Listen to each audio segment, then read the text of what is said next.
Chapter 1509. With a creak, Amandina raised her head in the darkness and turned her stiff neck. Out of the corner of her eye, she saw someone open the iron door, and the jailer led the others in from outside. Then came the sound of flint striking, and soon the light of a fire lit up.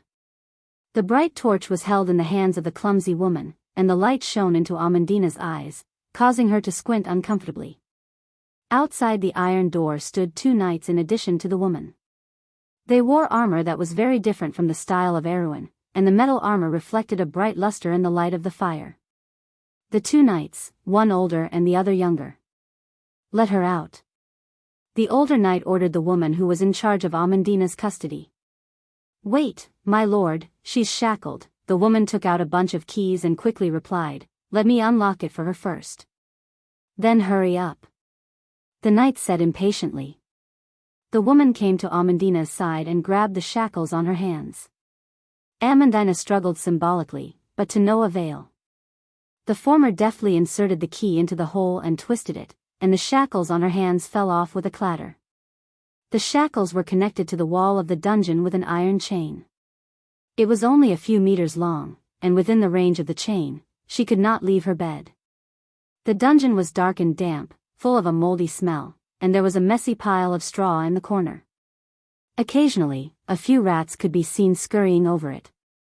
The young knight frowned as he looked at the environment. He looked at the heavy metal shackles on the ground, and then looked at the scars on the female prisoner's snow-white wrists, and could not help but feel sympathy. Who is this woman? Is she an extremely powerful witch? Oh, the older knight chuckled. Don't underestimate her, this woman is not simple. I heard that she is the princess of this small country. But be careful, Wizard Sadr wants to see her, don't cause any problems for me. The young knight let out a hollow laugh and quickly nodded in agreement. Amandina felt the shackles on her feet lighten, and the clumsy woman unlocked the shackles on her feet. But the woman obviously did not know what it meant to have tender feelings for a woman, or perhaps it was jealousy. She purposely used force when she lifted Amandina's ankle, causing Amandina to frown in pain. But of course, Amandina would not bow to a mere maid. She gritted her teeth and stood up. Although the conditions here were not as good as her home in Braggs, it was not too far off. She did not say a word, but in her heart, she was secretly paying attention to the situation at the moment. She had been locked up here for more than half a month. It was as if the other party had forgotten about her existence and only allowed this careless woman to guard her. What was going on today? In this half a month, Amandina had basically confirmed her location. This should be the lighthouse near Kirkle. She could see a large number of black pine trees outside the castle when she was outside. These trees that she was familiar with were widely distributed in the Grimoires province. There was a river near the castle that flowed into a bright body of water in the distance, but she did not know whether it was a lake or the sea. But it should be a lake. Grimoires was not close to the sea, but it was close to the largest lake in Erewhon, Lake Valendon. Amandina had been to another famous castle in the Grimoires province during the Second War of the Black Rose, Fort Vermeer near Braggs. But the layout there was very different from here, and it was unlikely that these people would send her to Madara's undead territory. After confirming her location, the thing she wanted to do the most was to send this information out, but the woman guarding her was stubborn. Even though she would occasionally tell her about the situation outside, Amandina always felt that it was because there was someone behind her who ordered her to do so. What are these people planning to do with me? She felt that these people were not from Erewhon. Amandina did not forget that she was brought to this place as Princess Griffin. Even if the people of Erewhon did not know the princess, they should at least know that the current heir of the royal family of Corvado had mixed elven blood. However, the knights and wizards who escorted her ignored her identity. Knights and wizards were close to nobles in Erewhon, especially the head of a knight. Once a person was conferred the title of a baron, it was unlikely that these people did not know about the members of the royal family of their own country. It was impossible that they did not know about Princess Griffin's hair color and basic appearance. This princess was not one of the dozens of daughters of the kings of other countries. King Oberyd VII only had one daughter, and the princess was not unknown in Erewhon. However, the indifference shown by the people who captured her towards the princess's identity was very strange. More importantly, the words of the elder knight made her heart skip a beat. Don't underestimate her. This woman is not simple. I heard that she is the princess of this small country. But be careful, Wizard Sadr wants to see her. Don't cause any trouble. The princess of this small country. They were not from Erewhon. But where were they from? Why were they in Erewhon? If they said that Erewhon was a small country, then their country must be very big. Even if it was not as big as the 4 great empires, it should not be comparable to a small kingdom or dukedom. She first confirmed that these people were not from Cruz. The Cruz people's golden hair color and blue eyes were their most obvious characteristics. Even the mixed blood people more or less retained this characteristic. What's more, Cruz was close to Erewhon, and the relationship between the two countries was still messy. Even if the Cruz people did not take Erewhon seriously, they should have at least heard of the princess's reputation. After all, the princess was known throughout the Silver Bay coastal states for her appearance. Amandina suddenly thought of another title that the other party mentioned. Wizard Sadr. She was slightly startled, but then her heart skipped a beat. Wasn't that the leader of the Bugas? Amandina had a good memory, and her knowledge was something that few people in Trondheim could match. Although she did not know the Bugas as well as Brendel did, she at least knew the names of the 12 leaders of the Bugas wizards. Could it be that the Bugas were behind this? Amandina suddenly felt a chill in her heart. If the mastermind behind this conspiracy was really the Bugas, then how could she resist? How could Erewhon resist these high and mighty silver people? The more she thought about it, the more flustered she became. She was suddenly afraid that Brando would come to her rescue. That was the leader of the Bugas. No matter how powerful he was, how could he be a match for the best of the silver people? Every leader of the Bugas had existed for a long time. Even the youngest of them, Silverfire Tulaman, had existed for 100 or 200 years. And Wizard Sadr was one of the most powerful of them. In fact, it was said that the power of this wizard was only second to a few super first-rate existences in the Silver Alliance. Those few people were Solomon, William, and Harionov. But maybe not. Amandina bit her lower lip.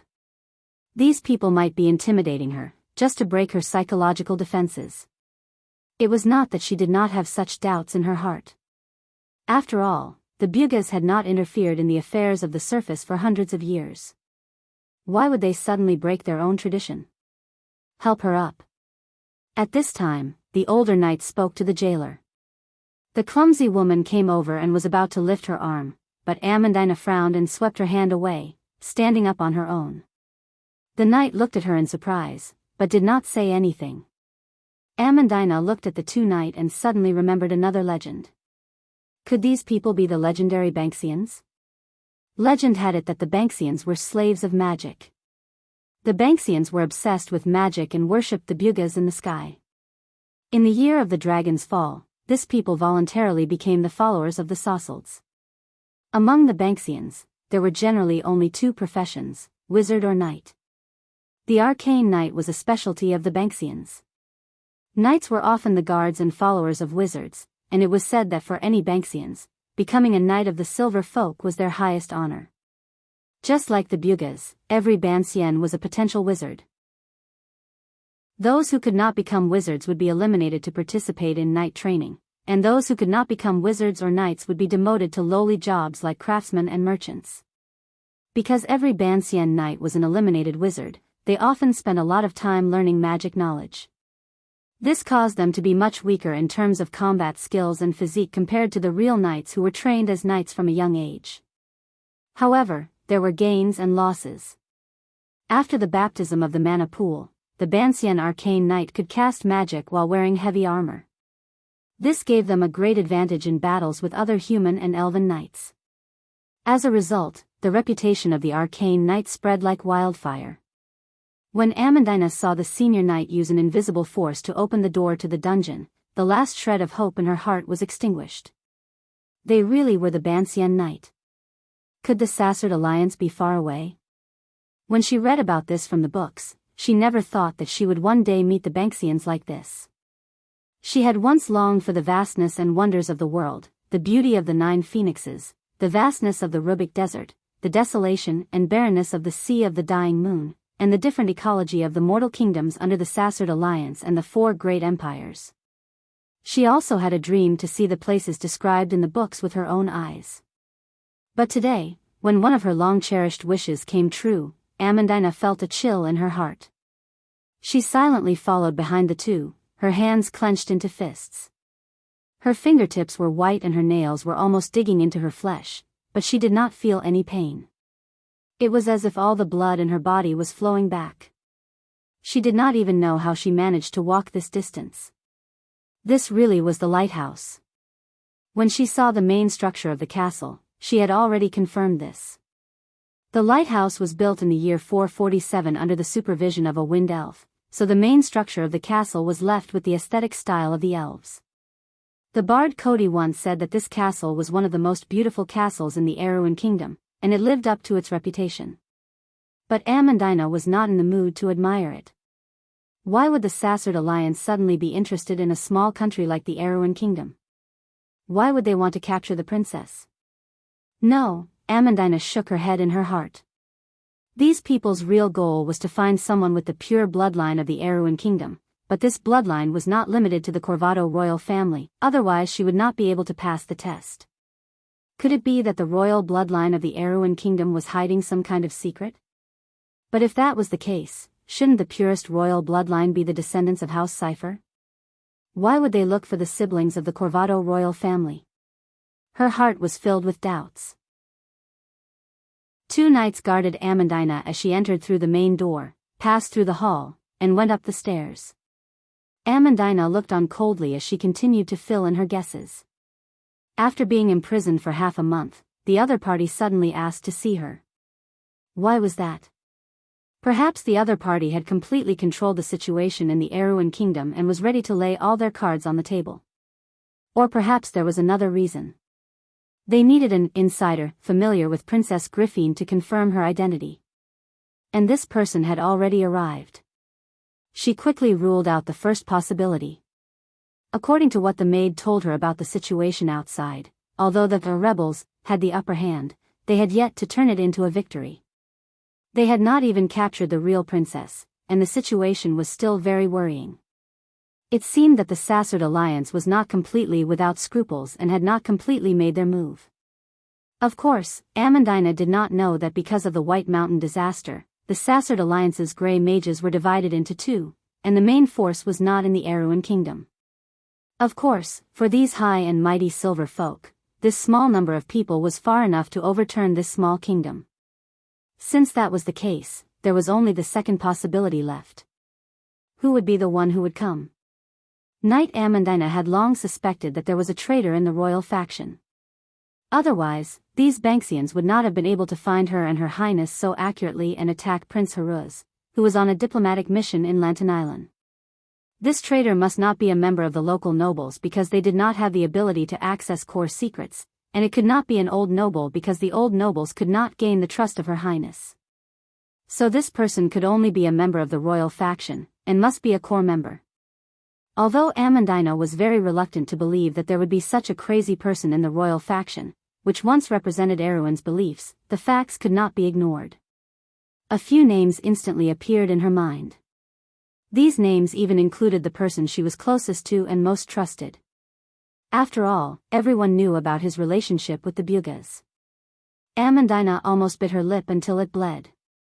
Although she would never believe that the Lord would betray Erewhon, her natural calmness and rationality made her have to consider this possibility. But whether it was the Lord or not, as long as it was anyone on this list, it was enough to have a devastating blow to the kingdom. Amandina couldn't help but feel gloomy. Everyone often hated traitors more than enemies, and she was no exception. The pain of being betrayed was difficult for outsiders to understand. Amandina clenched her teeth so hard that they almost broke. If hatred could kill, then the real traitor would have died a long time ago. After walking through a long passage in silence, the knight stopped. The young knight took 2 steps forward and knocked on the wooden door in front of them. With a creak, the wooden door opened, and a small head popped out from behind, staring at the three of them warily. It was the first time Amandina had seen such a strange magical creature. The other party had a wide nose and big ears, full of distrust towards humans, and asked in a shrill voice, "What are you doing? The master is receiving a guest." The two knights did not dare to be negligent. They knew that this demon was one of Wizard Sauder's attendants, and quickly replied, "My lord wants to see her." The demon glanced at Amandina, and that gloomy gaze made Amandina feel as if she had been stabbed by a sword, and her face turned pale. But fortunately, the demon quickly withdrew his gaze and nodded, "I'll go and report, you stay here." With that, he closed the door. But it was at this moment that a reprimand came from inside the door. It was a woman's angry scream. "Those trash that you promised me are all done for. Saudre, you'd better take care of your own troubles. Don't let them affect your other plans. That hateful woman really didn't put the throne of destiny in the stagnation realm, and now I can confirm that it is here. But it's not that simple, you'd better be careful," another voice hurriedly explained. "No, my lord, listen to me, it's just a little trouble. I didn't expect Erewhon's people to have the strength to resist, it must be those damn fellows from the Silver Society. But it doesn't matter, I'm mobilizing my men stationed near White Mountain, my lord, you have to believe that mere mortals can't stop the Silver Folk. As for Tonigil's trouble." This voice obviously belonged to Wizard Saudre, but Amandina was slightly puzzled. Who could make this wizard leader tremble in fear? Could that woman be the mastermind behind all of this? The woman's voice coldly interrupted Baron Saudre. "Don't worry about Tonigil anymore, the beacon is already in that person's hands, what you have to do is to find the key first. I hope you can do this well this time, don't let me down again, Saudre, you know what will happen to you. Besides," she paused, "don't blame me for not reminding you, if you don't really take your opponent seriously, I think you may not be able to leave this place. But in that case, you don't have to worry about what your opponents will do to you, anyway, you don't need to know this." Amandina wanted to continue listening, but she suddenly heard a scream. The wooden door in front of her suddenly shattered into pieces, and a black shadow flew out. It was the spirit from before, but it had already crashed into the wall not far away. Blood flowed out from its head as it breathed its last. Then a young girl stepped on the debris on the ground and walked out. In the smoke, the young girl saw Amandina and softly made a sound of surprise. Amandina froze at the same time, because she actually saw the merchant girl. No, that wasn't completely the Roman girl. Because although her size and appearance were exactly the same as the merchant girl, her temperament and demeanor were completely different, and her black hair was completely different from the somewhat curly brown hair of the merchant girl, and her eyes were actually a bright gold. Those eyes made her somewhat flirtatious appearance full of majesty, like two blazing golden flames. She looked up at Amandina, who was not taller than her, and her eyes were filled with surprise. You. Amandina's heart was filled with fear. "You're Dusk," the merchant girl smiled slightly. She stretched out her snow-white and slender fingers, and lifted Amandina's chin, even though the latter was already much taller than her. "Look at who this is, my dear Amandina." She smiled, turned her head, and said to Sorcerer Saudre who had chased after her, "This is the key you found, Princess Erewhon?" "My lady." Sorcerer Saudre was shocked, and just as he was about to say something, Amandina coldly looked at him, and a cloud of black fog had already surged out of her petite body, turning into a black cloud and disappearing from the corridor. "Just you wait, Saudre, you better not ruin my plans." Amandina's shrill voice echoed in the corridor. "And my dear friend, I will cherish the memories between us, but farewell forever." Amandina's face was white as a sheet. Chapter 15:10. The merchant girl's shrill laughter lingered in the corridor as she slowly disappeared into the distance. The two Banshan knights stared at the scene with their mouths agape as the black smoke dissipated into the corridor. Sorcerer Saudre's dark gaze swept over them. "What are you waiting for?" he said coldly. "Clean this place up." The two knights, one old and one young, hurriedly lowered their heads and acknowledged. Saudre turned around and looked at Amandina from head to toe. The woman's words before she left made him feel that something was wrong. Are you the princess of this kingdom? Amandina looked into his eyes without fear, her gaze clear and firm, but she did not say a word. Sadr snorted coldly in his heart when he saw this. He knew that his hypnosis did not work. Even though a wizard's mind control spell was powerful, it had to be built on the premise that the target was not on guard. If the target was familiar with your methods, then the chances were even slimmer. He was afraid that he would damage the little girl's brain, so he did not continue. With a dark expression, he gestured to Amandina to follow him. Even though Amandina did not reply, she knew that it was pointless for her to resist, so she followed him silently. The two of them entered a study. Sorcerer Sadr did not speak, and took out a communication ruby from a drawer and rubbed it twice with his fingers.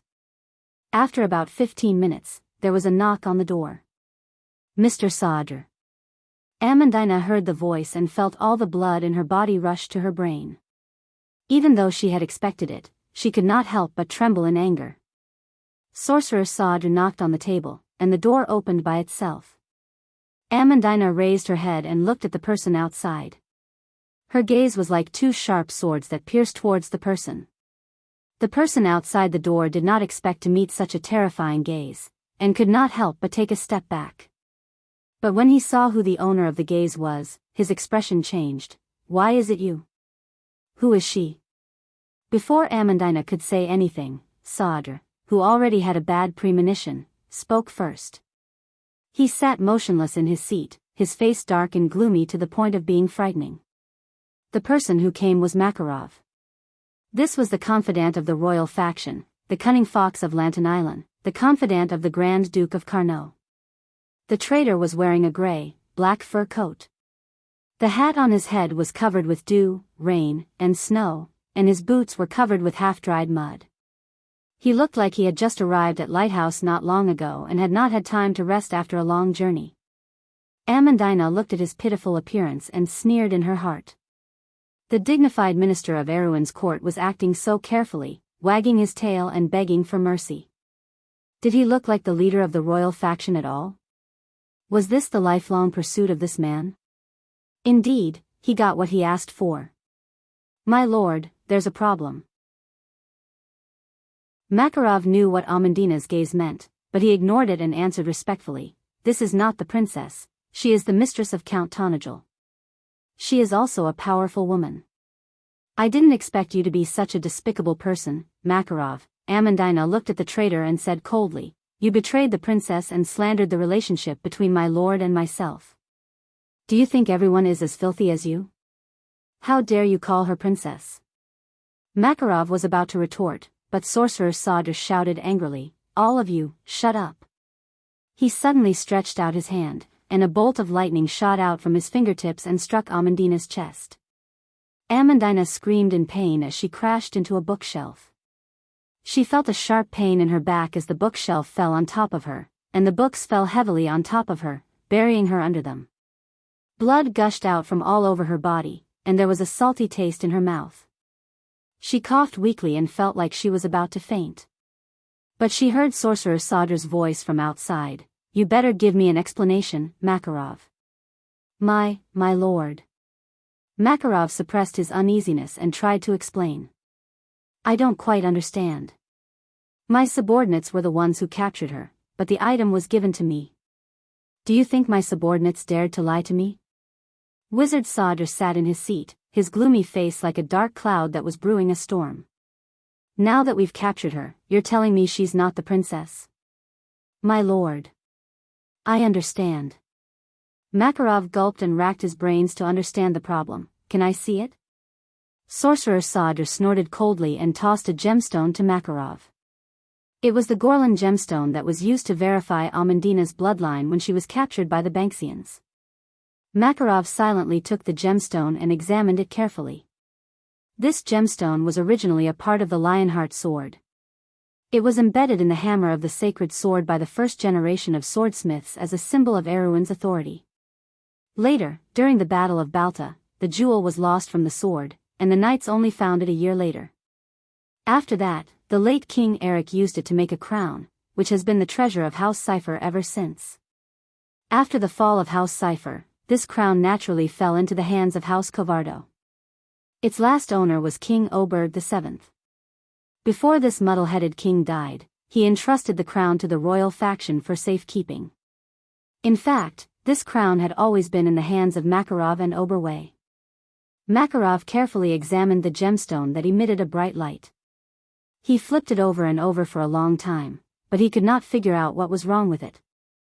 He swore that this gemstone was the real Gorlan gemstone, but why would there be such a problem?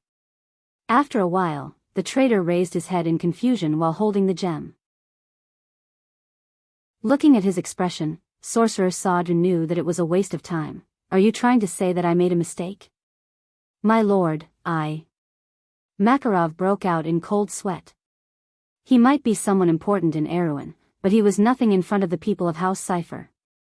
Just as he was about to find an excuse to explain himself, a hoarse sneer came from under the overturned bookshelf.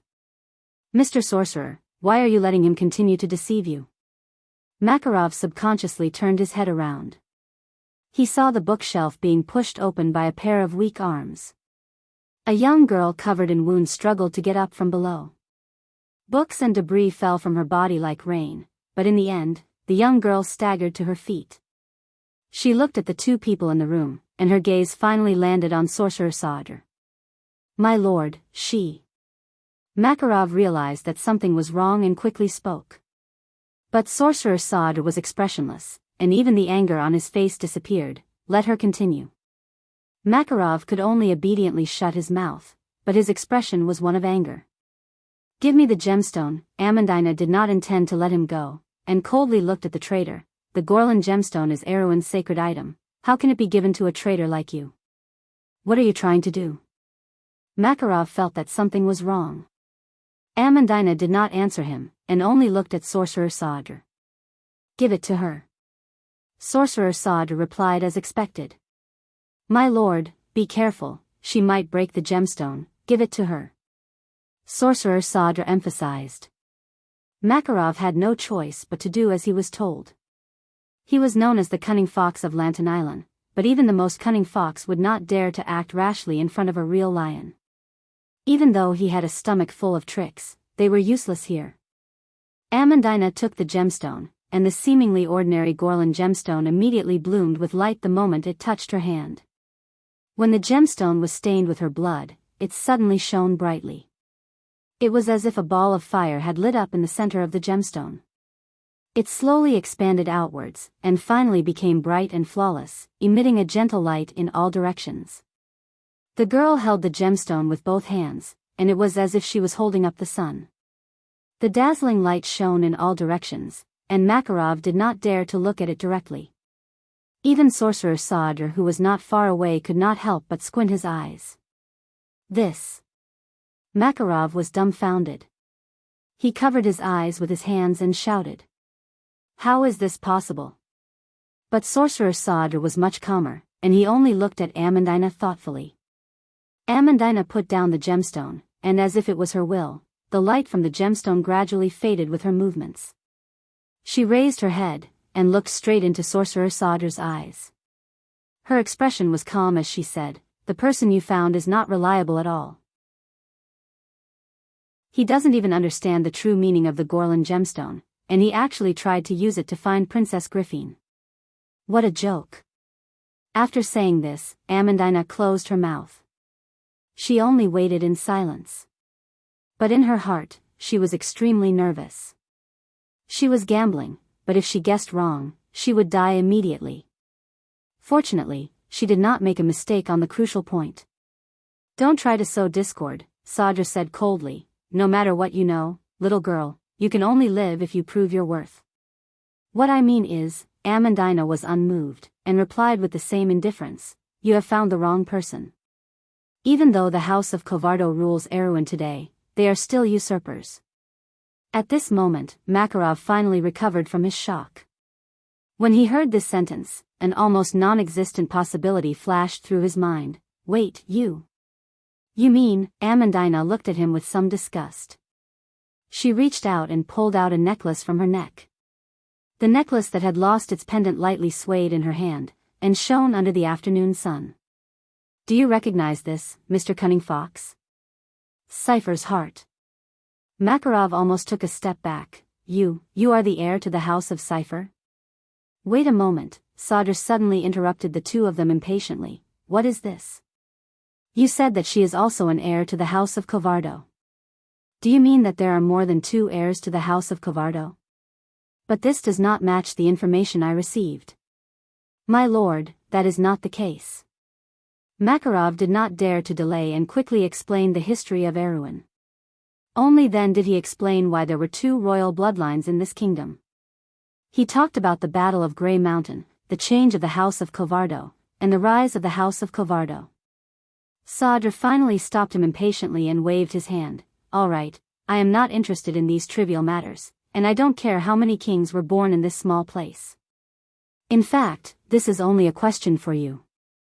Does this little girl meet the requirements? Makarov was stunned for a moment. He then awkwardly replied. My lord, if what she said is true, then I think she should meet the requirements. The sacred Lionheart sword was originally wielded by the late King Eric, and he was the ancestor of House Cypher. This girl is a direct descendant of Elkin III. Compared to the current House of Cypher, this branch has more legitimacy to inherit the throne. Get to the point, Sadr said. In other words, even if we find the princess, it is very likely that it will be a waste of time. Makarov could only brace himself and explain, My lord, I am only saying that there is a possibility. As one of the leaders of the Silver Confederation, Sadr was not fooled by his words and sneered, if that's the case, then shouldn't I be thanking you for your lucky shot? Makarov broke out in cold sweat and could not say the second half of his sentence. However, Sadr shook his head. He would not make a mountain out of a molehill over such a small matter. He knew that a truly reliable person would not betray their own beliefs so easily. Only these despicable people would side with them for the slightest benefit. But without these idiots, where would the Sassold's lackeys come from? He knew the relationship between the two of them, but he did not show it. He looked at Amandina again and sized her up. He did not care who she was. She was just a commoner's heir. This kind of status was not worth mentioning in the eyes of the Sassolds. It was fine as long as she could use the sword. Sadr used the slow and leisurely tone of a magus and said, You have proven your worth, little girl. Now, tell me about your background. Amandina looked at the two people in the room and was silent for a moment. When Makarov told her about the history of Erewhon, her heart was filled with disgust. The history of this ancient kingdom was a source of glory to some, but to others, it was just a stepping stone that could be sold at any time. What these people trampled on was not only their own beliefs and ideals, but also the blood and sacrifice of others. Perhaps they were not even worthy of such a title. But she had already come this far. Even if it was her, she could only persevere. Amandina looked at the necklace in her hand and said softly, According to the royal family's genealogy, my original name should be Moria Elena de Cypher. My ancestor was the last king of the Cypher dynasty, Elkin III. After the Battle of Grey Mountain, my father's grandfather brought them and fled from Cypher. After that, our branch settled down in the south. My father's grandfather had a son and a daughter. The daughter's branch lost contact with the Bloodstaff when they invaded Karsuk, and we are the descendants of the other branch. After the Age of Chaos, we settled down in the area from Ranner to Grenoires. We tried our best to maintain our status as nobles until my father's generation fell, but even though we have lost our status as nobles, according to the oath our clan made, I cannot abandon my ancient name.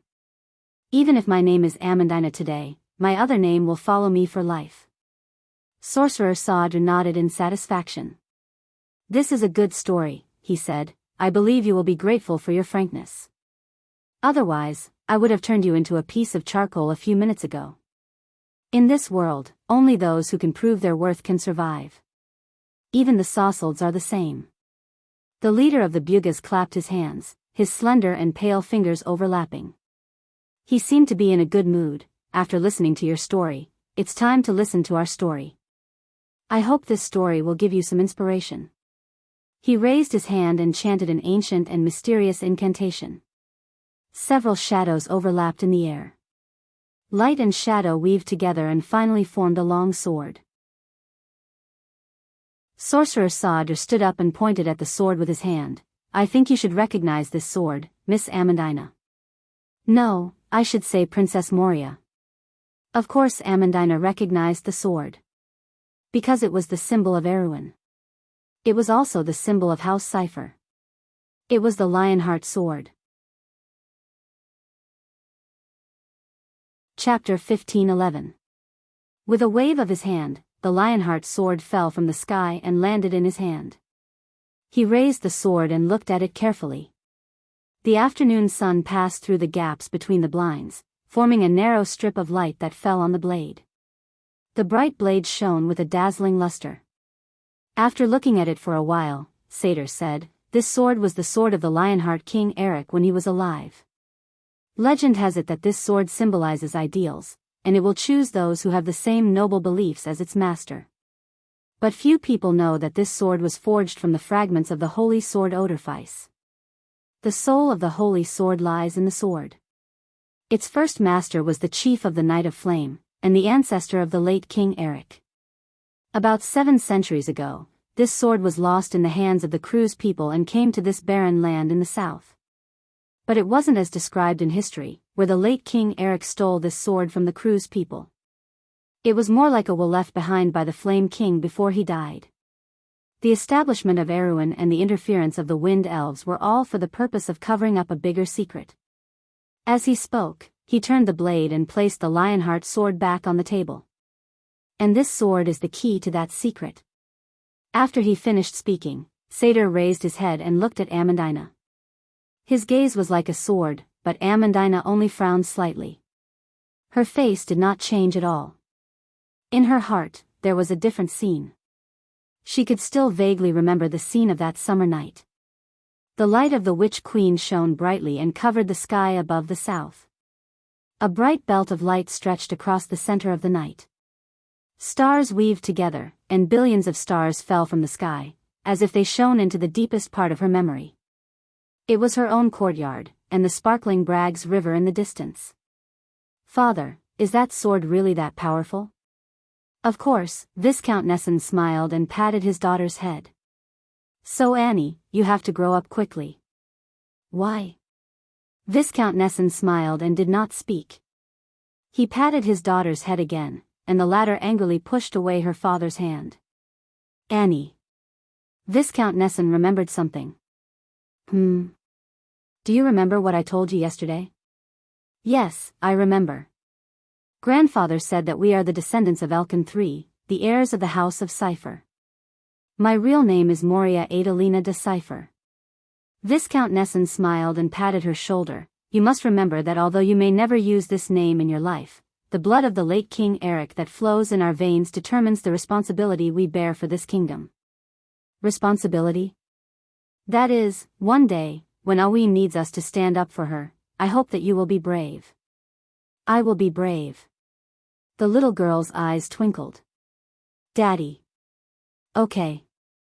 Viscount Nesson laughed. "Let's go. Mother is calling us." "Oh right, when we have time, I will bring you to the villa in the suburbs to play." "Really?" "Of course, I'll keep my word." "But I didn't keep my word," Amandina bit her lip. In her memory, not long after that, her family sold off their property. Life seemed to have become poor all of a sudden, and that promise could no longer be fulfilled. She waited for a very long time. Her father disappeared, and her mother washed her face with tears. She became thinner day by day, and it was not until many years later that another man helped her fulfill her wish.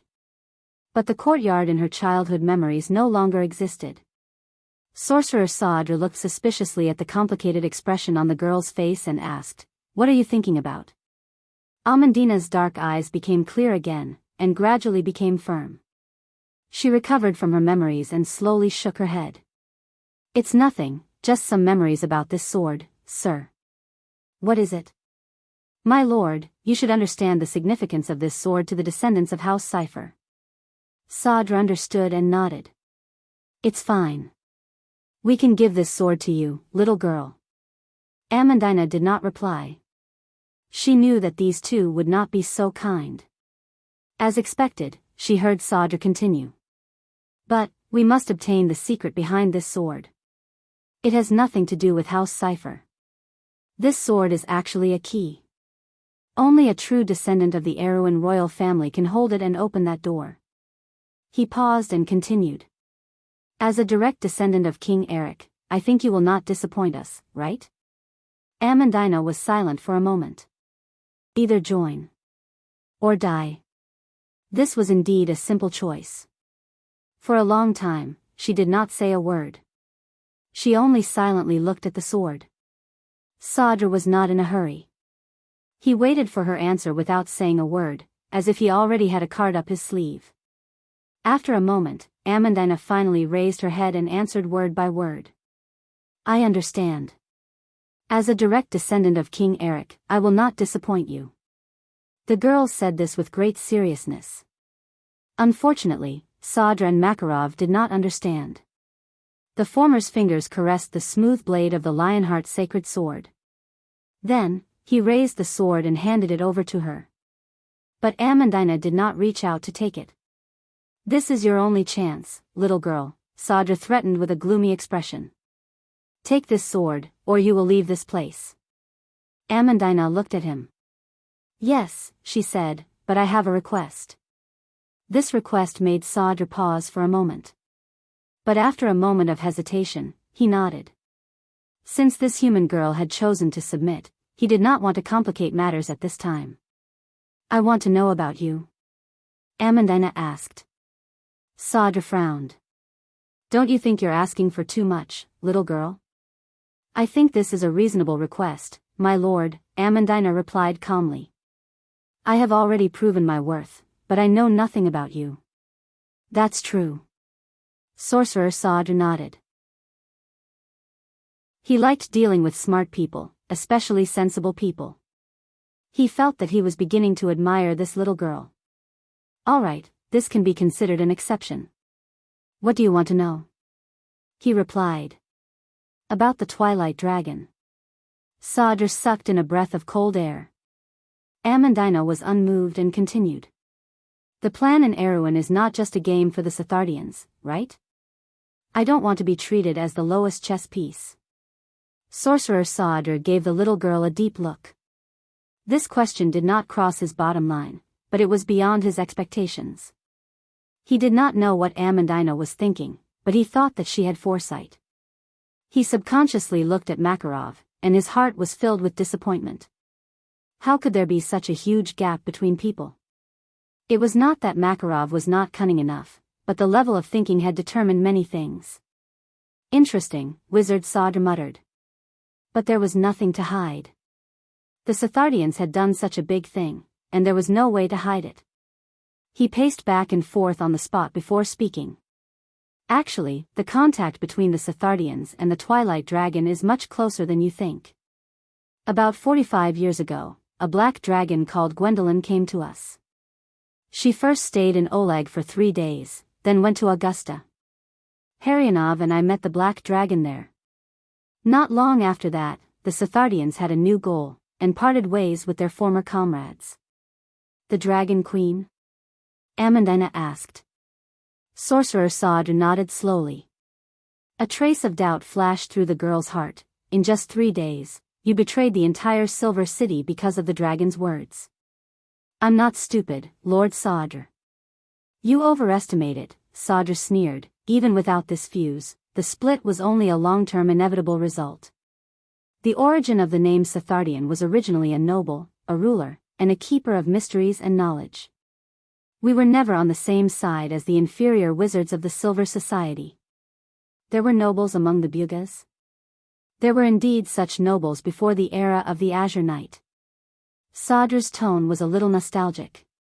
Amandina tilted her head, but the Twilight Dragon's goal is to destroy our world. You should know that. What can you gain by cooperating with it? That's the story the Holy Cathedral told you, little girl. Sorcerer Sadr smiled contemptuously. They're always so alarmist, hoping to scare the world into blindly following their rule. He put down the Lionheart sword and gestured a rune with his hand, the end of the Twilight Dragon is not so much destruction, but rather turning the world back to its original state. On the other hand, Martha's creation is also a twilight for the people of chaos. Unfortunately, we are not the people of chaos, Amandina said sarcastically. We can't think with their eyes. You can say that. Sadr spread his hands, not caring about the girl's tone. But no matter what, destruction is a serious word, so please don't use it lightly. If we can't surpass the dimension of our existence, we can't destroy the universe of this dimension. The Twilight Dragon can't do that. In fact, we prefer to use tearing down an old house as an analogy for what is happening. He made an analogy. The only thing that will be destroyed in this war is the Tiamat code created by the divine people. Tearing down an old house. A hint of anger flashed in Amandina's eyes, but what difference does it make? Without this world that Marcia cares for, when the physical world disintegrates, all existences will lose their support. How can you all be lucky enough to be spared? If everything is lost in the end, what's the point of gaining so much now? This is the root of the contradiction. Sadr's tone was unusually calm. What you said applies to most people. But there is another possibility. The chaos is not really nothingness. As long as we can transcend the existing life forms, we can obtain immortality in another sense. In other words, become a part of the Twilight Dragon? Aren't the demons a part of the Twilight Dragon? Amandina felt a wave of disgust at this logic, but she did not dare to refute and could only keep her mouth shut. Sadr looked at her expression and guessed what she was thinking. He could not help but snort coldly. You still don't seem to understand, do you? This is actually a mortal's perspective. You look at this problem from the perspective of the weak, and naturally empathize with the weak. But what do those people have to do with you? He taught Amandina, your way of thinking is not a wise way of thinking. This is a world of survival of the fittest. We can survive, but some people must be eliminated. But this is not because of us, it is because they are too weak. We can choose to save them, or we can choose not to save them, but this is not a moral necessity for us. We have no necessary responsibility for these people. Amandina was silent for a moment. But the Bugaz are also a member of this world. She tried to control her tone, but there was still a faint trace of anger. You seize power from this world, and part of this power itself belongs to others. So you are strong, and some people will be weak because of you.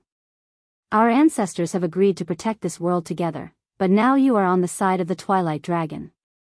How is this not a responsibility? Protect together? Sorcerer Sadr smiled mockingly and interrupted her.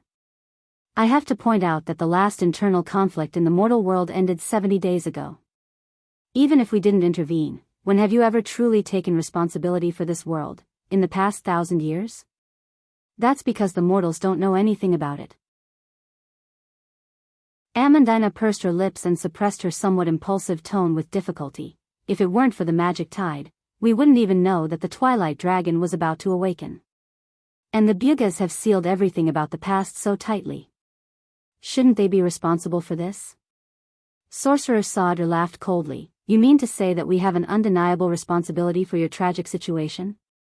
We have never asked for anything from you, but at least it's not a knife in the back.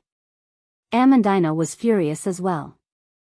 The Bugaz had once overthrown the Myrnas with the mortals, but the Silver Folk had also taken away most of the heritage from the era of the gods and claimed to be the heirs of this heritage. They sealed the knowledge and secrets of the past in their ivory towers and used this knowledge and secrets to build today's kingdom above the clouds. The mortals, on the other hand, were like inferior people who were born to roll in the mud. When the Silver Folk re-established their glorious kingdom in just 100 years, the mortals were still struggling on the continent, trying to establish their own kingdom. So the crews, Fanzan, and Saint Tossol that the world knew today were not the crews of the Myrnas, nor were they the Fanzan of the Myrnas, or the Saint Tossol of the Myrnas. They were the faint light of civilization that the mortals had accumulated over 1,000 years like dripping water penetrating a stone. But although the hope was slim, it still persisted tenaciously. The reason why Tumen could be respected by the 4 holy cathedrals as their teacher was not only because he had taught the saints. It was also because he had given the iron folk of the era after the Myrnas the most precious wealth, knowledge. It was a precious treasure that even the Bugas, the allies of the mortals, cherished and carefully protected. These were the iron folk. They were the mortals. They inherited the name of black iron. This cheap, lowly, flawed, and unaesthetic metal seemed to be born at the bottom, the most inconspicuous existence, but it had only one advantage: gold was too precious. Silver was too weak. Only black iron was resilient. It was so ubiquitous that there was no need to be careful. It was so lowly and unaesthetic that it was not tainted with those arrogant qualities, and its simplicity and unpretentiousness would eventually be cast into a silent note that would completely end this era. It was a weak power of billions, but more dazzling than any name written in the epics. At that moment, Amandina finally understood Brando's choice. She also understood her own choice. She shook her head slightly. I understand. Sorcerer Sadr stopped. Amandina raised her head and looked at him. Sathard has made the right choice. Let us fulfill the rest of the agreement. Makarov looked at the girl strangely from the side, feeling a little uneasy. But he did not dare to speak when he saw Sadr's expression. This was a cunning fox of the kingdom. The other person was a rising star of Tanajul. These two could be said to be the two most intelligent people in Erewhon in this era. But a person could only lock his own thoughts with heavy shackles. The other person ignited all the flames of his wisdom, causing everything to burn fiercely, turning into a flame that engulfed everything. At this moment, courage could be the entirety of wisdom. But wisdom was only the tip of the iceberg. Sorcerer Sadr nodded. Very well, let's return to the main topic. We have wasted too much time. He picked up the lionheart again, but before he passed it to Amandina, the leader of the Sadrs looked at her solemnly. The people of the Nine Phoenix always say unpleasant things first, and I am the same, little girl. Smart people should know how to avoid harm, and you should understand what it means to be deceived. I understand. That's good, Sorcerer Sadr said coldly. But I still have to remind you. Do you see the sword in my hand? It's the symbol of this kingdom, and just like it, you have to understand that I'm not only holding your life in my hands, but also the future of this kingdom. I don't think you want to see too many people die for you, do you? Amandina's face was a little pale. But she still nodded. Sadr nodded as well, and only then did he reverse the blade and push it forward. The lionheart swayed as it flew towards Amandina. Then, he pointed to the sword floating in the air and said to her, That's right. Now, pick it up. Now, pick it up. It was a simple choice. But Amandina stood there for a long time, staring at the sword. It was like a distant dream. The sword was vaguely different from her father's description in her memory, but only the emblem on the sword still described its past, as if time had left a mark on it. Very few people knew the secret of the sword. But the descendants of the late King Eric were an exception. That voice echoed in her mind. Annie, when Erewhon needs us to stand up for him, I hope you will be brave. I will, father. Amandina took a deep breath and lifted her head to look at Sorcerer Sadr. Her eyes flashed with the brightest light. Wait, stop. When he saw the pair of firm and determined eyes, he finally realized that something was wrong. Even under Sadr's gaze, he could not help but shout. But it was too late. Amandina's hand lightly grasped the hilt of the sword. Farewell, Brando. Chapter 15:12. By the name of Martha, Pomed, I'm going to be a father. Borg Nesson waved the letter in his hand excitedly. Oh, is that so? A smile appeared on the stern knight's old-fashioned face. He looked at his companion with his light brown eyes. Then I must congratulate you properly. Of course. Borg Nesson sat down next to his colleague and gazed at the Nysander forest under the evening mist. Under the setting sun, a bronze-colored neem tree stood tall in the canopy, and a star-crow was building its nest in the umbrella-shaped canopy. Occasionally, it would stop and stare at the two uninvited guests with its beady black eyes. It's so beautiful, Erewhon. I can't get enough of it. This is our country. Indeed, it's more comfortable to be back in Erewhon, the knight replied. Following a crow's caw, a flock of birds flew up from the forest. The sound of their wings flapping could be heard from miles away. A large animal passed through the forest. The knight turned around to warn the others behind him. But Borg Nesson interrupted him. Hey, don't change the subject. It's still far away. He patted his companion's shoulder. Let's talk about you. You're not married yet, right? My goodness, poor old Pommed must be worried sick. So, have you taken a fancy to any lucky girl? The knight glanced at him calmly. Didn't I say that I won't think about it until I find out the truth? Borg Nesson's eyes widened. You're making us blush with shame. You know that you're the only bachelor left among us. As for me, not only do I have a beautiful and kind wife, I might even have a daughter. Are you looking down on us? You're different, the knight replied. You were already engaged before you left Erewhon. I don't have so many restrictions. That's not a restriction, Borg Nesson corrected his companion's incorrect view. The knight shrugged. Borg Nesson was silent for a moment before he became serious. But have you thought it through, Pommed? We've made almost no progress in the past 10 years. The matter that the Marshal asked us to investigate in private is not simple. You have to think about it carefully. 1,000 years have passed since the War of the Holy Saints. Even if Lady Martha really left us some clues, they may have been erased by time. Haven't you noticed that we can't move an inch after returning to Erewhon? If what your Highness saw is true, then no matter how difficult it is, someone has to persevere, right? The knight reached out his hand and clawed into the distance. For this beautiful scenery to continue to exist, for everyone's tomorrow to not be meaningless, everything is to change that predetermined fate. Can mere mortals really change anything? Is Lady Martha joking? Borg Nesson smiled bitterly. Haven't you noticed that Her Highness doesn't seem to believe in this either? In fact, I think it's more reliable to unite with the Silver Folk. Her Highness may have other ideas. You should have noticed that. She's a very opinionated person, and now she's the Empress of the Cruise Empire. Perhaps in her opinion, those decisions about the past were indeed a little hasty. Even if it's Lady Martha, she dares to question it, the knight replied. But we're different. Borg Nesson shook his head. We have to believe in the Marshal's judgment. Do you? Of course, he replied without hesitation. The Marshal has never been wrong. The Marshal already has a descendant, the knight replied. He was born in Braggs 2 years ago.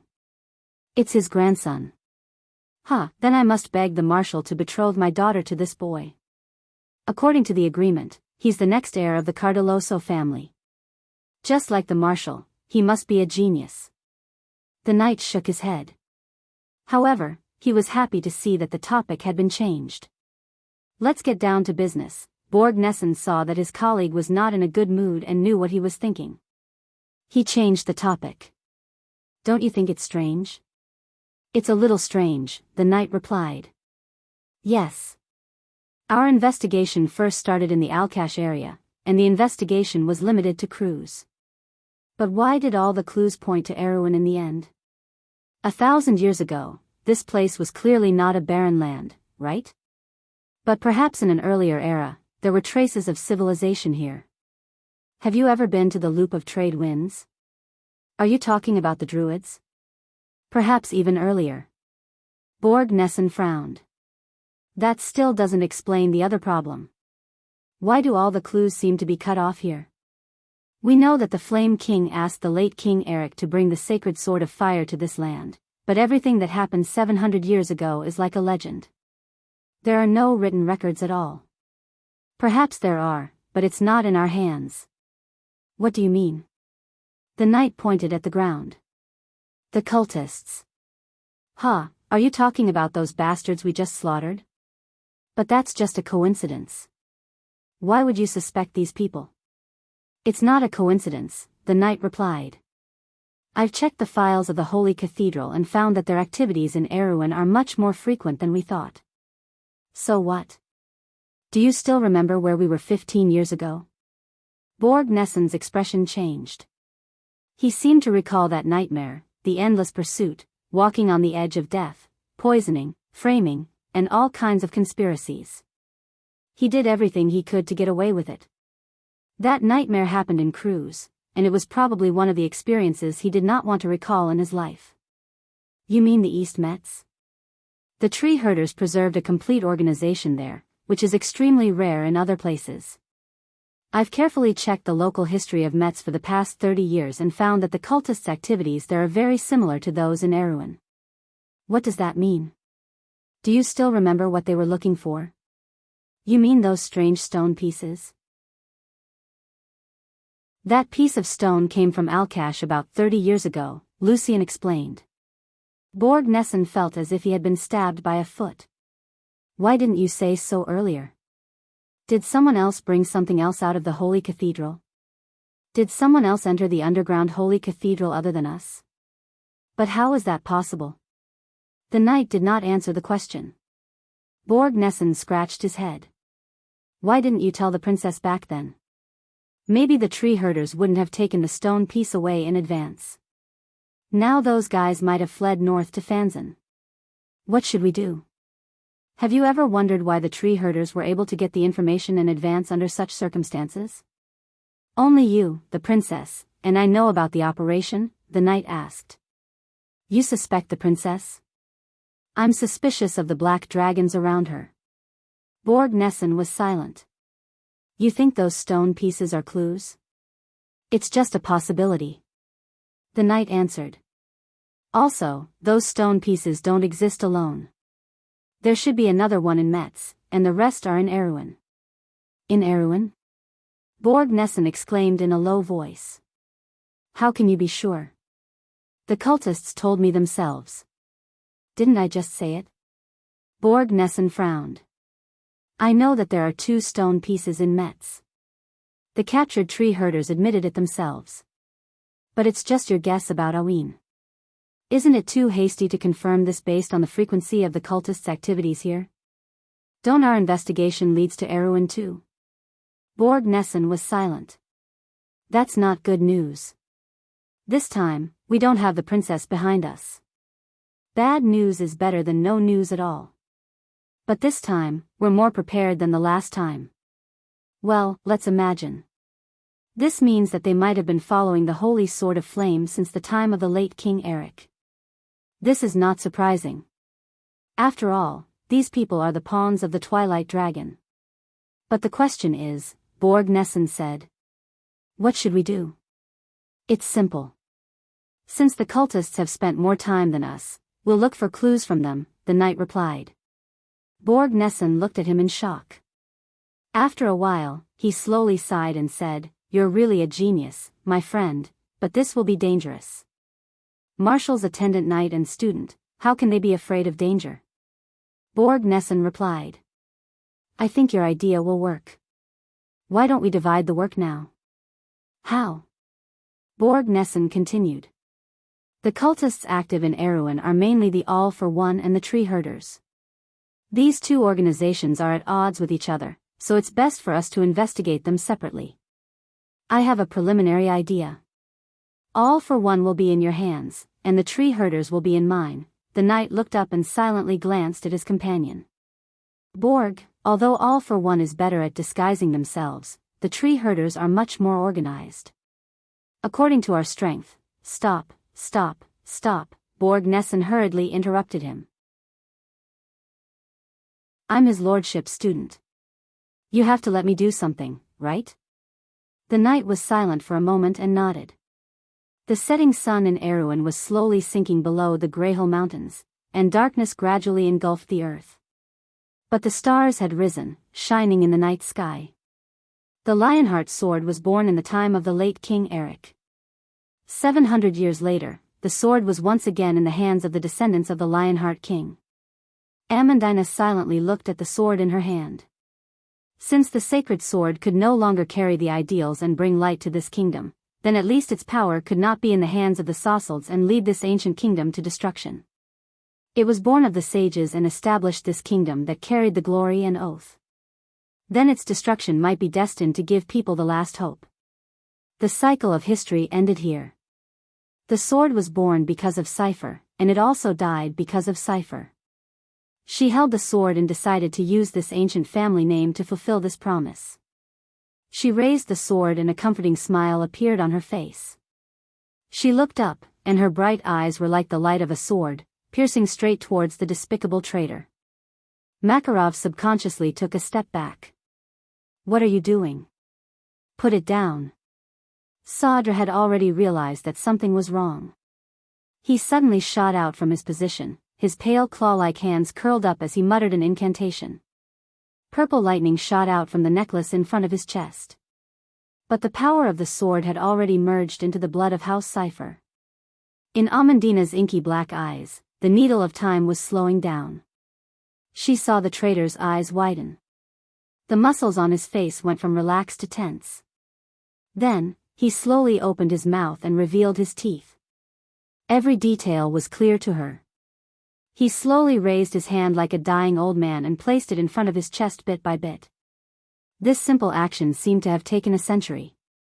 Wizard Sadr opened his fingers, and lightning extended from his fingertips bit by bit.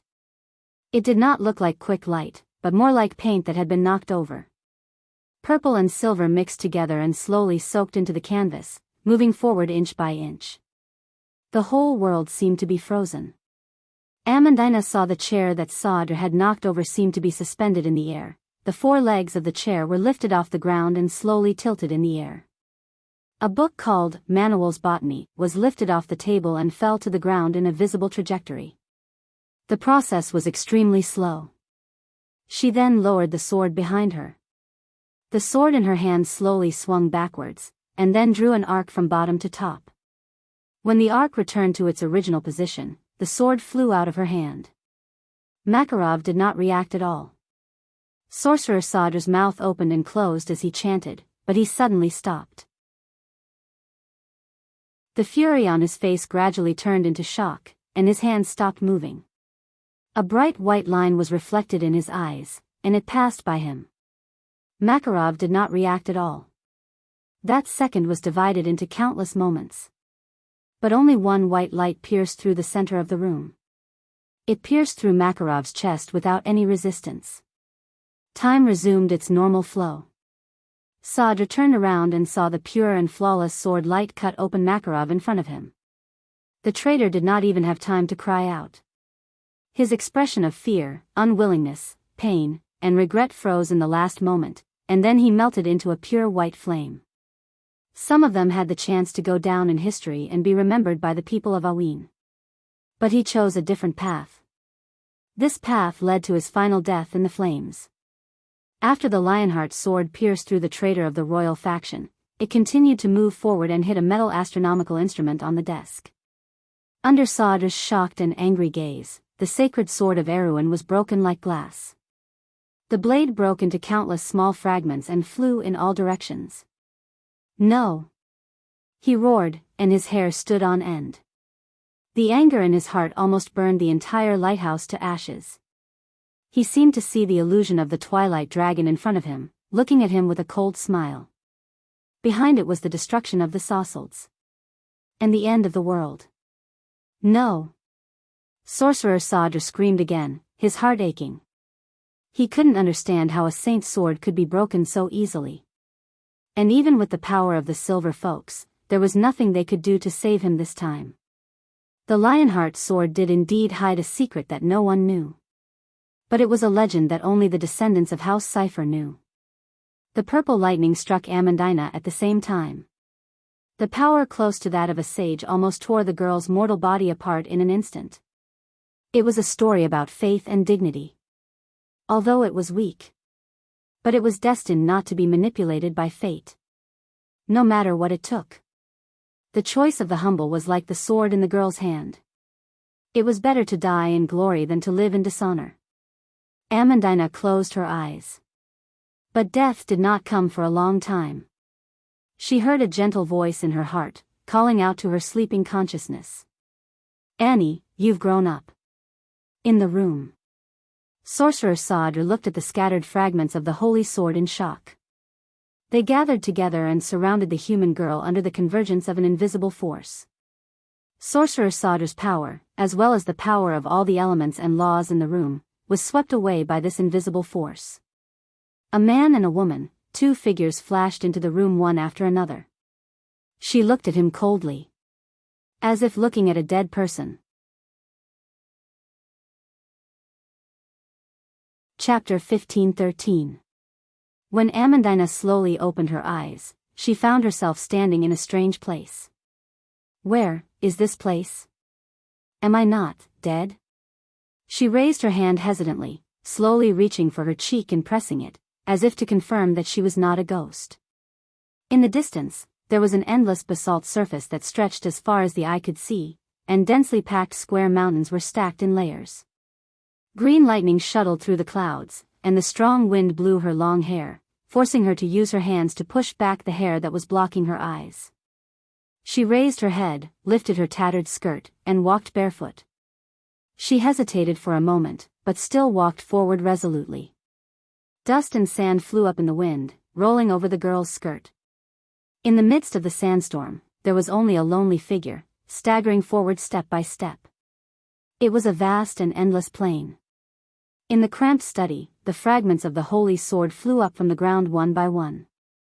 Like sand in the wind, they flew up and circled around Miss Amandina. Brando, holding the holy sword Odorfice, was staring coldly at Wizard Saudre. Beside him, Freya clenched her fists so tightly that they were almost bloodless. She gritted her teeth and glared at the silver-person wizard with red eyes. They were supposed to be the guardians of order, the bearers of the fire of civilization. Who are you people?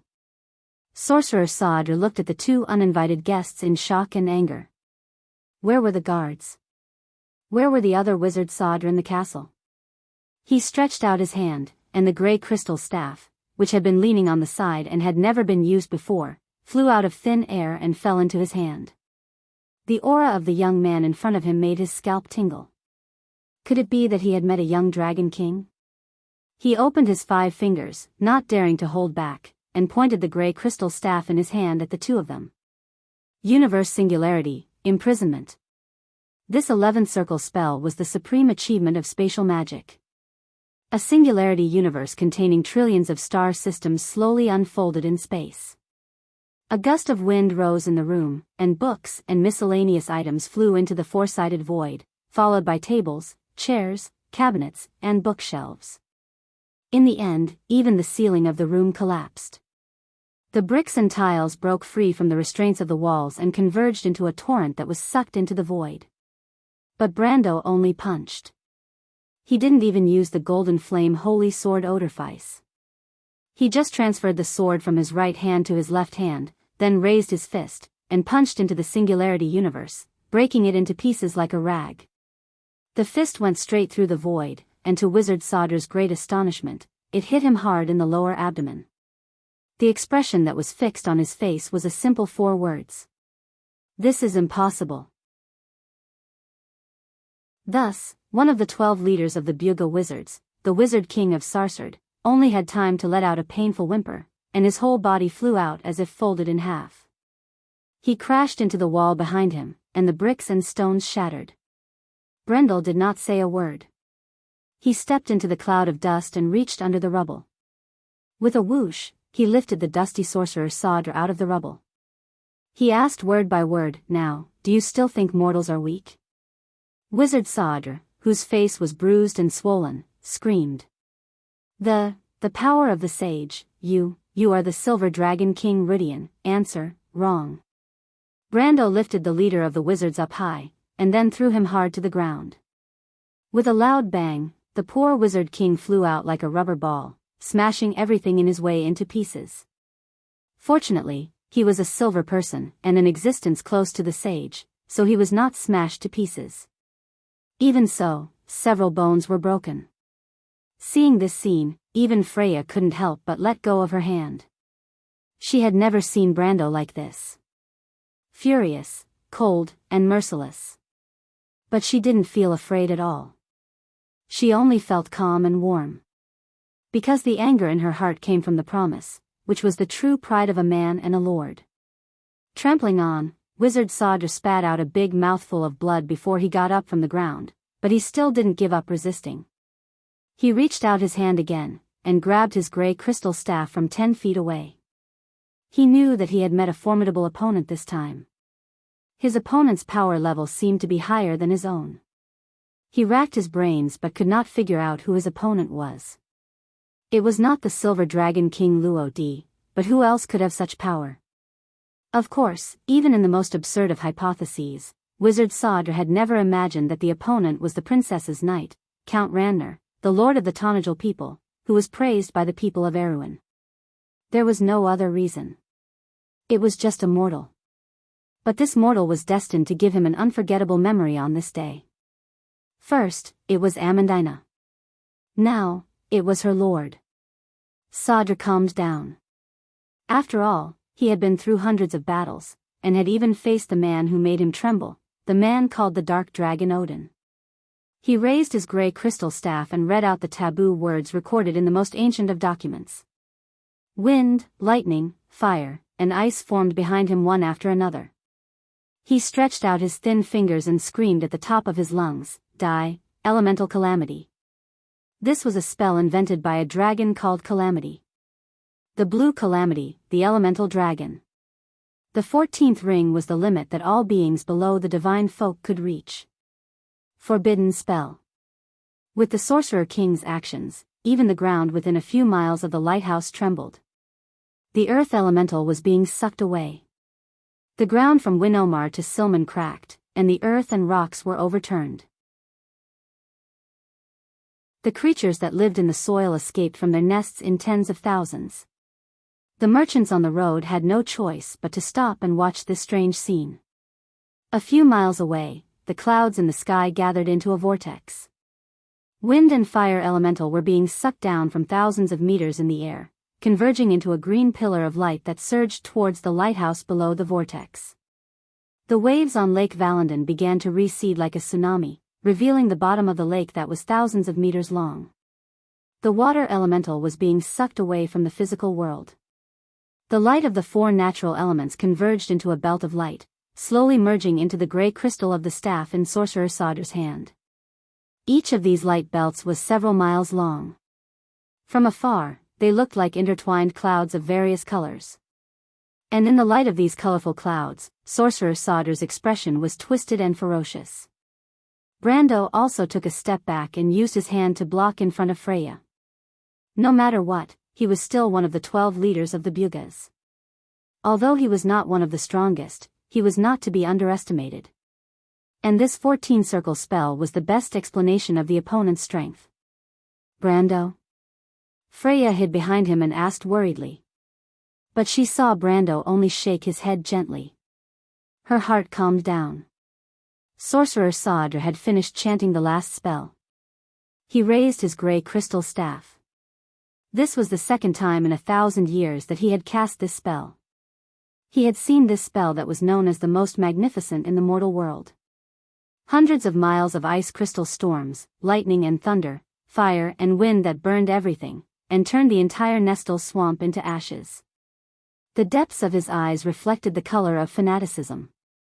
The era where the Sassalds were restrained was over, and the Silver Folk would once again dominate the order of this land. Because only those who held such power were worthy of being called the true masters of Wond. But he did not finally see the flame that ignited the deepest part of his heart. Because the flame was extinguished. The wind stopped. The elemental water dried up. The restless land calmed down. The fanatical expression froze on Sorcerer Sadr's face. Brando was also stunned. What was going on? He clearly felt that the magic in the space was rapidly disappearing, and the 4 elements that relied on it also lost their dependence. Brando, Freya suddenly pushed Brando's back and shouted, "Look at Amandina." He suddenly turned his head. The broken Lionheart sword was broken into a total of 27 pieces. At this moment, they were circling around Amandina, and when each piece circled around her, a faint silver rune appeared.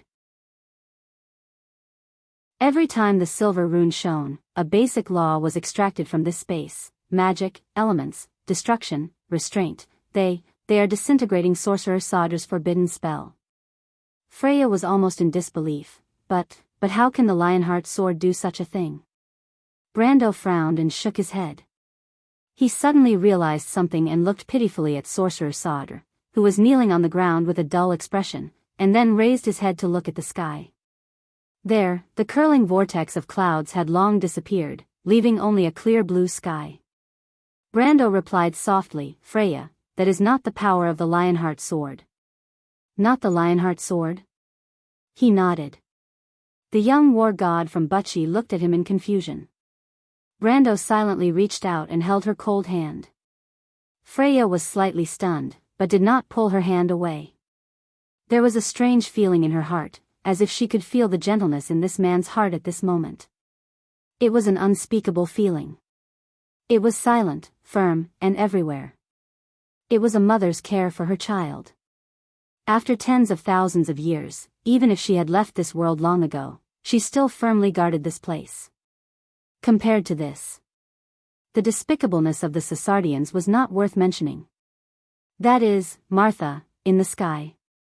The slender silver thread was following the trajectory of the modern world and was being pulled out of this material world bit by bit. The magic power was being drawn out of Tiamat's network and was first stripped from the spell. Then, the elements followed the contract between the four elemental kings and their mother and fled in all directions, turning into the most basic particles of the universe. Finally, it was the material world. The basic structure of the world was collapsing. The bricks, wooden beams, scattered pages, tables, and chairs were blown away by the wind like sand. In the blink of an eye, the castle turned into a pile of silver-gray gravel. At this moment, countless Sasardians were shocked to find that they had forever lost the ability to cast magic. On Silman Avenue a few miles away, merchants were enthusiastically discussing the sudden earthquake. Although some of them still had lingering fears, after the strange phenomenon in the sky disappeared, most of them had returned to their posts. Only a middle-aged man in ragged clothes who looked somewhat down and out was still frowning, silently watching the water not far away. The water was shaking slightly. "Aftershocks," he muttered. But the shaking was becoming more and more obvious. Some stones danced in a strange and rhythmic dance on the street. The people in the shops on both sides of the street cursed and ran out again.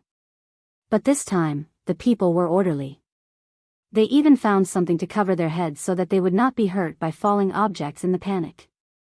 The people stood on the street, waiting for the aftershock to pass again. But the ground shook violently. Most of the people were thrown to the ground in an instant. The middle-aged man turned around and supported himself with one hand on a nearby tree. He turned his head and saw a few grey-robed Seville Silver Lily followers with dull expressions. Strong magic reaction, this is? Divine weapon reaction? I'm afraid it's more than that. In the crowd, a heart-wrenching scream suddenly rang out. "Look, Martha is up there, look over there." Everyone turned to look in the direction he was pointing. Then, everyone felt their hair stand on end. In the distant horizon, a pure white beam of light. It shot from the bottom to the top, straight into the clouds, and above the clouds, there was a huge hand of light that gently caught the beam of light. Everyone's mouth was wide open, and they could not say a word for a long time. A few followers of the Silver Lily kept crossing themselves in front of their chests. Their hands were trembling a little. "Martha, Lady Martha." It was the reunion of a mother and her children after 12,000 years. At that moment, many people actually started to wail loudly. The wind and sand formed a pillar. Once again, Amandina tripped and fell on the hard rock. A layer of skin was scraped off her palms and knees, and blood was dripping. But she did not say a word. She gritted her teeth and silently got up, trying to grab a sharp rock nearby to stand up again. But a hand appeared in front of her. Amandina raised her head in surprise. In front of her, a woman stood in the soft white light. She could not even see the woman's face clearly, but strangely, she subconsciously felt warm and peaceful in her heart. The pursuit of ideals and beliefs is a long and difficult process. The woman smiled and stretched out her hand to her, saying, "What can truly lead to the final throne is not an external object, but a firm and unchanging belief. You are." Don't you plan to continue moving forward, brave child? Amandina gritted her teeth, nodded, and grabbed the woman's hand. She stood up. Looking back, the wind and sand that had filled the sky above the boundless basalt plains had already dissipated at some point. From afar, she could see many people on the gray plains. Like her, they were trekking in the same direction. Amandina's mouth was slightly open. Is this the kingdom of the dead? The woman smiled slightly. For those who pursue the truth, what's the difference between life and death? The girl looked at her in confusion. I once knew your father, Amandina. Looking at the girl's eyes widened in surprise, the woman said gently to her. I know everyone who pursues hope. And your father's biological brother is perhaps the one you should be most proud of. You may not understand what kind of hope Mr. Borg Nesson left for you. Chapter 15:14. The crystal clusters were like a purple tide, engulfing the last section of the gray city wall that stood in the middle of the tide. The countless crystal worms were like a huge wriggling mother body entrenched on the ground.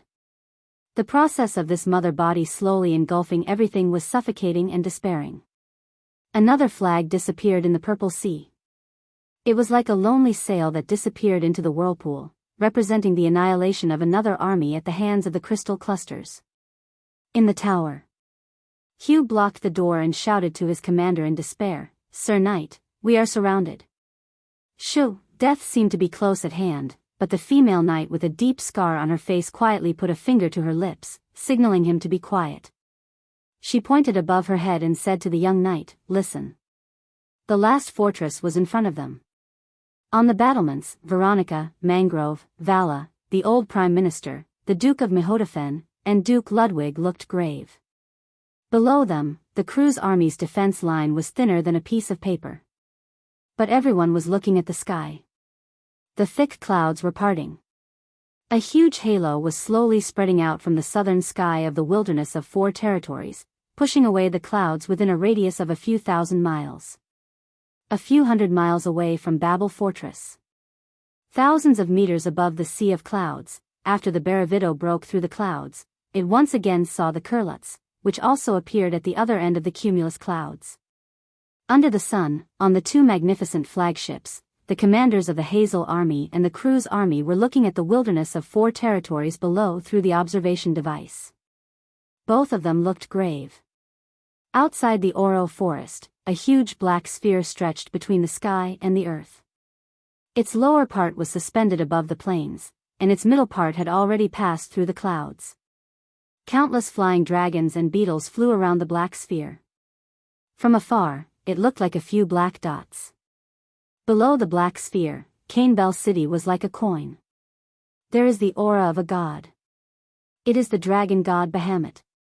This thing once defeated the allied army of the Green Army and the Black Army in the Metz area. There's someone in Cane Bell City. It looks like the Silver Bay Coalition Army. How do we deal with this thing? We can only think of a way to attract its attention and buy some time for those poor fellows to evacuate, give the order. However, the messenger's somewhat anxious voice came from the messaging crystal. Sir Commander, 10 seconds ago, there was a large amount of energy reaction in the southeast direction. Those things are rapidly approaching at a distance of 1,500 meters. They're very fast. They don't look like elven air cavalry. Alert. Wait, they're responding to us. It's the dragon race. Dragon race? She said she's the current princess of the dragon clan. Her name is Alaz. Alaz Golden Flame. A golden dragon. The dragon had arrived. The group of dragons was flying through the sky near Sobias. These giant beasts spread their wings and swept across the sky above the forest. The elves living in the forest all ran out of their treehouses as if they had seen the end of the world. They raised their heads and looked in the direction where the dragons had left with deep curiosity in their eyes. The dragons have appeared. What happened in the west? This was the year of the sword, the first day of the month of the winter harp. Many years later, the people of Saint Tossel living in the White Mountain area would still remember this day. And that was also the last time people saw such a large-scale dragon migration on the continent of Wond. There were a total of 173 dragons. That was the last group that the dragons could gather after the disastrous defeat of Metz. Alas! The little female dragon suddenly heard Flora's voice. She turned around and saw the graceful silver dragon flying beside her. The silver dragon was a beautiful creature, and its mate was the pride of the entire silver dragon tribe. Look to the south, Alaz was stunned. She subconsciously turned her head in that direction. Grey Harbor, the capital of Yanalasu, refugees were crowded at the harbor. These people were poor people who gathered from Sylvanar or the Yenbao area further north. The sudden outbreak of war destroyed their originally peaceful lives. The rebel army began a massacre in the north, and the army of the No race did not let go of any villages they passed by. More and more people left their homeland out of fear and came to the south. But here, Grey Harbor was the end of their migration. The sea was full of ships that were preparing to leave, and each ship was full of people. The merchants were spontaneously dumping their goods in order to take more people with them. There was no return, and they did not care about their reputation. This was just a civilized creature taking the initiative to save themselves at the most critical moment. This was the biggest difference between human society and the beasts. But there were still not enough ships. Erewhon's air fleet also did not withdraw. The Navy had not made a decision yet, but in any case, Count Yanalasu had to wait until the last ship left the harbor. This was the minimum promise that the soldiers made to the citizens they protected. The harbor was also full of all kinds of giant sea monsters. They were actually the servants of the Grey Fin Naga. The refugees boarded the backs of these giant beasts with fear and nervousness, but everyone who left the harbor on the giant beasts bent down and bowed respectfully in the direction of the lighthouse. There, the Frost Dew Queen stood side by side with her deputy, the sea monster Bridget. See, Bridget? That's why we're here. The queen's face was a little cold, but her rectangular pupils shone with a strange colorful luster in the sun. The sea monster shook her head. We don't need the gratitude of these mortals, your majesty. After the Battle of Ampere Seal, we don't owe these Erewhon people anything. Is this all you see? The sea monster Bridget turned around and looked at her queen. For a long time, the people of the sea have been excluded from the circle of this world. Do you know why?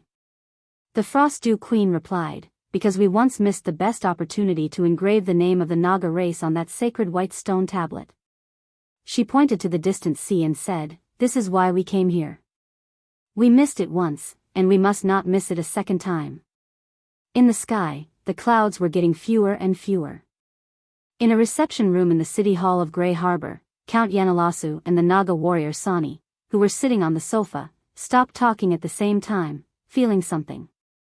In the hall outside, it was already a mess. People rushed onto the street and looked south. Something had happened to Grenoires. Someone was shouting. A bright pillar of light shone dazzlingly in the southern sky.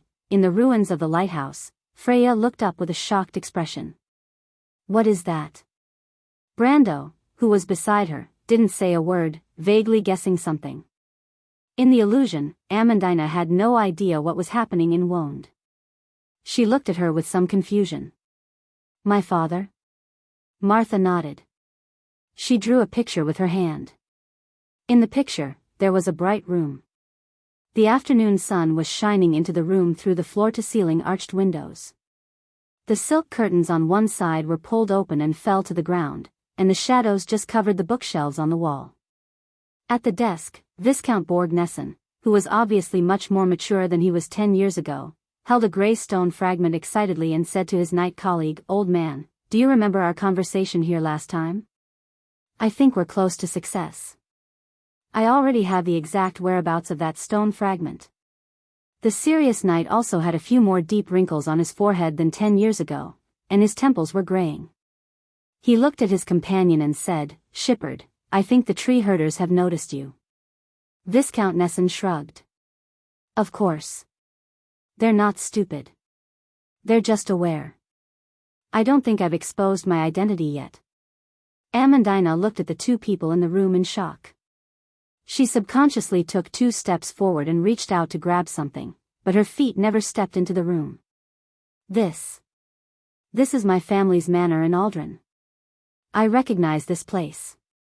This is the 2nd floor of the manor, my father's study, and who is he? How does he know my father's real name? Amandina asked in surprise. Martha gestured for her to continue looking. Amandina bit her lips. She remembered something that happened 2 years before her father went missing. She was only 12 years old at that time. She remembered that there was a guest who took her father away, but she and her mother had gone to a nearby farm to be a guest. She couldn't help but have a complicated expression on her face. This study was exactly the same as in her memory. The glass windows of the cabinets were still filled with gray stone fragments of various sizes. After so many years, she still didn't understand what her father was looking for. Were those stone fragments really that important in his eyes? He was an adventurer. As his daughter, she could understand her father's love for his career. She could even understand the man's deep love for her and her mother. But what could he not tell them? After her mother passed away, she thought about this question all the time until she met Brando. Her father was not only the heir of House Cipher, but also the student and Knight of the Earth Sword Saint. This was such a prominent identity, but he never told her and her mother. Why? But if that was the case, why did he let her know the fate of House Cipher? Since he didn't intend to tell her the truth, then wouldn't it be better to let her be a naive noble lady? Tears blurred her vision at some point. Amandina used to think that she was strong enough and wouldn't cry easily no matter how much she faced.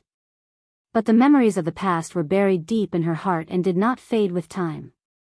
Instead, they became clearer and deeper. She took a step forward, hoping so much that she could ask the answer to this question herself.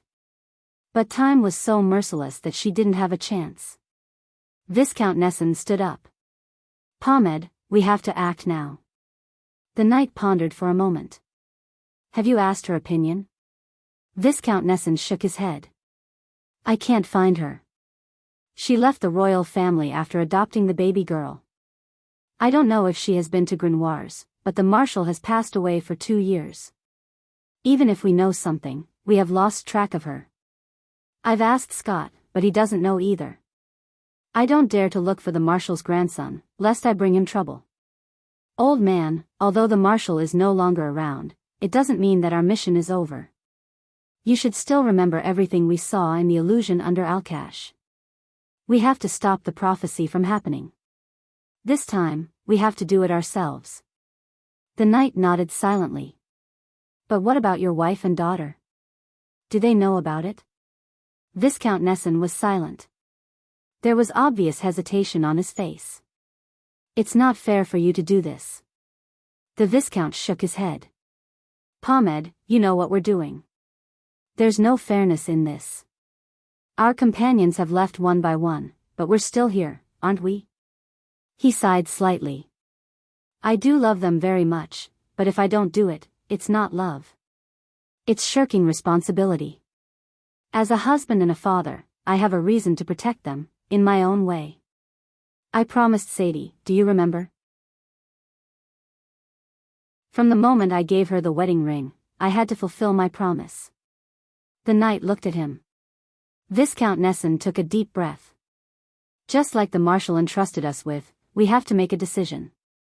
Do you understand, Pomed? I want to leave hope for my daughter and the world she lives in. Even if it costs me my life. I do love them very much, but if I don't do it, it's not love. It's shirking responsibility. I want to leave hope for my daughter and the world she lives in. Even if it costs me my life.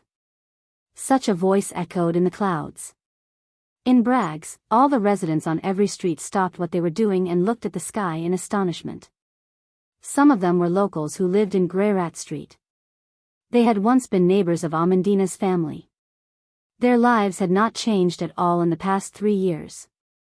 Even though Erwin had experienced a lot, to them, how much worse could their already poor lives get? Some people had come to Greyrat Street and some had left. The rich had moved to the north during the Second War, while the poor could only continue to stay on this old and cramped street. However, many of them still remembered the family of 3 that used to live here, whose identity was completely different from theirs. Isn't that the voice of Viscount Nesson and Miss Amandina? I heard that Viscount Nesson went missing many years ago, and his daughter left Bragg's a few years ago. Miss Amandina is doing well now.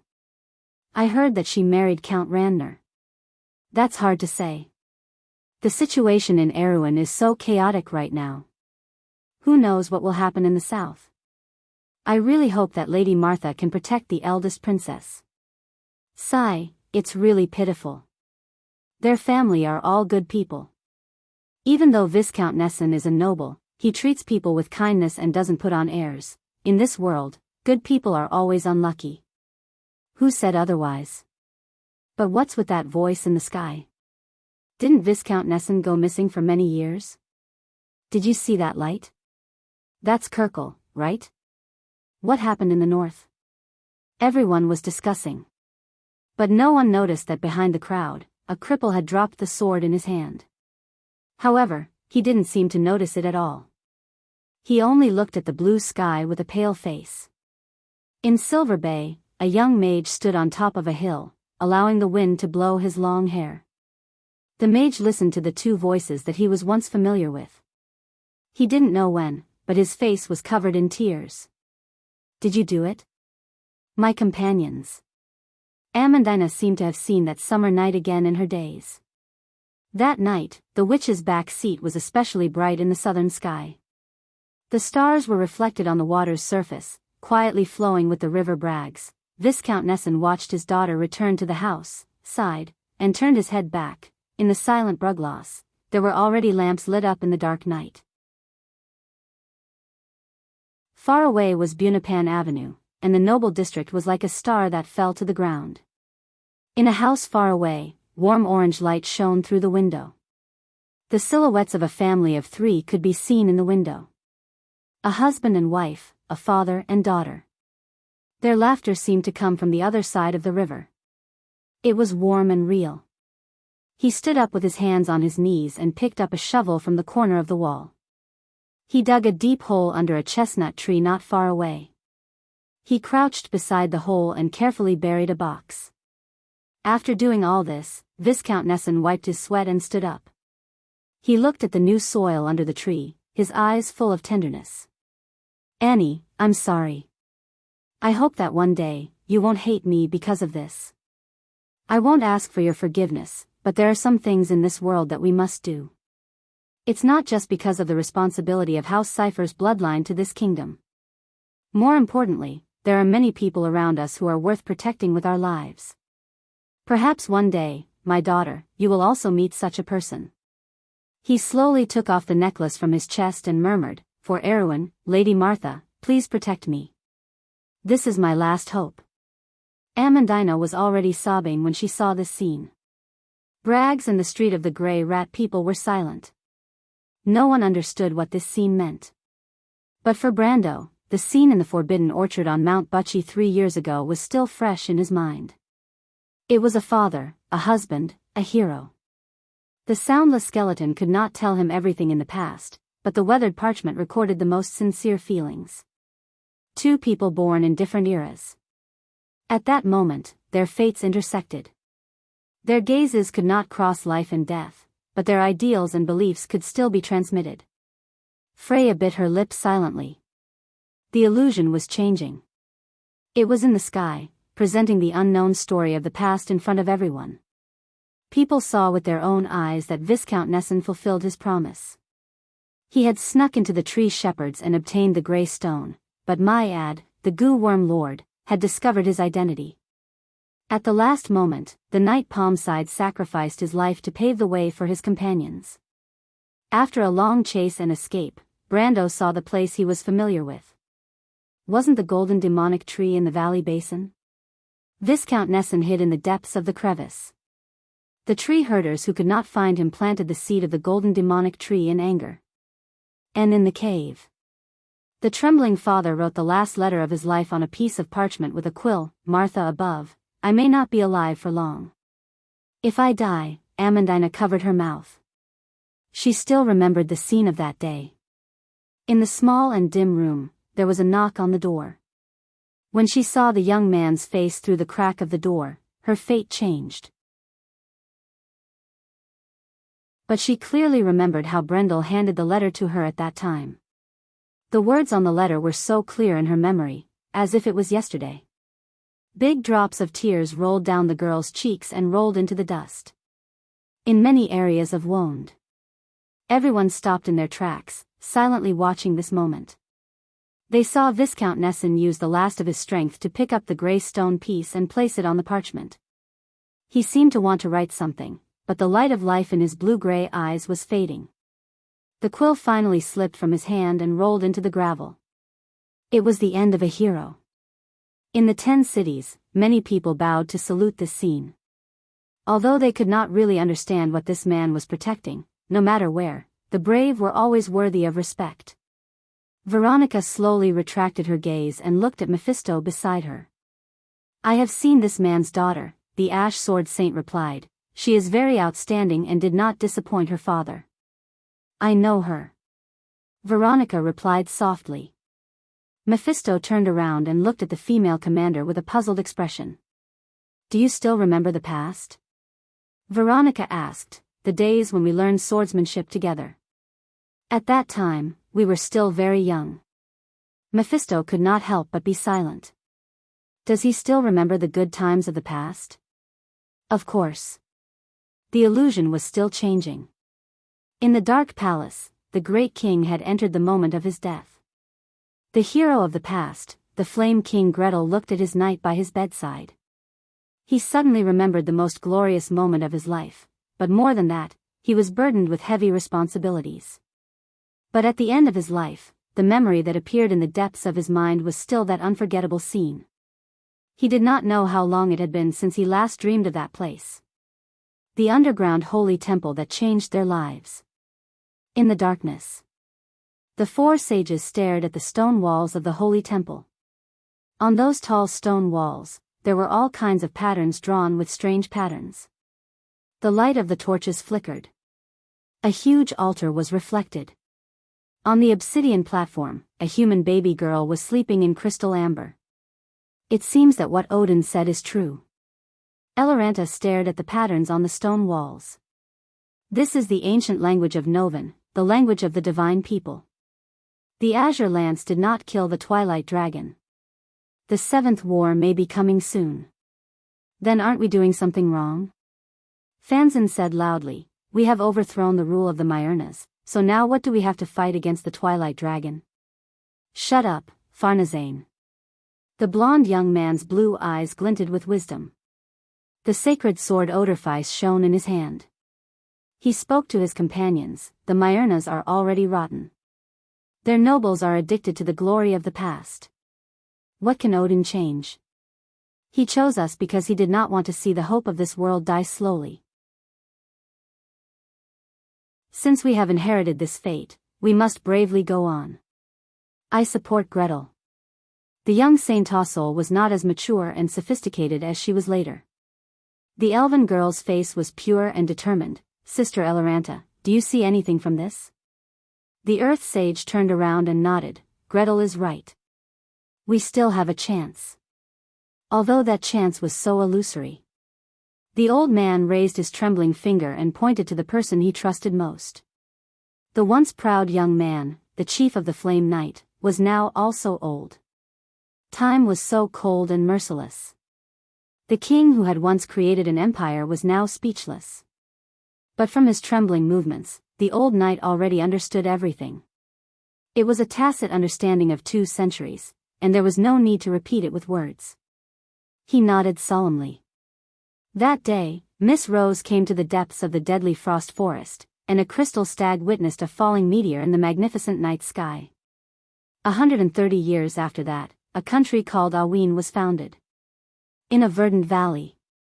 After a great battle, the knights celebrated their hard-won victory. But their king, the late King Eric, left everyone's sight alone. He came to the quiet lake, and another person was quietly waiting for his arrival on a rock by the lake. The late King Eric looked at the knight he trusted the most. Have you made up your mind, Walter? He asked. From now on, you will lose your identity, your honor, and even your life. You may become the things you hate the most in your life. Your fate will forever be tied to this sword, and you won't be able to rest in peace. Until one day, when my descendants are no longer worthy of the sword's recognition, it will come here and quietly wait for its true master. The knight stood up silently. He didn't answer. But he had already knelt on one knee. The amber crystal on the altar shattered, and Princess Constance looked at the baby girl in her hand in shock. Darius, the man with a serious face, shook his head. Don't worry about this, let's see what's written on the stone wall first. The female officer beside the princess named Gwendolyn looked at the two thoughtfully and answered, that's the ancient language of Fenno, the language of the divine people. I just happen to understand the knowledge of this language in a book. What's the content? The Dusk Dragon is about to awaken, but the mortals still have hope. The Dusk Dragon? Darius turned his head. So what we saw in the illusion was real? My lord, the monsters we encountered outside are called crystallizers, Gwendolyn replied. You saw their strength, but that's just the weakest branch of the crystallizers. They're just monsters formed on the basis of the original creatures of Wond, and the real crystallizers are unimaginably powerful, not to mention that the crystallizers themselves are not just a branch of the Dusk species. So if the Dusk Dragon didn't die in the hands of the Azure Knight, then it's inevitable that it will make a comeback. Its claws and teeth are all over the various worlds in the chaos, and once they enter our world, it's enough to destroy everything. If that's the case, where's the hope of the mortals? Gwendolyn smiled slightly. Maybe it's here, or maybe it's in Erewhon. It was the same sunny afternoon. The middle-aged Viscount Borg Nesson smiled and said to his visiting companion, I've investigated clearly. The only hope Lady Martha left for our world is sleeping in Erewhon. At this time, Viscount Nesson still seemed to have no idea about his future fate. The knight looked at his companion. Do you still remember the prophecy we saw in Alcash, Pomide? The knight nodded. The sword that changed fate. Viscount Nesson clenched his fists and showed an excited expression. Pomide, that's the throne of destiny, and the crystallizer that the tree herders have been searching for is the final guide to that hope. It's divided into 5, and is actually a beacon. It's the guidance Lady Martha gave us. Pomide, we must not let the hope of the world fall into the hands of those people. It's an ancient prophecy. Engraved on the Azure poem, 16, the TOWR the lost moon took away the light, XX, JUDGMENT the light lost. 17, TGSTR the silver generation was lost on the earth, walking forward in the darkness and ignorance. 8, STRNGTH the coincidental meeting of the emperor and the fool. 9, TCHRMIT the rusty clockwork was being restored. XXI, TGWRLD the sword that changed fate. Amber.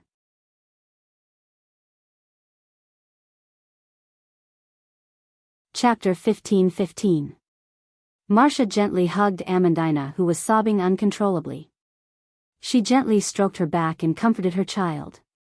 Amandina finally realized something and looked at Martha with tears in her eyes. You are Lady Martha? Martha nodded gently. You're back. The girl raised her head, her face was still covered in tears, and her voice was filled with eagerness. Will you help us fight against the Twilight Dragon? Martha smiled and shook her head. She gently wiped away Amandina's tears. My child, you don't need anyone's help. The tenacious will and confidence of mortals are your most powerful weapons. I have given you the power, and the rest is up to you to open up a magnificent future. Amandina looked at her in confusion, but she saw Martha gently touch her right hand.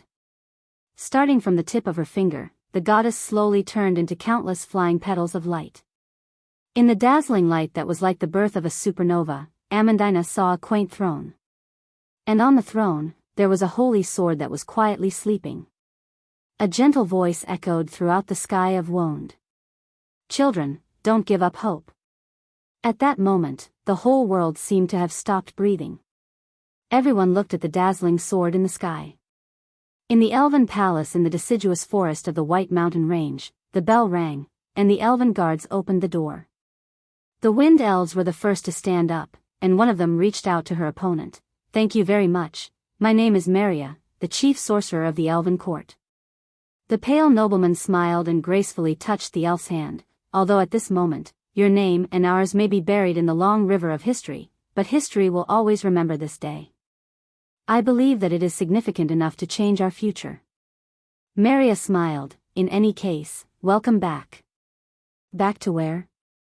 Maria smiled and did not answer, but the dark aristocrat from Madara did not pursue the matter. It was as if both of them had a tacit understanding.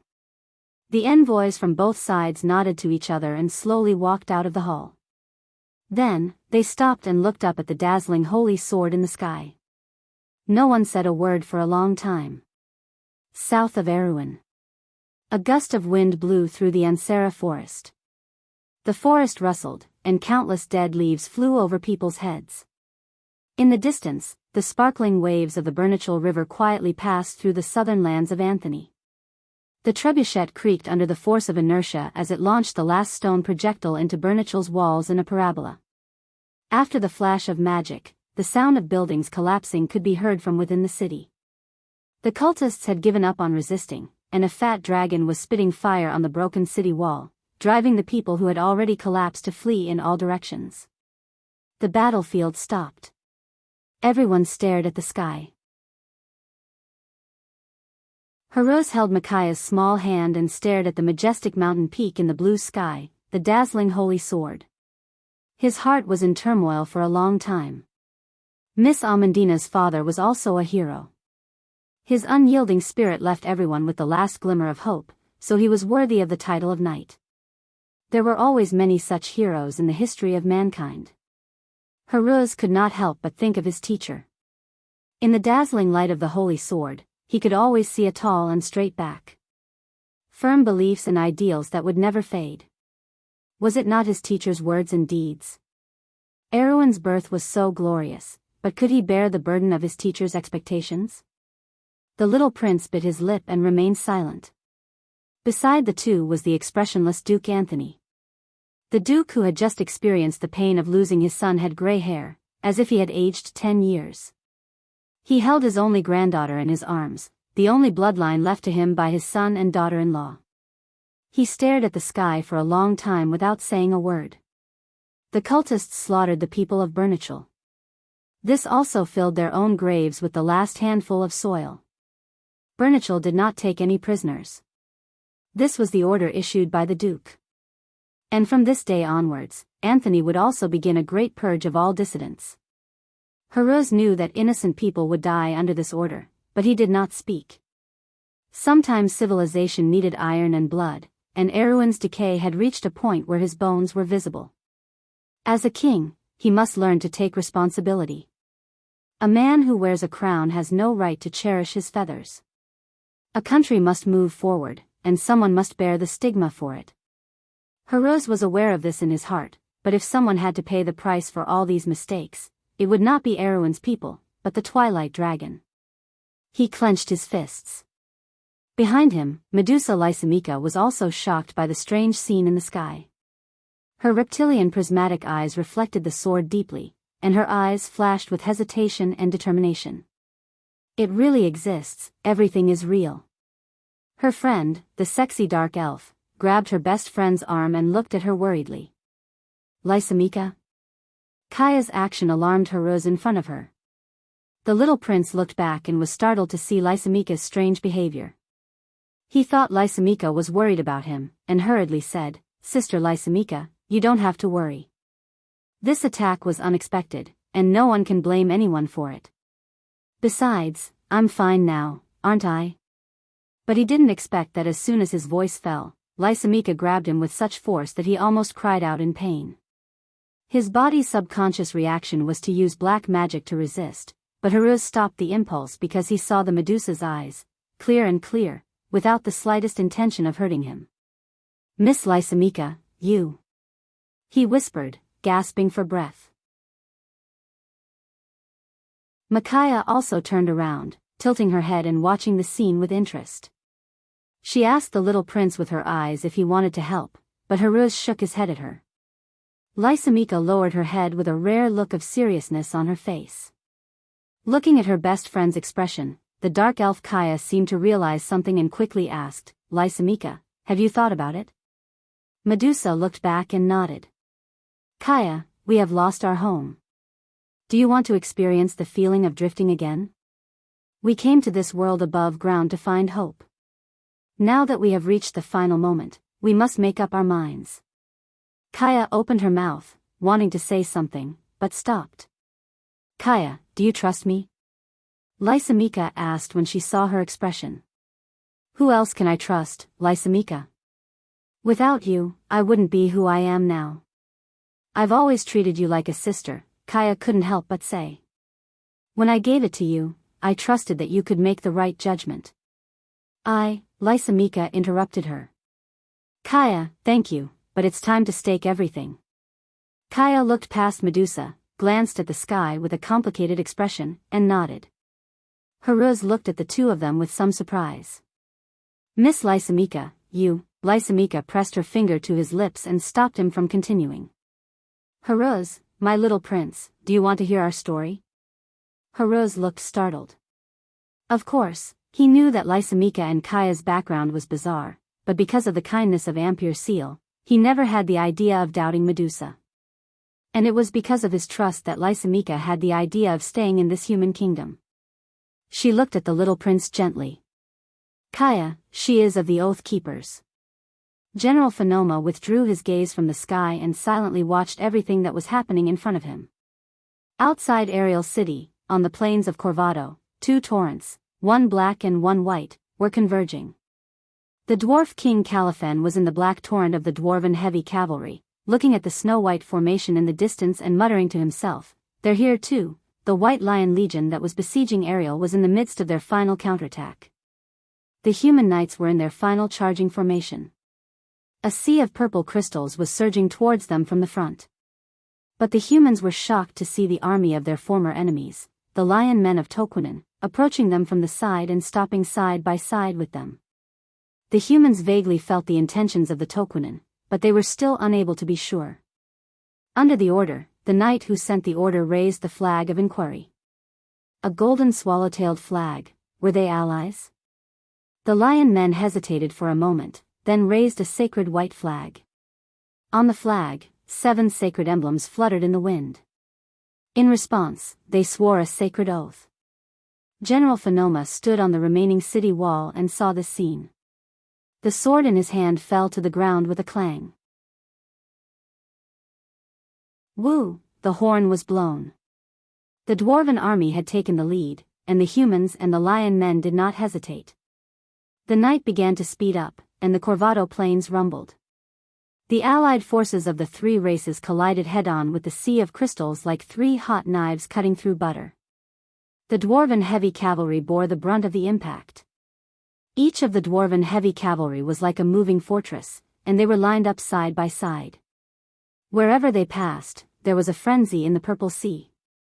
Under the careful protection of Breton, Manrique, and the knight, Dilfari followed the dwarven battle closely. Miss Oathkeeper, the dwarf king Caliphan said to Dilfari, who was standing in the middle of the night after smashing a crystal with his hammer. Have you thought about where you intend to send the sacred sword after we win this battle? Dilfari looked at the dwarf king, and her eyes also fell on the sacred white flag. She held the long box in her hand a little tighter. However, a figure had already flashed through her mind, and she nodded seriously. The sun shone down from the Balta Plateau, bringing with it the warmth of winter. When the captain of the inferior knight, Adams, who belonged to the 5th Legion of the White Lion Legion, woke up, he felt that he was being carried on someone's back. His mind replayed the chaotic memories before he fainted. Across the ruins of Ariel, the monsters that rushed towards his column like a tide, General Phenoma's order to defend the street, and his companions were getting fewer and fewer until he was the only one left. Facing the surrounding monsters, he only had the determination to fight bravely. Wasn't he supposed to be dead? Adams struggled to raise his head. He wanted to see who had saved him. Had General von Norma's strategy worked? Did the White Lion Legion take back the street? Did they win the final victory? Did they save Ariel City? How many casualties did they suffer? But what he saw was a long snow-white mane. The lion man turned back to look at the human on his shoulder. There was a long and narrow scar on his face, and his green eyes seemed to be embedded in the middle of the scar. The Lion Man of Toquinen. Adams was very familiar with one of the opponents of the White Lion Legion. Every winter, there would be several clashes between the humans and the lion men. This hatred had lasted for hundreds of years and was deeply engraved in the bones of every sergeant of the White Lion Legion. It was the same for the Lion Men of Toquinen. But why were they here, and why did they save him, their enemy? You saved me? It's nothing, the Lion Man replied nonchalantly. He strode forward through the streets that had long since turned into ruins. You can remember my name. My name is Cher. I will definitely become the greatest hero in the future. Adams could not help but look back at the boastful Lion Man, but he saw that the Lion Man's eyes were firmly fixed on the distant sky, and there was a dazzling light reflected in the depths of his eyes. There was a sword. Don't be complacent too early, Martha. The Roman stood on a hill outside the lighthouse and sneered. Hundreds of miles away, the mercenary commander's eyelids suddenly twitched. Her movement startled everyone. Someone, Miss Yuta, is awake. There was a panic. In the same panic, far away in the desert country of Rubik, far to the south of the continent of Vaunt, gravekeepers in grey robes were running towards the center of the temple in groups. Everyone had a solemn look on their faces, and the bells in the city were ringing. Adeline stood behind Naquil and looked at the main gate of the temple in disbelief. This was something that had never happened in 1,000 years. The great elder, accompanied by 12 gravekeepers, looked solemn. He held a blue short sword in his hand and came to the two of them. That is the sacred sword of wisdom. Adeline stammered. Naquil nodded. The ring of the world. The great druid of the ring of the sky opened the window and the wind blew in. Even in the harsh winter, the trade winds of the ring of the world could still bring back the scent of summer. A green leaf flew in through the window and landed on his hand. The great druid raised his sparse eyebrows and couldn't help but let out a bitter smile. This little guy has given us a difficult problem. My lord? Go, let me see if it is that person. He looked back. Outside the window, the scenery of Atlanta was as beautiful as a painting. After the age of silver, do the Bugas still remember their glory and promise? As the guardians of the Truth Parliament, the guardians of the knowledge of the Great Library, and the descendants of the wise ancestors, do the Bugas, who have the blood of silver, pursue power or wisdom? What was engraved on the towering white spire? Was it the truth of laws or the judgment of destruction? The mystery of the universe that everyone once explored in almost infinite lives, is it just the ravaging and trampling of the weak, or the persistence of true knowledge? I believe that the Bugas are wise, because no matter how the pros and cons are weighed, how the gains and losses are chosen, what can make the silver people more glorious is always knowledge and truth, not strength and power. I believe that the wise have a long-term vision, and can cut through the heavy fog and see the true future of the city of silver. I believe in civilization, not barbarism. Just as I believe that wisdom will eventually defeat greed, I believe that the people of the clouds can make themselves make a decision that they will never regret, because I believe that we still have a glorious future. And this is what I want to say, all of it. Kaneki, in the Cloud Temple, the Prime Minister's daughter in a white robe gently threw away the script in her hand, raised her head, and looked at the thousands of silver people on the circular staircase venue. There was complete silence. Solomon stood next to Delphian with his eyebrows down, his expression calm. He looked up at his colleagues, burning with the flame of wisdom, in his eyes that saw through everything. He appeared very calm. Let's vote. Thousands of hands were raised, no one opposed, no one abstained. Lady Tanya the fairy stood on Phoenix's shoulder, her silver eyes looking at the somewhat calm and somewhat proud human girl with some shock. Then there was a storm of applause, sweeping through the audience.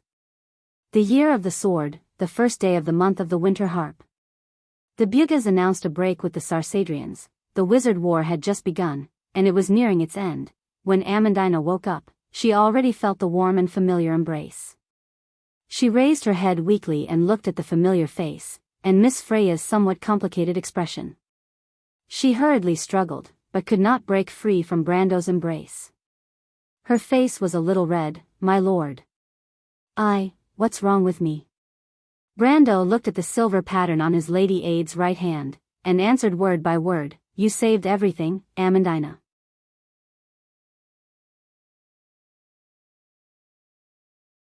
Chapter 15-16. The wind blew across the silver sand dunes, and the gravel was lifted up. In the sky, the clouds were gradually gathering again. Brando seemed to remember something and handed the weak Amandina in his arms to Freya. "Wait for me." Freya nodded silently. Brando turned around and stepped on the sand to Wizard Sauder's side. The once famous wizard leader was now disheveled, and he was no longer as majestic as he used to be. He bent his body and lowered his head, staring blankly at the sand until Brando's boots appeared in his field of vision. Only then did he raise his trembling head and stare straight at the young lord. He opened his mouth and said in a hoarse voice, "You must be very proud, human." Brando looked at the man's cloudy eyes. His silver pupils were bloodshot, like an old and dying beast. He did not even feel angry in his heart at the moment. He only replied faintly, "This is the choice of the people of Sasald." "Does it feel good to be a traitor?" Wizard Sauder made a gurgling sound in his throat and laughed coldly. "So what? You are not immortal." Brando looked at him and could not help but show a trace of sadness in his eyes. "Don't you understand? If we think we are, then we are one of the majority of people in this land," he said quietly, "because there are no transcendents in this world.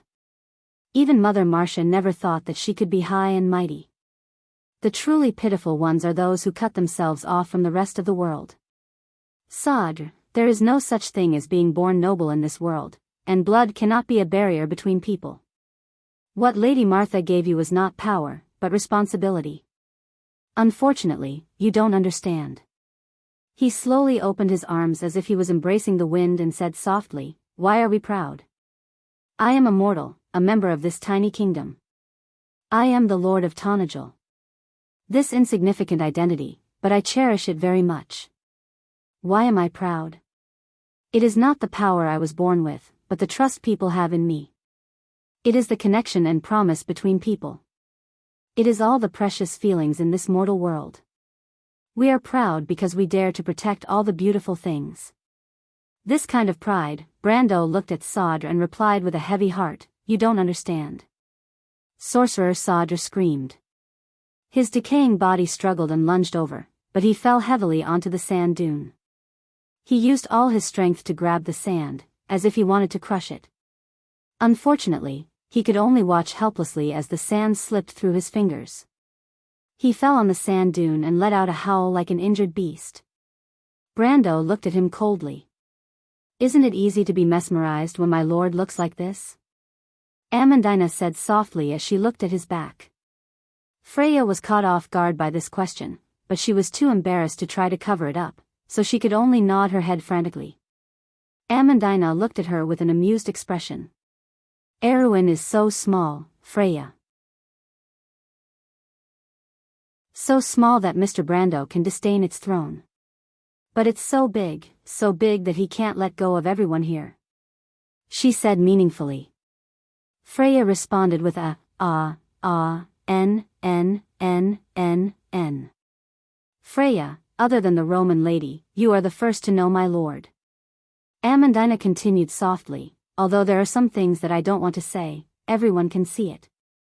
If one day, one of us is unable to return from the battlefield, will you regret your thoughts at this moment?"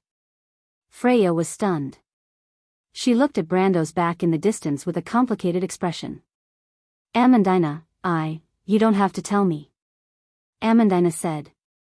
With that, she turned her head and gently bit her lip. Freya's voice was like a mosquito's buzzing. "Miss Amandina, I look really that obvious?" Amandina's eyes widened.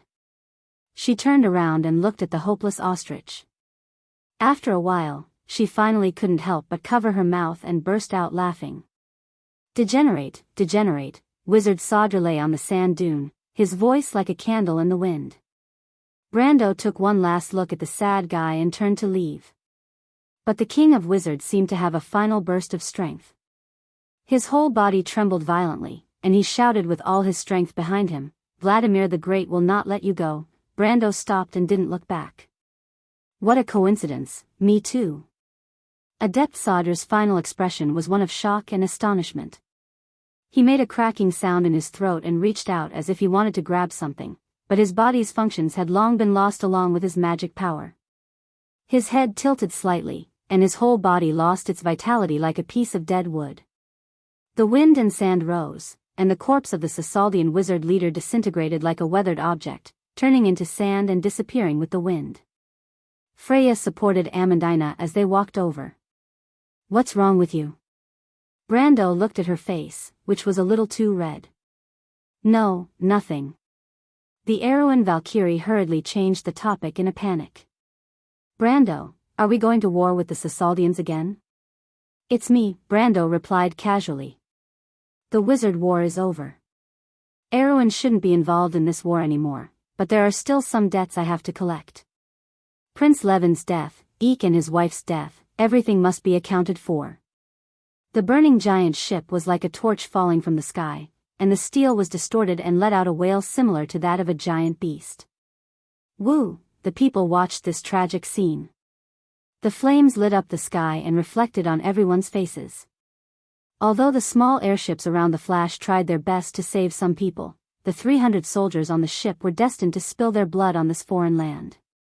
It slowly fell to the ground, and everyone solemnly saluted in that direction. In the flames, the heroic spirits became eternal. The Flash sent the last signal, indicating that we should continue forward. The soldier who gave the order held the note with red eyes, and for a moment, did not know whether to continue reading. The old man waved his hand, leaned on his cane, and left without a word. The night was silent behind him. Many people knew that the person on the ship was the old man's eldest son. The people had lost too much, so much so that they had lost the right to grieve. The sky was already in chaos. The formation of the floating warships was intertwined with each other, and all kinds of emergency airships made the airspace even more chaotic. In the sky, there were flying beetles and screaming dragons, and dragons of different colors were fighting each other. The light of magic penetrated the entire battlefield from time to time, and various colors of light and smoke intersected in the sky. Burning fireballs whimpered as they fell from the sky, and finally turned into a dazzling ball of fire that hit the ground. The corpses of the dusk species fell like rain. 2 injured dragons were forced to leave the formation and began to make a forced landing in the direction of Canterbell City. "Quick, cover them." On the warships, all kinds of sharp alarms were blaring. The knight shouted loudly, even suppressing the hoarse voice of the messenger. "There's a high-intensity magic reaction in front. Full rudder left, evasive maneuver. Sub-fleet, change formation. Watch the clouds, they're coming down." The beetles formed a huge arrowhead, and flew down from the clouds. The crew's fleet was in a panic, and the limited counterattack could not cause fatal damage to these monsters. Just as the tragedy was about to happen, a cloud was suddenly torn apart, and a huge silver dragon pounced from the right, smashing the beetles' formation into pieces. With a swing of her tail, Flora swept away countless beetles, and then spread her wings to split them in half. She turned around in the air, and then had the leisure to signal to the crew's fleet. The appearance of this elegant creature immediately caused the entire fleet to cheer. Everyone raised their hands, and excitedly waved the weapons in their hands. The captains and first officers on the warship saw this scene, and their hearts were filled with excitement. It was as if they had returned to the War of the Holy Saints 1,000 years ago.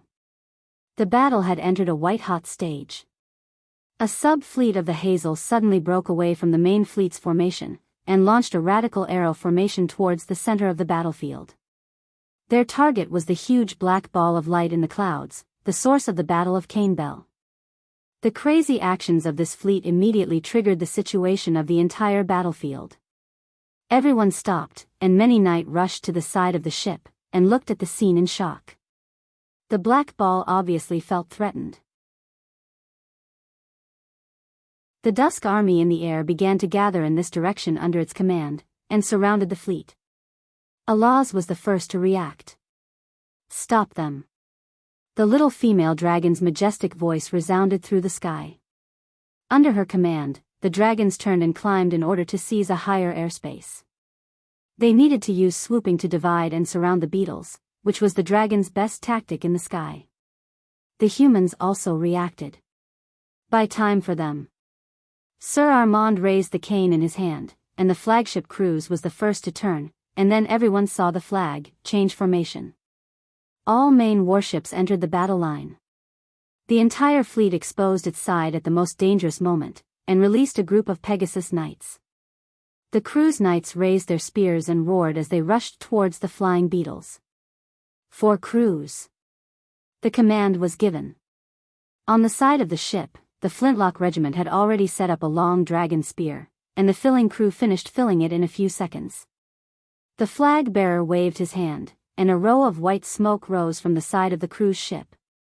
The flying horseshoe beetles seemed to have crashed into a wall, and the first few rows fell down like rain. On the ground, the forced landing of the two dragons caused a commotion. Everyone in the Silver Bay Coalition army was in awe of this battle, and they knew that this would be a war that would determine the fate of the entire world. Everyone silently prayed for their compatriots, praying for the fleet and dragons that came out of nowhere. The attack of the crystal clusters on the ground temporarily stopped, and more crystal clusters were spreading their crystal wings and flying into the sky. Many people spontaneously ran to the top of the city wall and looked at the sky. They clenched their weapons in their hands, and wished that they could join the battle themselves. But the commanders of the coalition army had not given the order yet. The old white sword Saint Brant saw the two injured dragons that were forced to land, and suddenly grabbed his coat from his attendant, carried his sword, and turned to leave the city wall. Little Duke Malvis was stunned when he saw this. "Uncle Brant, where are you going?" Brant did not turn his head. "Time's up, to fight." Duke Malvis was stunned. But suddenly, he made up his mind and quickly caught up. "Uncle Brant, count me in." Brant turned his head and glanced at this guy. "You will die." Little Duke Malvis gestured with his hand on his chest. "I know." Brant then nodded approvingly. "That's more like it." The two of them walked down the horse path. Under the city wall, the soldiers looked up at their commander, and their expectant eyes said everything. Amidst the creaking of the capstan, the heavy city gates slowly opened. The human knight was already in formation under the city wall, and the young knight looked at the purple crystal sea in the distance with a solemn expression. They took a deep breath, and their pupils of different colors were all filled with nervousness. Brant stood beside these young people and pointed his sword forward. "Get ready." The knight pulled down their metal masks, and the white mist condensed into frost on the metal. The first and second rows began to jog faster and passed by the suspension bridge. The spears were like a forest, and the banners were like the sea. Brant turned his head back on his horse and saw that his granddaughter had already climbed to the top of the city wall. The nun princess's expression was cold as she stared at the crystal cluster sea in the distance. The two dragons had already fallen to the hills in the north, and the crystal clusters flew in that direction in an overwhelming manner. She raised her hand, and the Book of Gaia had been released from its restraints and was surrounding her. The pages of the book were flipping. A huge magic circle appeared above the girl's head. The crystal clusters noticed the movement in this direction, and a few of the long-range crystal clusters immediately began to divert their firepower. However, the stray arrows that flew past Magadol were also blocked by a pale yellow light net. The girl's voice was clear as she spoke. Chapter 7, Creation. She raised her hands, and in a loud roar, stone pillars that were tens of meters wide rose from the ground. The knight was jogging faster, and these stone steps were like waves that carried them forward steadily, as if a bridge had been raised in the purple crystal sea. All the crystal clusters that rushed towards the bridge were immediately crushed by a bright yellow crystal storm. All the soldiers on the city wall were stunned. Then, there was a burst of cheers. In the sky, the two commanders looked at the scene on the ground and nodded at the same time. Their colleagues below were not simple. The Silver Bay Coalition Army's actions at this time were just right when the Twilight Army was about to move. Even they felt uncomfortable watching it, let alone the other party. Now that the Crystal Cluster army could not take care of the front and rear, in a sense, this greatly reduced the pressure on them. In this case, of course, they would not waste the wonderful assistance of the Silver Bay Coalition Army. On the battlefield, the Hazel's sub-fleet was close to its limit. The Hazel people sent out their last signal flag. The flag had no meaning, it was just a salute to their colleagues. Everyone was quiet. It was a flag that symbolized wisdom and courage. The two commanders took off their hats, held them in their hands, and saluted in the direction of the flag. The giant dragon swooped down, splitting the swarm of Zergs on the battlefield into two, so that they could no longer catch up with the Hazel people's fleet. The main fleet of the Cruise people and the Hazel people were firing round after round, and the bullet scream did not stop for a moment. The battlefield seemed to have stopped at this moment. The small fleet released their last air knight. The knight piloting the mech rushed into the swarm of Zergs in front with fearless courage. Then, there was a dazzling flash, explosion, and shockwaves, as if countless suns were lit up in the sky at the same time. Everyone raised their heads. They watched as the fleet tore through the opening and went straight into the black ball in the clouds. A signal was transmitted to the entire fleet at the same time. A bigger explosion was produced. At that moment it was as if the whole world had darkened, and only a bright ball of light was left in everyone's eyes. The ball of light suddenly shot out in all directions, and the dazzling white light shrouded everything. The huge roar caused everyone on the battlefield to experience tinnitus and deafness for a short period of time. Thus, this white and flawless world seemed to have quieted down. The shockwave swept through everything in an instant. The closest Zergs were directly vaporized into ashes. The airflow affected the giant dragons, forcing them to scatter their formation, not to mention the human fleet. The airflow almost knocked everyone off their feet. But people quickly got up from the deck and looked in the direction of the black ball. Then everyone sucked in a breath of cold air. Above the huge black ball in the sky, there was a huge head. A metal dragon. Across the world, the city of Candlebell was as small as a speck of dust in front of it. Its indifferent silver eyes looked at the world, half of its body was exposed outside the black ball, and only half of its wings had not been stretched out in the ball. It was obvious that the life-risking attack had interrupted its teleportation process. Looking at the metal dragon, the dragons were silent. Allah's heart was filled with complicated feelings. Once upon a time, it was the dragon's faith and pride, the dragon god Bahamut. But at this moment, they had to bid farewell to their past. The little female dragon suppressed the grief in her heart and shouted, "We can't let the sacrifice go to waste. Before it comes out, let's form a formation. There's only one chance. Listen to my command, dragons. Supreme circle magic, dragon strike." The dazzling light pierced through the sky.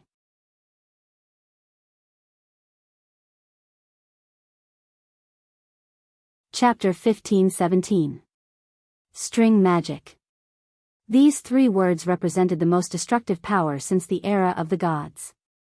The incantation system based on the dragon language bypassed the restless elemental layer and the silver-white law network, directly extracting power from the lowest level of the Tiamat code. The three elements that made it up, the law, energy, and matter, were the foundation of the construction of this world. With the string of law, it reshaped the purity of energy and magic. This was the origin of the name of string magic. The pinnacle of mortal spells was the 14-circle spell. The silver folk called it a forbidden spell because that was the limit that the law and elemental power could reach. But for the gods, this kind of power was just a secondary manifestation of the essence of this world. What was the universe? It was dimension and energy. Only string magic had the 15th circle, the spell used in the War of Gods. Even in the past countless eras, the brilliant god-slaying sword didn't have the opportunity to be used every time. In this declining era, there was only one race left on this continent that used string magic, the dragons. And after the War of the Holy Saints, in fact, the dragons could no longer use the ring ritual to recreate the glory of the past. But there was always a turning point. That was to use the power of life. A huge magic array unfolded behind more than 100 dragons. The chanting of the incantation resounded between heaven and earth, the air resonated, and a bright beam of light pierced through the magic array. Even though it crossed a distance of tens of thousands of meters, it was still like a spear of light, accurately piercing into Bahamut's head. The light was so simple and unadorned that the crew's people who were close at hand couldn't even detect any energy fluctuations in this spell. But when the human wizards on the ship saw this scene, they almost went crazy. Their understanding of this world told them that any magic would weaken, and no form of energy could transition between different energy forms without energy loss. But this dazzling beam of light. It was a perfect form of energy with zero dissipation rate. This was magic that couldn't exist. But it was displayed in the modern world by the string magic of the dragons. Everyone watched in shock as the beam of light pierced through the metal dragon's head. Bahamut howled in pain, raised his neck, and his whole body stood up from the black sphere and fell backward. However, this did not come without a price. The dragons in the formation were turning into dust one by one and were blown away by the wind. Prepare for the second attack. Alaz looked at the sacrifice of her own kind and felt like her heart was being cut by a knife, but she steeled her heart. For victory, even she could give up her own life. She reminded her companions loudly, "Don't put your hopes on one attack, our goal is to stop it from coming to this world." Alaz. Flora looked at her worriedly. "I'm fine." The little female dragon shook her head vigorously. The formation lit up once again, and the second attack was charging up. However, the screams interrupted everyone's movements. "Everyone, look below." Alaz lowered her head. An inconceivable scene was reflected in the golden pupils. The black sphere was shrinking. And Bahamut? Everyone was stunned. The metal dragon had disappeared. In the dark and deep space, the remaining starlight was still half extinguished, emitting a small amount of light. The remains from the age of the gods floated quietly in this space. The surface was covered with a faint layer of starlight. At the end of the vision, the crystal wall divided the entire space into two. One side was the deep void, and the other side was Won's fluorescent atmosphere. On the ground, many places were flashing with sparks of fire. The crystal wall was full of cracks, and from time to time, small pieces fell from the wall with a slight noise, floating in the space. In the distance, rows of constructs were distributed in the vast sky, shining with a metallic luster. A shrill scream filled with hatred and resentment suddenly shook the entire space. The floating remains were pushed back by the sound wave, colliding with each other. One of the metal dragons suddenly retreated and crashed into the building. One side of its metal face, from its eye socket to its jaw, had completely disappeared, leaving only a pitch-black hole. It screamed in pain and rolled around, spreading its platinum wings and crushing countless constructs into smithereens. It was so furious that it turned around and was about to pounce on the space crack again. But at this time, a cold snort came from the darkness. "Bahamut, I didn't expect that you and I would exchange identities in this war." This voice stopped Bahamut's movement. It turned its huge head slowly in that direction, and saw a giant wolf, standing like a mountain, step by step in the void, and came to a place not far from it. Ekis raised his head and looked at the scene coldly. "Rebel, rebel." Bahamut let out a series of low growls. "Die." It turned around, spread its wings, and pounced on Ekis. But Ekis only needed to move slightly to the side to avoid its attack. Her eyes flashed with a strange light, looking at her old enemy, Lord Twilight Dragon. "Is it fun for you to control these broken toys?" As she spoke, she raised her claws and slapped the metal dragon's back, sweeping it away. With a loud noise, Bahamut crashed into the crystal wall in the distance like a meteor. The crystal wall, which was clearly cracked everywhere, didn't tremble in the slightest when the metal dragon crashed into it. Not even a trace of crystal powder fell from the wall. The dragon crawled up shakily. But how could Ekis give it the chance? She leaped over and stepped on the fallen dragon god. Amidst the cracking sounds, the platinum dragon was stomped onto the crystal wall. The dragon let out a low roar of anger. Ekis understood that the twilight dragons had already left this body, and now this fallen dragon god was only fighting based on instinct. She snorted coldly, "Without Tiamat's law, it seems that you don't even have a brain. Without Martha's support, how are you going to fight me?" The metal dragon couldn't understand her words at all and struggled frantically. Ekis raised her head, and the silver hair on the back of her neck stood up. She stood on Bahamut's body without moving an inch. She even squinted her long and narrow eyes, appearing somewhat enchanting as she sneered, still struggling, "Your brain really isn't clear anymore. You were interrupted in the process of descending, and even suffered a dragon strike. If it were me, I wouldn't feel good, let alone a piece of trash like you." As she spoke, she mercilessly slashed down with her claws. The power of this claw was so great that even the space under the sharp claws produced layers of ripples. This claw slashed heavily on Bahamut's neck. Although it didn't break through the power of law, it still made it let out a painful howl. Ekis was unmoved, and bit down like a real beast. The metal dragon's voice suddenly changed from a roar at the beginning to a low cry of pleading. But gradually, even the sound of the wailing gradually became softer. Ekis' claws stepped on its shoulders, and the sharp teeth that could destroy everything finally pierced through the layers of power of law, and bit down on the dragon god's neck. With a soft crack, Bahamut's massive body shuddered. His only remaining mercury eyeball flickered for a moment before finally dimming. That was the last moment of a god. Although it was somewhat ironic, in this war, the two sides that originally represented order and chaos had now switched positions. "Looks like order has won again," Ekis said to herself somewhat sarcastically. After confirming that her opponent was completely dead, she raised her head and let out a long howl from afar. After several eras, she finally killed this damn reptile. But it represented Martha. Thinking of this, Ekis turned back and looked at the woman wrapped in a black robe in the distance. Sophie stood on a floating ice crystal asteroid, calmly watching the war. A war between gods, but it was so barbaric and violent, and lacked the beauty it should have. But in fact, when one's power exceeded a certain level, the battle actually became simple and direct. Ekis let go of Bahamut's body, and the huge metal body slowly flew out. It could be foreseen that in the next few hundred years, this wreckage would soon become a part of this silent space. Another god slumbered in the world. I have already proven my sincerity. Although I could have not killed it, after rebooting this world, it should have been a part of me, Ekis said. "So, little witch, now it's your turn to fulfill your promise." Sophie nodded. "Yes," she answered, her voice unchanged. The girl raised her head, and her gaze passed over the giant wolf that was like a mountain range, and looked at the distant wound. In the darkness, rows of constructs were suspended in the starry sky, their edges emitting a faint light.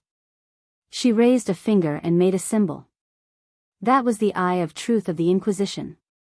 Then, there was the Ouroboros of the Inquisition. The World Tree. The Dragon of War, Tiamat. Sophie's pupils flowed with green light, and rows of data fell in her eyes like a waterfall. As she drew symbols that represented authority, from near to far, the rows of constructs in the starry sky lit up. Ekis closed his eyes. She sighed in a low voice, "Sure enough, this is the entirety of the law of Tiamat. I have to say that you are really smart to be able to build such a huge system. Then, after they all belong to me, can I restart this world?" "No." Sophie shook her head. Ekis suddenly opened her eyes, and her gaze was terrifyingly cold. "Why, are you going back on your word? Our agreement is that you can only restart this world when everyone has given up hope," Sophie replied in a manner that was neither servile nor overbearing. "I don't object to you taking over the authority of Tiamat. For the new world, it doesn't matter who the mother is. But at least in this era, you have to abide by our agreement." "And if I don't agree?" Ekis asked in return. "You don't have the authority," Sophie looked at her quietly. "You won't get the throne of destiny until the very last moment." Ekis bared her snow-white teeth, and her eyes flashed with a dangerous light, but Sophie raised her head and looked at her fearlessly. "Very well, I will abide by the agreement." Sophie nodded. "But there is one more question," Ekis said. What question? I'm very curious, who are you? Ekis narrowed her long and narrow eyes dangerously. You said you are the inheritor of the 13th moon, but I have never heard of a witch's inheritance with a higher authority than the witch queen. Is this important? Of course, this concerns my judgment of your goodwill. Sophie thought for a moment and replied, You have also never heard of the existence of an inheritor of the 13th moon, Ekis. Ekis was silent. Sophie then continued softly, Actually, I am the third experiment subject. The third experiment subject? In the curved surface plan, Miss Roman represents the path of coexistence with the dusk, and I represent the path of complete suppression of the chaos magic.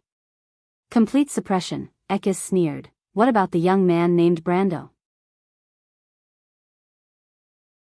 The three plans were only to ensure the comprehensiveness of the plan, but Sophie did not argue with her and only replied, He is different from us, only Lady Martha knows about that. This answer made Ekis frown and ask, Even you don't know? Yes, Sophie nodded again. Miss Roman is a product of the truth theory, I am a product of the judgment union, only Mr. Brando comes from the will of Gaia. Gaia's will has always been the most mysterious existence among the various organizations of the gods, and only Martha has all the authority. But I am Martha now. You are not. Ekis took a deep breath. Speaking of which, I thought of another thing.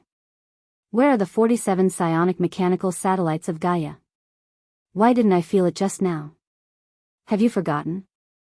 Sophie calmly replied, That is the agreement between you and Miss Tiamas. I am not responsible for interfering. So that is an immortal object.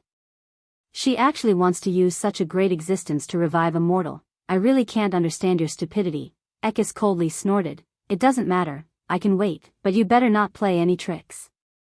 Sophie was unmoved by her threat. Ekis was also somewhat helpless against this human girl. After giving her a deep look, she turned and disappeared into the darkness. Behind Sophie stood Ekis' other daughters, or to be exact, there were 4, the Ko-Hua sisters, standing hand in hand. The 2 sisters stood side by side, one dressed in black and the other in white, as if they were carved out of the same mold, except that one was cold as ice, while the other was quiet and gentle. Behind them was Agatha, dressed in black mourning clothes, with a black veil on her head. She looked like a woman living in seclusion, but her face was as calm as water, as if she did not care about anything. Ekis' youngest daughter stood at the back of everyone, still naked. Her snow-white bare feet stepped on the metal surface, and she wrapped herself with a large silver-white tail. She tilted her head and smiled, revealing her small fangs, occasionally moving her long silver ears. She looked more like a fox than a wolf. She looked left and right with a curious expression, and finally whispered to Dark Ko-Hua, Sister Ko-Hua, why does Mother look unhappy? Dark Ko-Hua coldly snorted, ignoring it. The black sphere had completely disappeared. In what seemed like the blink of an eye, the sky outside Canterbell had returned to its clear and boundless sky. The crystal clusters were receding like the tide, and the locusts and giant dragons had also lost their target, running amok in the human fleet, but without an orderly command, their destruction was only a matter of time. On the ground, the exhausted Silver Bay Coalition army could no longer give chase. Many people sat on the ground, paralyzed, looking at the disappearing pillar of light in the southern sky. They already knew that it was Erewhon. That was where the hope of civilization lay. The huge fleet in the sky slowly changed its formation, and more floating battleships began to leave their original formation, joining the ranks of the pursuers. The people who had survived the disaster looked at the scene in front of them in a daze. Young Duke Malvis knelt on the ground with a pale face, and a giant dragon girl with bright eyebrows and bright eyes was bandaging his wounds, giggling from time to time. Blank turned his head back from a distant hill, and could not help but shake his head at the sight of young Malvis. He was here to save someone, but in the end, he was saved by the person he was supposed to save. How embarrassing. But most of the night did not think so. Most of these warriors, who were covered in blood, looked at their duke with reverence, and even a little envy. The cheers from the direction of Canterbell City could be heard from afar. When the cheers sounded like a tsunami, everyone here realized that they had won. Yes. Victory. Magadal stood on the city wall, covered her mouth, and tears rolled down her cheeks. Many people were crying. They were happy for the desperate situation, sad for the friends who died in the battle, and happy for the future that was saved. Those were tears of excitement and sorrow. Their cries echoed in the wind. Look, this was the victory of the mortals. The sword that changed fate was always held tightly in the hands of everyone. The spirit of never giving in was the flame of civilization. Allah spread her wings, and let the shadow of the giant dragon sweep across the land, patrolling the entire battlefield in the sky. But her emotions were a little messy, and her face was slightly pale. Some of the closely connected things in her bloodline told her one thing a few minutes ago: Bahamut was dead. The era of the golden folk was over. P.S. Although it is not necessary, but after thinking about it, I still want to ask for monthly votes. After all, this should be the last time I ask for monthly votes for this book.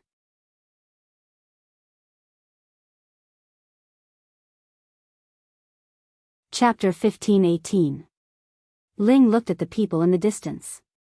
Several girls were chattering as they picked up firewood in the woods by the road. They were wearing thick cotton-padded clothes and their faces were red from the cold, but laughter could be heard from afar from time to time. The greatest and most real damage that war could do to a country in a short period of time was the decrease in the number of young adults.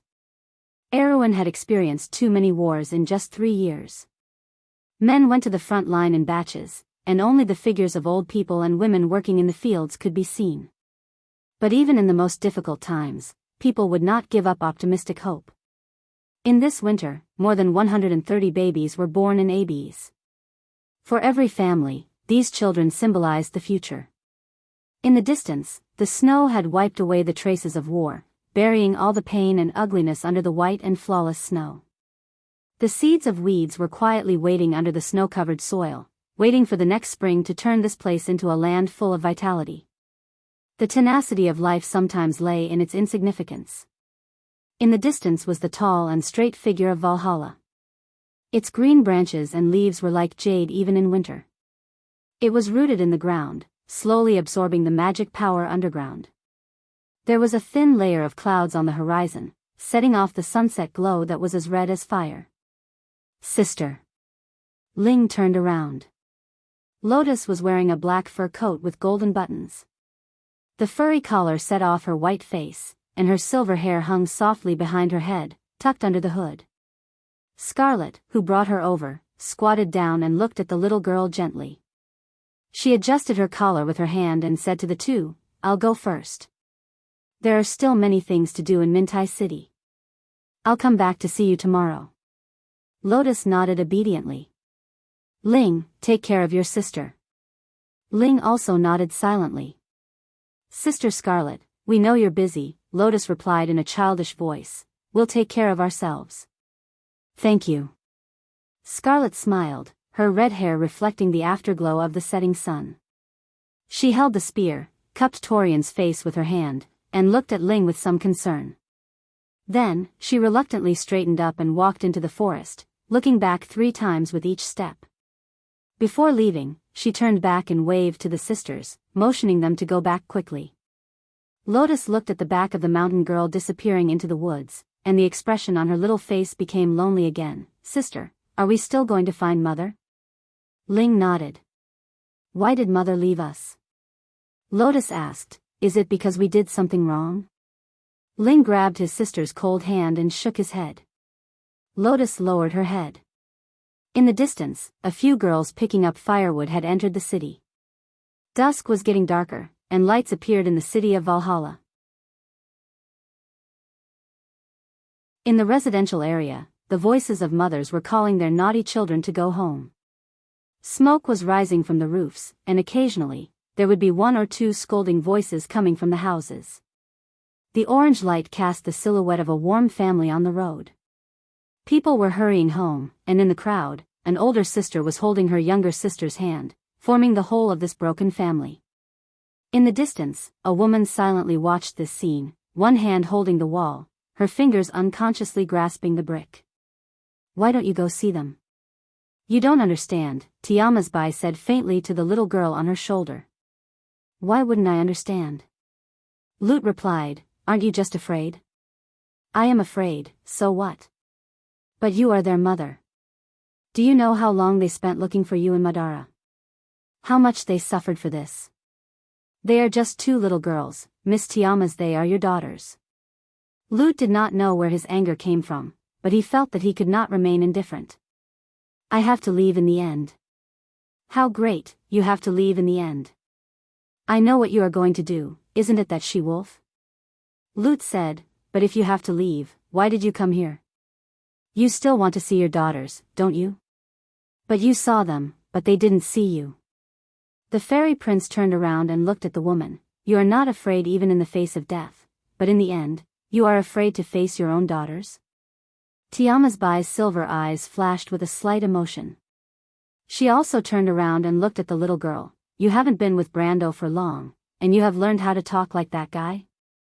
If it wasn't for the fact that we have fought side by side, I wouldn't care about you. Lute snorted and turned his head away with great dissatisfaction. The wind was getting colder. It began to snow. The snow seemed to be burying the world. The snowflakes the size of goose feathers dyed the world white. Ling turned the key to open the door and was about to stand on tiptoe to light the hanging lamp by the door. But she suddenly stopped and looked at the bright light inside the door in astonishment. In the young silver eyes, there was a flash of astonishment, a trace of doubt and a trace of fear.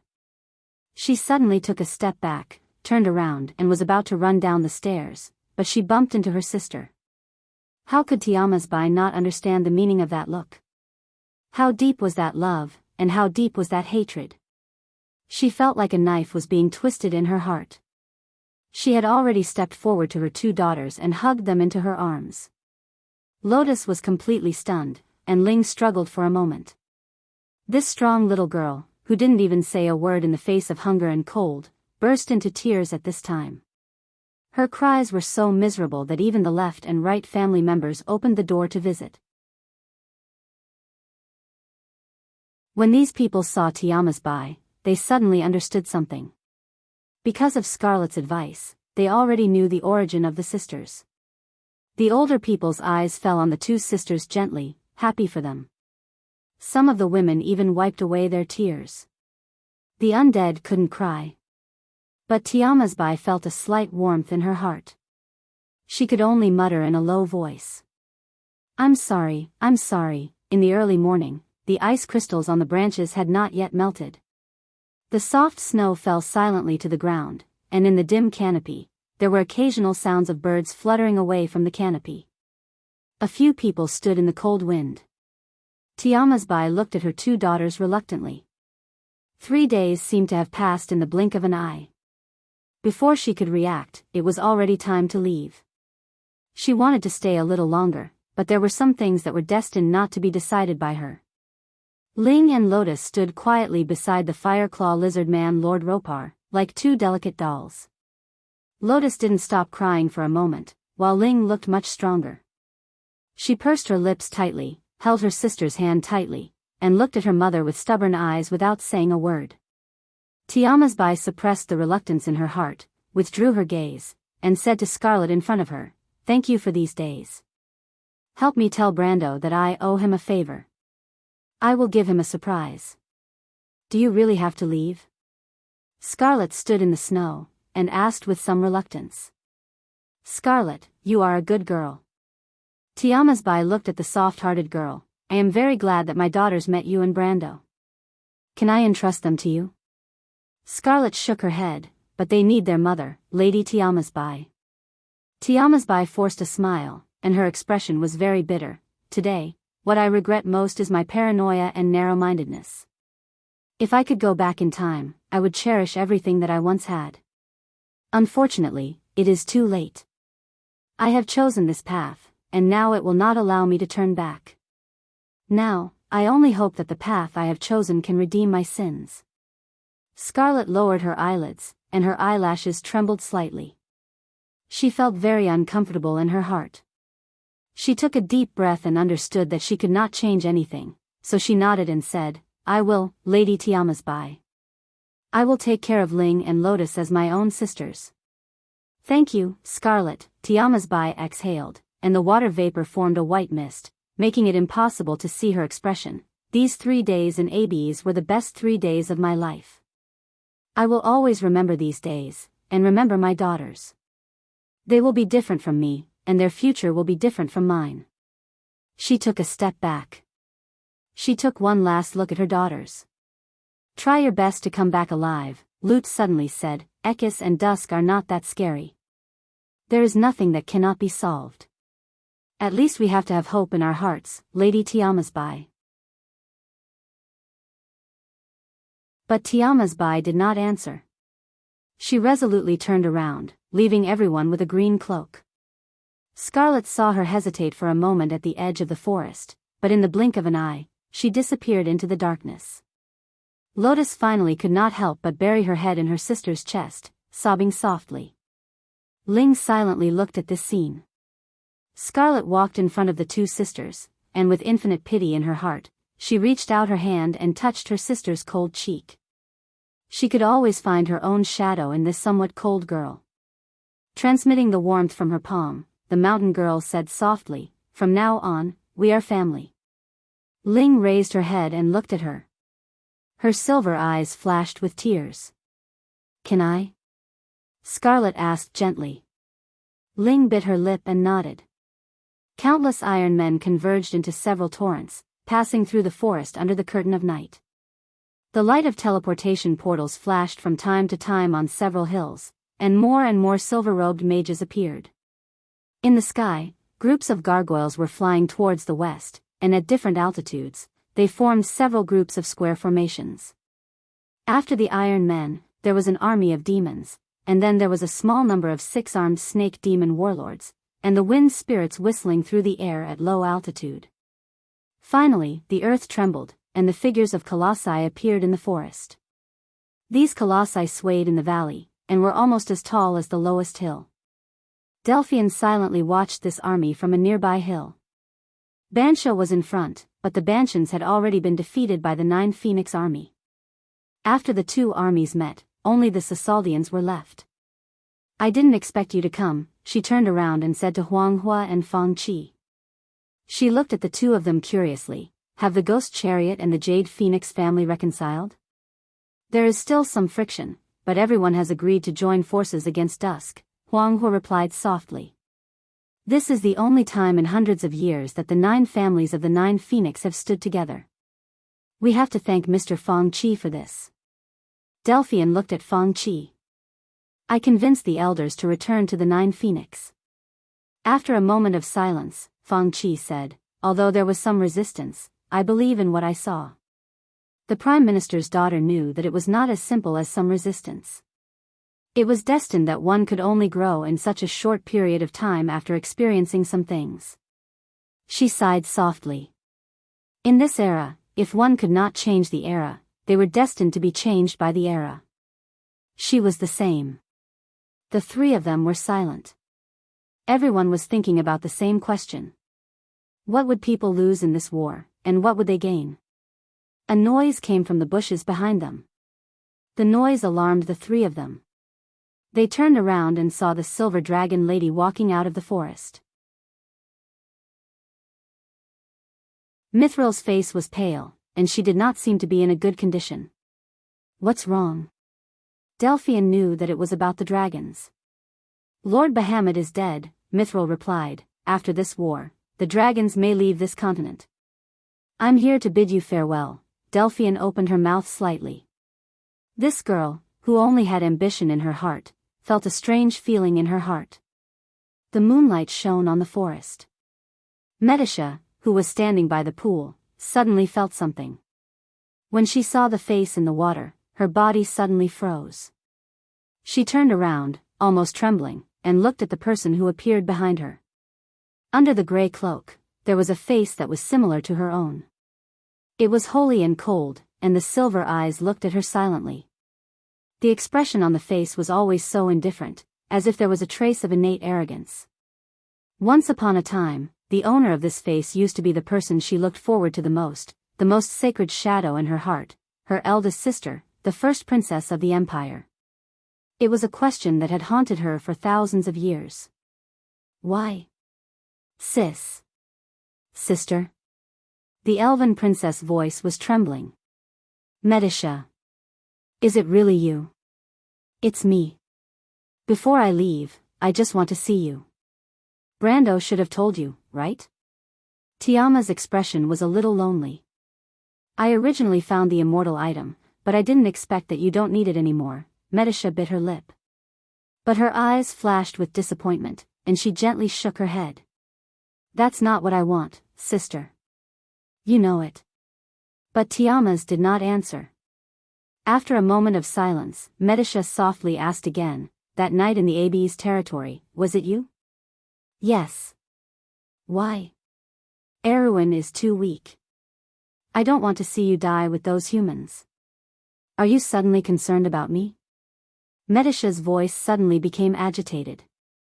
But at that time, why didn't you do anything? Answer me, sister. You don't know, right? No, I received your letter. Medisha's weak body trembled. What they said is true. Tiama's nodded. But why? Medisha finally could not help but burst into tears. She almost lost her composure and shouted hoarsely. I love you so much, sister. Don't you know? Tiama subconsciously took a step back. She had never seen her sister like this. She was so outstanding, so talented. In that era, her radiance overshadowed all of them. But at this moment, Haku only felt that her heart was ruthlessly stabbed. Only then did she realize how wrong she was. I'm sorry, Medisha. The elven princess covered her face, kneeled down, and cried bitterly. The question that had been in her heart for 1,000 years finally had an answer. Although she had doubts in her heart, she unilaterally did not want to believe that it was her most respected sister who killed her. If all of this was just a dream, then it must be the most terrible nightmare. I have to go, Medisha. Tiamas looked at her sister and said, seeing that you have escaped the fate of being cursed, I am very happy. I hate you. Medisha raised her head and looked at the woman with tears in her eyes. Do you know how much I hate you, sister? I'm sorry, Medisha. I don't want you to be sorry. The elven princess almost shouted. Do you think that by finding the immortal item, you can make up for the mistakes you have made in the past 1,000 years, sister? Tiamas looked at her sister silently. She wanted to say something, but she could not say a word. Please stay, sister. If you want to make it up to me, looking at her sister's tear-stained face, for a moment, Tiama's heart almost swayed. 1,000 years left a deep mark in her heart. She gently walked to Medisha's side and hugged her sister. She whispered in her ear. Medisha, I'm sorry. Jealousy clouded my heart and now it is too late for regrets. But at least I haven't lost you forever. If everything could go back to the past, how I wish I could still have that world's most outstanding sister. Sister. Medisha sobbed. You still have her. Tiamas gently wiped away her tears with the tip of her finger. But in the end, she shook her head. But I realized it too late. Medisha, there is no turning back, but why? Medisha asked in a broken voice. Can't you just stay? No one will hurt you. I will beg the Lord to protect you. There is no reason. Tiama stroked her silver hair. I don't need anyone's protection, Medisha. Although he is a good man, but I chose to leave. She replied gently. It is because I love you. When I realized it, I still love everyone in this world. I chose to leave, because the end of the road is the hope of everything. It was a poem, lasting in the darkness.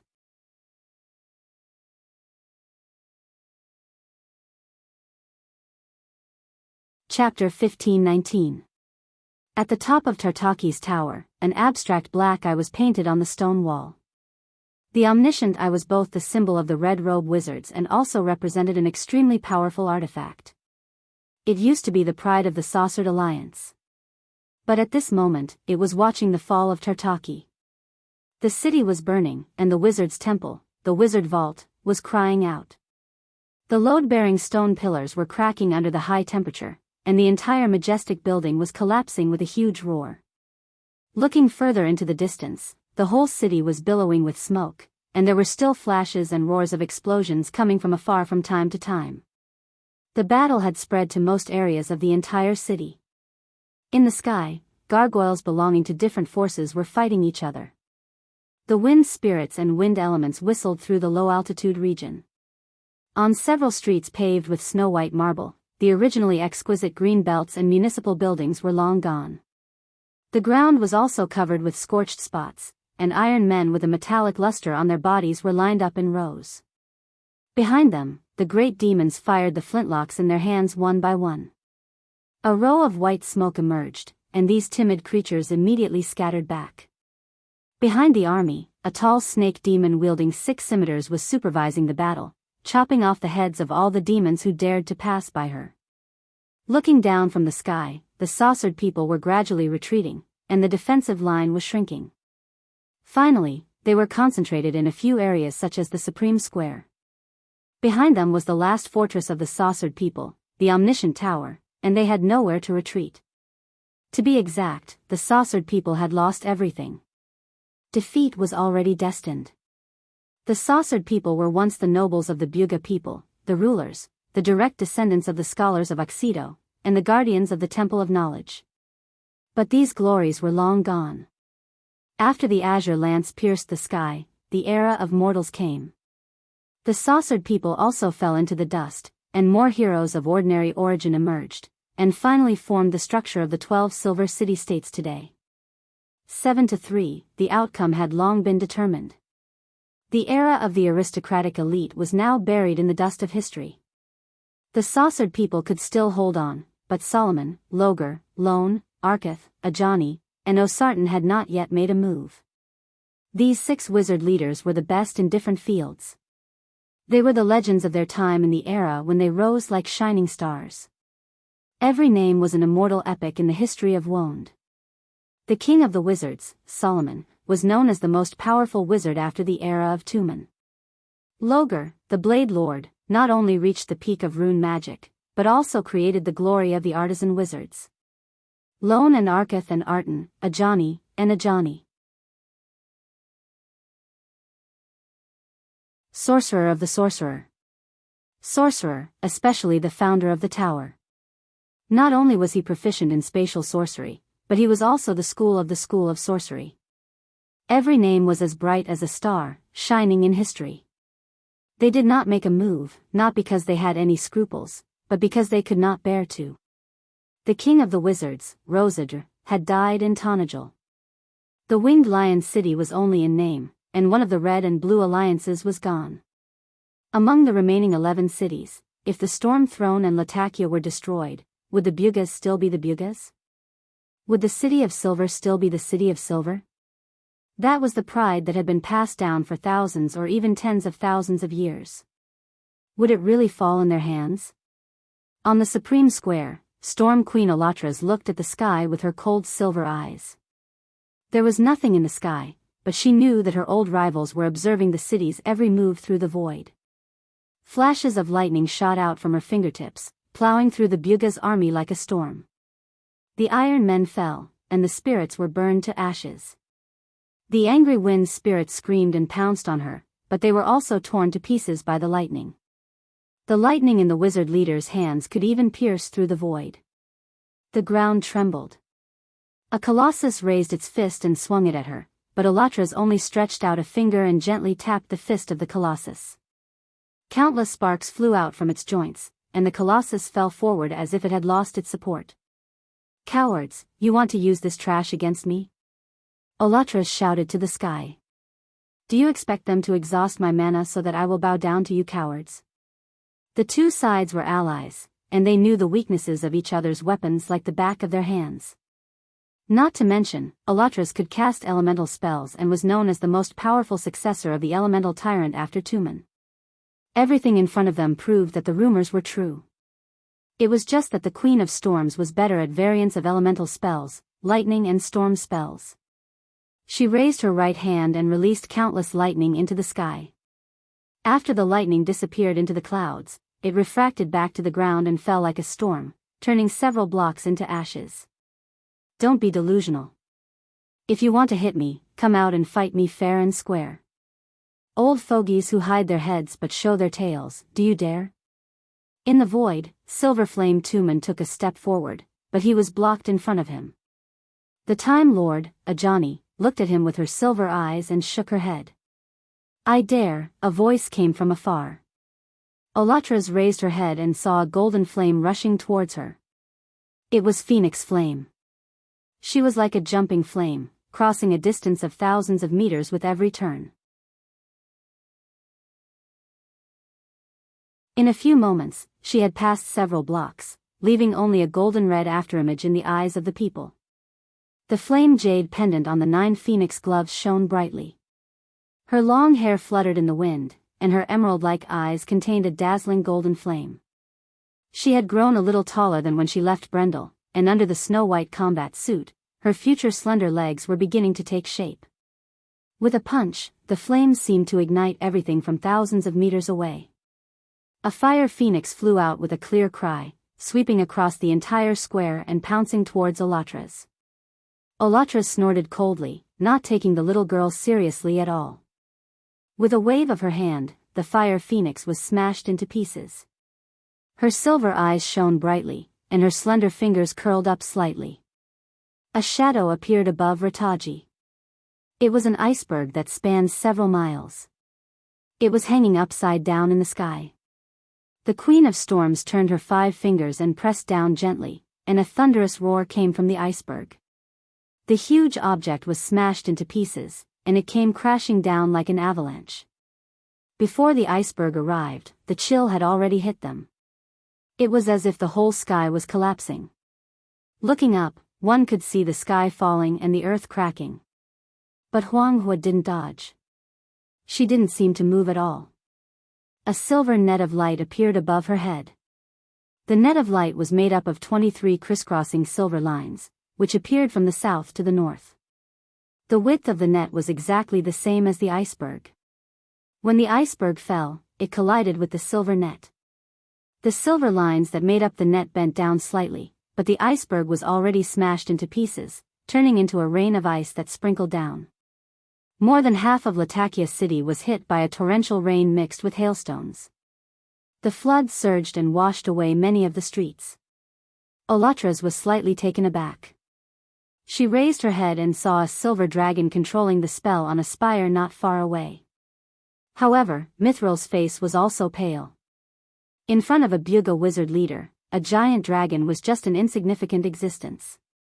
However, there was someone behind Mithril. Fang Chi appeared there with a huge box on his back. He took off the scabbard on his back and placed it on the ground. He growled, "Jade Dragon," out of the scabbard. A ray of green light flew out of the scabbard and into the sky.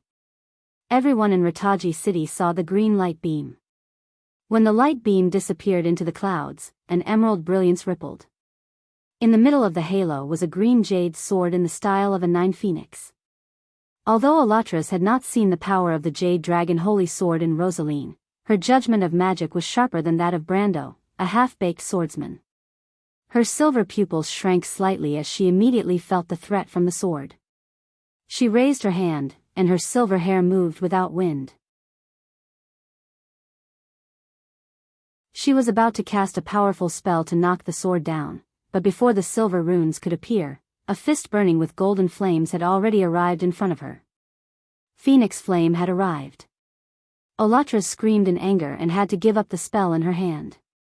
At the same time, the 12 silver tattoos on her left hand lit up at the same time. She clawed back and shattered the huge shadow of the green phoenix behind Phoenix Flame. Jade Phoenix Mage, the Storm Queen's voice was full of anger. But that doesn't work. Phoenix Flame did not say a word.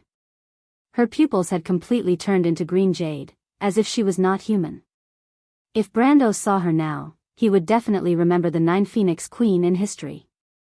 Flames, it was the most violent force in the world. After the fist was neutralized, she immediately swung her leg. It was like a sharp axe, and golden flames filled the sky. Olatras sneered and waved a wind blade from her hand. It was almost like a whirling storm, like the tail of a dragon, and heavily whipped phoenix flame. Like a cannonball, Huang Huo was sent flying, crashing into a nearby building. The sound of a building collapsing could be heard, and dust flew in that direction. "Damned mortal," she muttered, raising her head with a grave expression. The jade dragon holy sword in the sky had finished charging. A translucent giant green dragon flew out of the sword and pounced on the Storm Queen on the ground. The distance of a few thousand meters was just a small distance for it to move its body. The green dragon roared in mid-air and swung its claw at Elatra's. For the first time in a battle, Elatra's expression changed. She did not take the mortal owner of the jade dragon holy sword seriously, but the power of the holy sword itself was not to be underestimated. It was undoubtedly an ancient sacred object, just like the azure lance. How many people could take a full blow from it unscathed? The Storm Queen crossed her hands and quickly chanted magic words. Layers of mesh-like light curtains unfolded around her. There were a total of 6 layers from the front to the back. But before the 7th layer of defense could emerge, it was cut open by the claws of the green dragon. The sharp claws cut through the 6 layers of light without stopping and swept heavily on her body. Olatra screamed as she was sent flying. She crashed into Rataki's omniscient spire and felt that all the bones in her body were about to break. Blood flowed from her forehead. If not for the power of the law protecting her body, this blow would have been enough to kill her. Olatras finally felt that her life was in danger, and a cold light flashed in her silver eyes. She never thought that she would die at the hands of a mortal. A terrifying ripple swept across the entire city of Rataki. Olatras took a step forward, and the beam of lightning even penetrated the stone floor under her feet. The majestic magic escaped uncontrollably, and in an instant, half of the square was overturned. The Wizard Queen was in the center of the storm. She looked up, and her silver eyes stared at the holy sword in the sky. But at this time, Huang Hua, who had climbed up from the ruins, gritted her teeth and rushed over again. "Stop it." Olatras was finally angered by this little girl from the 9 Phoenix. Tulman finally could not stand it anymore. He reached out and pushed a Johnny in front of him, and a light door appeared in front of him. "Oh Sartan, that's just Olatras. Our enemy is Harionov." Ajani, the Time Lord, could not help but say. But Tulman shook his head and said, "There's still you, isn't there?" With that, he stepped through the light door. In the void, the few people did not say a word and only looked at each other. Everyone was thinking about the same question. After this war, where would the artisan wizards go from here? Under Olatra's fury, the space was boiling. In the entire city of Rataki, gravity seemed to have suddenly disappeared. The gravel on the ground vibrated and then slowly floated up. Then, the larger objects, broken stone slabs, public facilities, trees. In the end, the iron men who were in the middle of the battle also flew up into the air with their arms and legs flailing. In a series of cracking sounds, a bridge that was burning in flames suddenly broke, but the broken part did not fall into the water. Instead, it swayed and floated up, slowly rising into the air. The wreckage of more buildings showed the same situation at this moment. The vault of the Wizard Temple. The broken spire. The whole city of Rataki seemed to have fallen into a state of weightlessness. Even the flames were floating in the air, forming the shape of clouds. In the golden-red clouds, lightning was intertwined with each other. The beams of lightning that contained infinite power seemed to have completely pierced through the air, turning the whole city into a superconductor. The air was buzzing and vibrating, like the surface of the water before an earthquake. It was full of dense ripples. In some streets, the big monsters who could not stand the high-frequency sound waves covered their ears and screamed as they fled in all directions. Some were knocked down by their companions. The Iron Men lost their magic power one by one and turned into scattered metal parts that fell to the ground. Then, they were lifted up by an invisible force and flew into the sky. The sky was full of floating debris of different heights. Olatra's eyes had completely turned silver white. Beams of lightning rose from her feet and extended along her body to the top of her head. Then, through the silver hair that danced like Medusa's snake hair, the lightning scattered into the air. The Queen of Storms raised her head. Dark clouds were gathering above her head. Soon, the sky of Rataki City was completely dark. She looked at Phoenix Fire and only said one word, "Scram."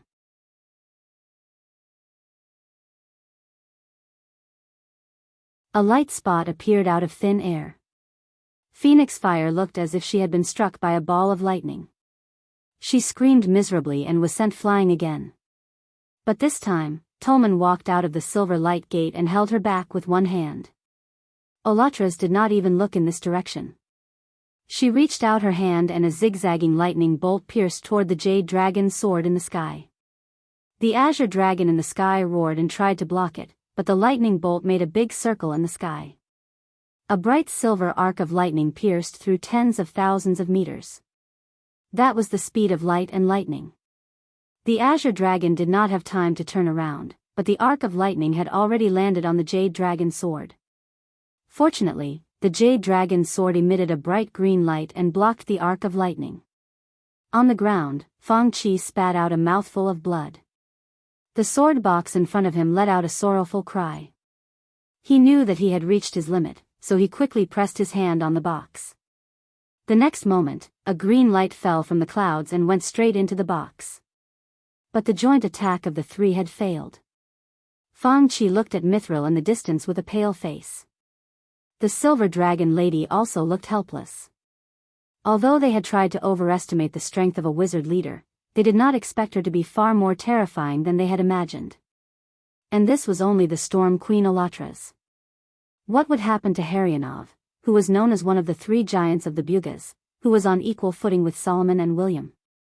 Was this the difference between a mortal and a silver person? Gates of light opened in the dusky sky of Latakia. Solomon, Logar, Roan, Arketh, Ajani, and the others walked out one by one.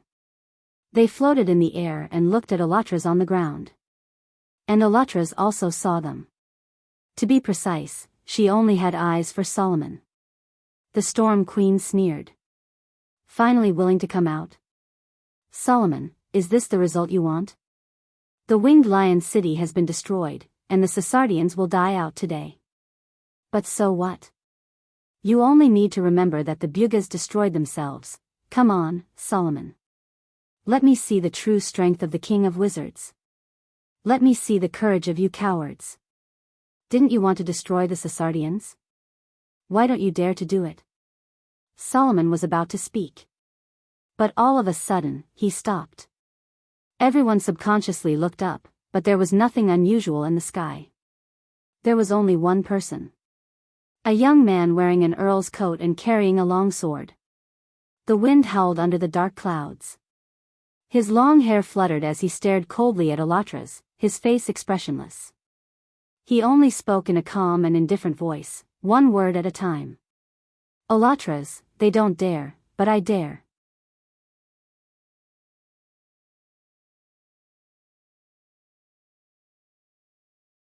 Chapter 15-20. Teacher. Huang Hua struggled to stand up. Her voice was weak but filled with joy. Brando nodded at his student with a warm expression.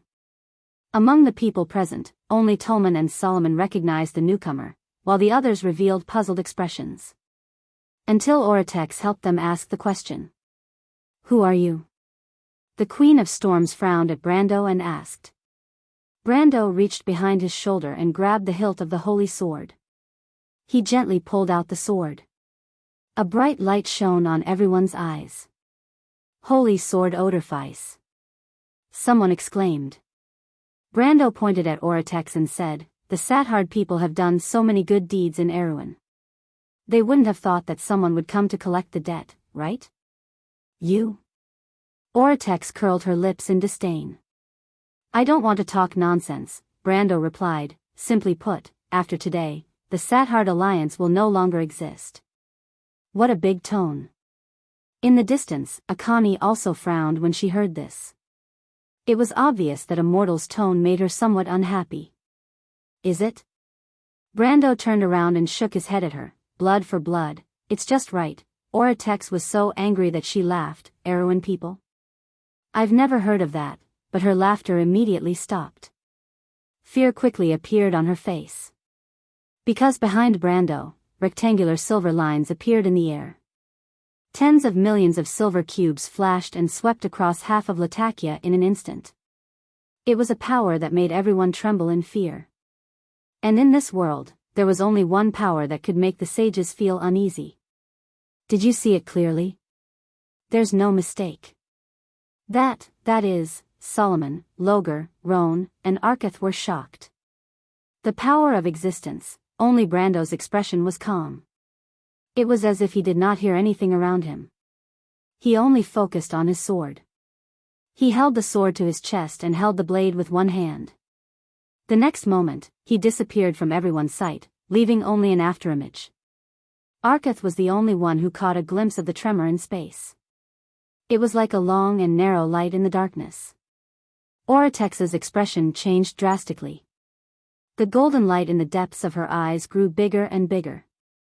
She desperately released lightning. Lightning flashed in the square, but the blade still broke through the obstacles and arrived in front of her. Oratex screamed and rolled to the side. The dark golden blade passed by her, drawing a line of blood on her arm. Olatras clenched her teeth and swung her lightning whip at Brendel, but Brendel had already disappeared. It was still the flash strike sword art. Olatra's heart was filled with fear as she retreated. She was not afraid of the flash strike sword art, but the power of its existence had already frightened her. She only wanted to leave this place, but all of a sudden, her heart began to throb like never before. Alarm bells began to ring. She immediately. That's impossible. Oratex felt like she was going crazy. How could there be such a swordsmanship in this world? In the eyes of others, it was a sword performed by Brando's afterimage.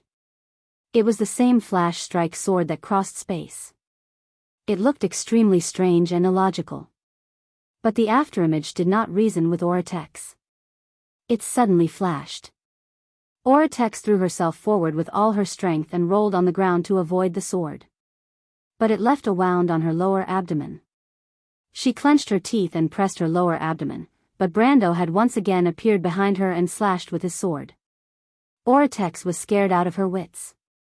She subconsciously reached out to block, but 3 of her fingers flew up. She screamed in pain and hugged her hand.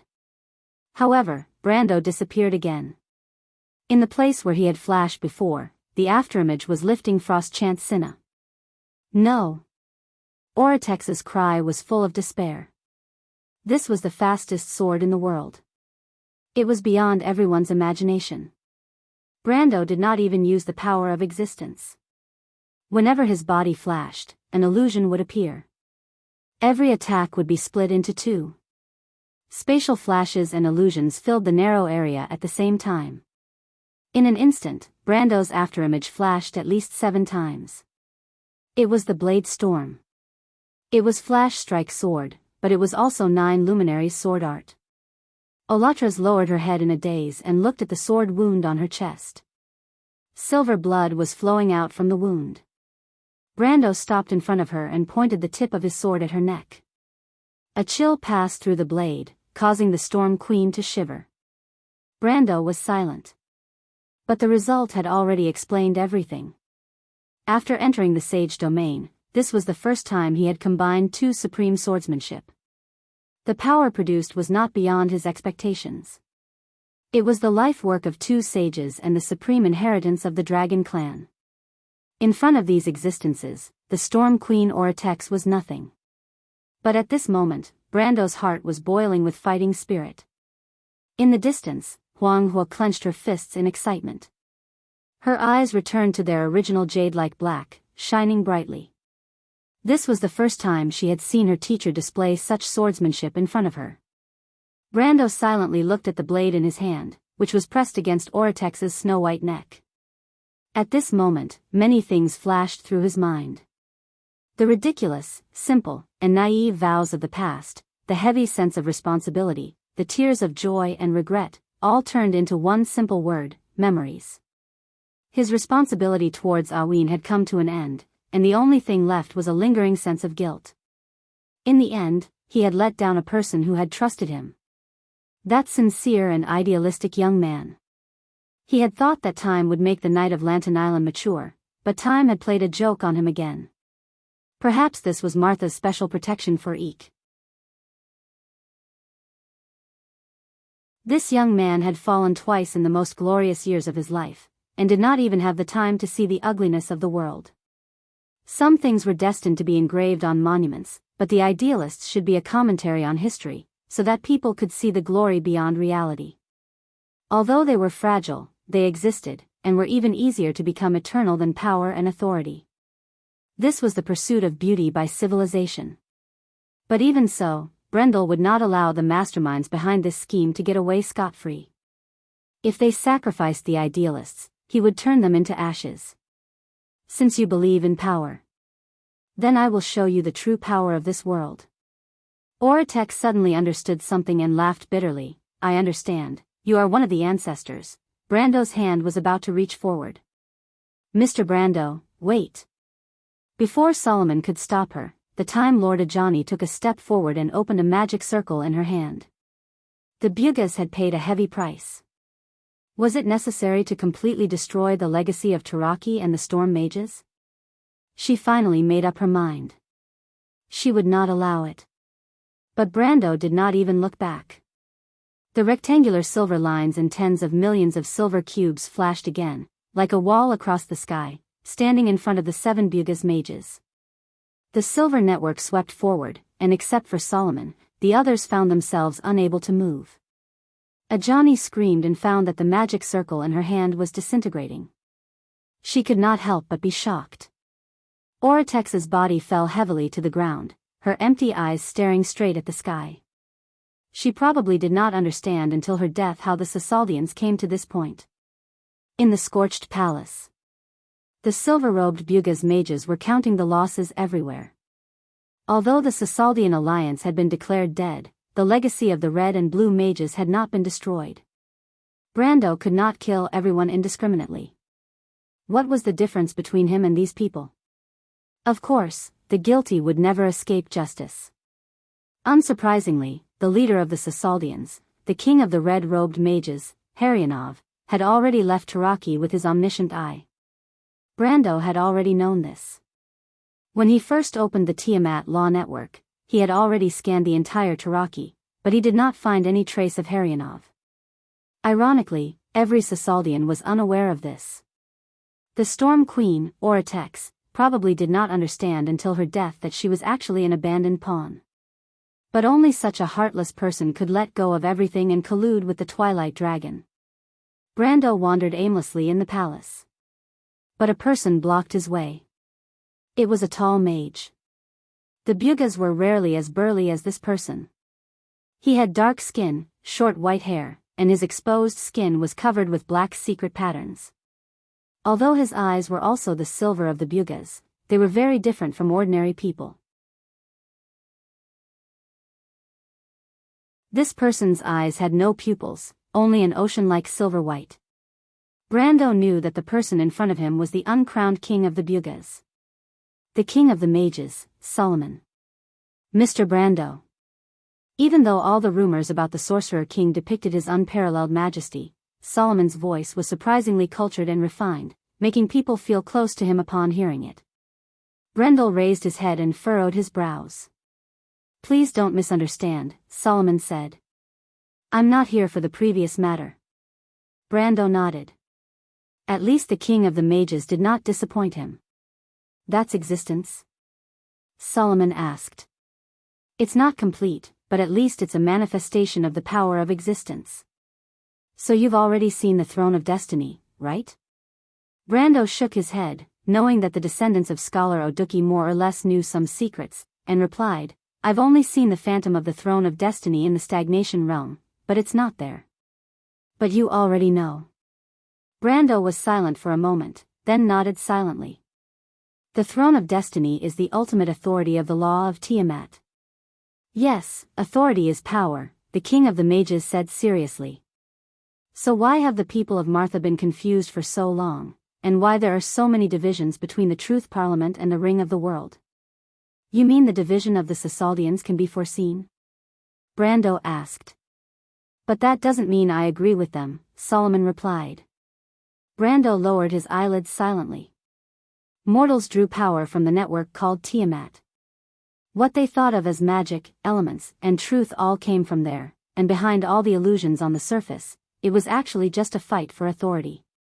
Did mortals really become powerful? Even if there were sages among them. But for thousands of years, the power of Tiamat itself had not grown at all, and the authority it could distribute was ultimately limited. But even if it reached the peak, what could it do? The ancestors created this network called Tiamat, but even its creator did not change his fate. In fact, the Bugas have understood this for a long time, Solomon continued. But Tiamat is our last resort, and if we lose even this, we won't even have another chance. Reincarnation after reincarnation, Brando replied softly, when will it end? Maybe this time. Solomon turned around and looked outside the palace. In the distance, the nine-headed phoenix and the Buga's army were converging. The Twilight Dragon has come to our world, and even at the cost of putting himself in danger, it is to seize the supreme authority of Tiamat. The king of sorcerers did not say the latter part too clearly, but the meaning was very obvious. If it succeeds, we will have no future. So we have to stake everything. He looked back at Brando. His silver-white eyes were indifferent. You are the one chosen by Martha, Mr. Brando. Can you answer me a question? Is there still a chance? After hearing this question, Brando just walked forward silently, and in front of him was the gate of the palace. The sun spread across the unclear line between light and dark. Brando raised his head and looked at the blue sky of Latakia. Is there still a chance? In that slim hope, there were still some things waiting for him to decide, like a responsibility in the unseen world. He vaguely understood what Martha's expectant gaze meant when she looked at him. But he still nodded. There is still a chance. Then he walked out. Solomon silently looked at the young man's back. Maybe an era is over. And when will the new era begin? Teacher. Huang Hua stood quietly under the steps, and did not appear to be cheering because of happiness like most girls of her age. But it was still obvious that her heart was full of joy at the moment, and that joy seemed to be glowing from her eyes that could speak. But because she was as reserved as ever, Huang Hua just blinked quietly. For this excellent student, Brando felt a warmth in his heart and smiled slightly. Teacher's swordsmanship is as enviable as ever, Huang Hua said sincerely. You are also good, your training is fast, Brando stopped and said to her. But compared to you, teacher, I am still far behind. Brando laughed and said, don't worry, you will surpass me one day. Really? Brando nodded seriously. He was definitely not exaggerating. Huang Hua's dark eyes flashed with anticipation. One day, she would be able to protect her teacher. The two walked down the steps, and Huang Hua took the sword from Brando's hand. Holding the sword, she felt that she was one step behind, strictly adhering to the role of a student. She raised her head and looked at Brando's back, her eyes full of reverence. In the distance was the desolate city of Latakia after the war. The residents in the city were not only Sasaldians, but also many Banksians. Many people had lost their families in the war. Cries could be heard from afar in the wind. However, very few people would understand the significance of what had happened today. In the future, in the wizard war that would last for nearly 60 years, people would lose even more.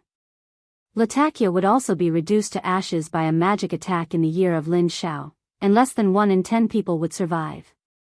But the destruction of the Sasaldian alliance announced the early end of the wizard war. This was not only the revenge of Erwin's kingdom. More importantly, the mortals were united in advance. The armies of the Bugas and 9 Phoenix would further eliminate the Centaur clans on the Great Plains who had surrendered to the Sasaldians and the Twilight Dragon. After the loss of the tree herders in the Battle of Cruz, the strength of the Twilight Dragon's other arm, All for One, would also suffer a heavy blow. This war could at least announce that the threat from the civilized world had come to an end, and people could finally free up to deal with the real threat from the Twilight Dragon. But Brando did not feel relaxed. Since the destruction of the Sasaldians could be predicted, then the Twilight Dragon had given up 2 important chess pieces in Cruz and Saint Asul, just to create a disaster in White Mountain and internal strife in Erewhon? No, that was obviously not enough. William Peaster held up the glowing staff in his hand and carefully walked through a dark hall. His footsteps rustled in the silence, as if this was the only sound left in the deep space. He carefully observed the situation in the hall, a grave expression on his face. At the edge of the light, tiny insects were escaping into the cracks in the walls, leaving only empty spider webs. The hall was filled with dust, debris scattered on the ground, and the air was filled with a moldy smell that kept people away. But he suddenly stopped. The light of magic illuminated a flight of stairs in front of him. His gaze followed the stairs, and on the gray throne sat a skeleton in a black robe covered in spider webs. The skeleton wore a crown, and one hand was still supporting its lower jaw, sitting crookedly on the throne. But in its black eye sockets, the light of the past had long since disappeared. With a clang, the staff in William's hand fell to the ground. He took a step back with a pale face. This is impossible. The Hermit Order, the most proficient sect among the silver sorcerers in psychic spells and magic formations. At the same time, it was the most unique sect among the Buga tricolor sorcerers. These powerful black-robed sorcerers were not keen on fighting for power on the continent. On the contrary, for 7 centuries, they had been standing at the forefront of the fight against chaos. They were also the biggest enemies of the silver heavenly snakes and tree herders. Ever since the leader of the Hermit Order, the black-robed sorcerer Yuki, left this floating city on top of the glacier, they had always kept their promise. Although they had not returned to the continent for nearly 300 years, no one expected their ending to be like this. William Peaster recognized the crown. It was Yuki's king's laurel crown. Countless rustling sounds suddenly came from the darkness. The leader of the sorcerers suddenly turned around, and the staff on the ground naturally flew into his hand. He released the light in front of him, and immediately, a hideous creature was illuminated in the shadows of the hall. Devil. In fact, William had already recognized who it was. It was a tall monster standing in the middle of a group of inferior demons. It opened its mouth and laughed silently at him. William Peaster, I didn't expect that the one we've been waiting for here would be you. What a surprise. Cyril, the king of the nobles, you've actually awakened? The monster laughed coldly. It's only a few hundred years earlier than you expected. The old sorcerer's expression suddenly changed. P.S. I saw that someone in the book reviews section tipped 50,000 Chidian coins this morning. Thank you to this 160311022408090 reader.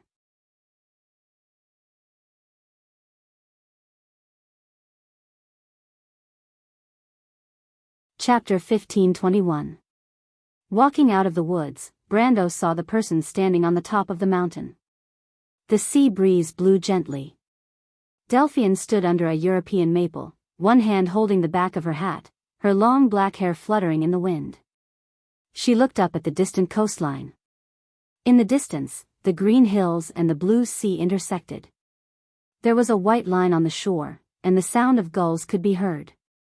The white city of Latakia was located in a bay. Today, the Prime Minister's daughter was wearing a navy blue dress. The hem of the dress was raised, revealing the black stockings underneath. Her charming curves contrasted nicely with the fiery red fruits on the wild apple tree by the mountain. When she heard the sound, she turned around and looked at Brando with her purple eyes. A smile bloomed on her face, revealing her white teeth. How is it? Very good. I mean, how is it? Is it beautiful? The Prime Minister's daughter lifted her dress with both hands, leaned slightly to the side, and asked with a faint smile. Brando was stunned for a moment, then nodded and answered honestly, very beautiful. Thank you for the compliment. We should be the ones saying thank you. You did better than all of us imagined. Even the Bugas were impressed by your speech. I heard from Miss Mithril that it was quite a wonderful speech, but I don't want you to say thank you to me. Delphian raised her head proudly. I only want you to fall in love with me. Brando shook his head. But you know. I know. Delphian closed her eyes, her eyelashes trembling slightly. She took a few steps towards the top of the mountain and took a deep breath. Her full chest rose and fell as she answered word by word, "But I don't care." Brando saw Delphian really closed her eyes and walked towards the cliff.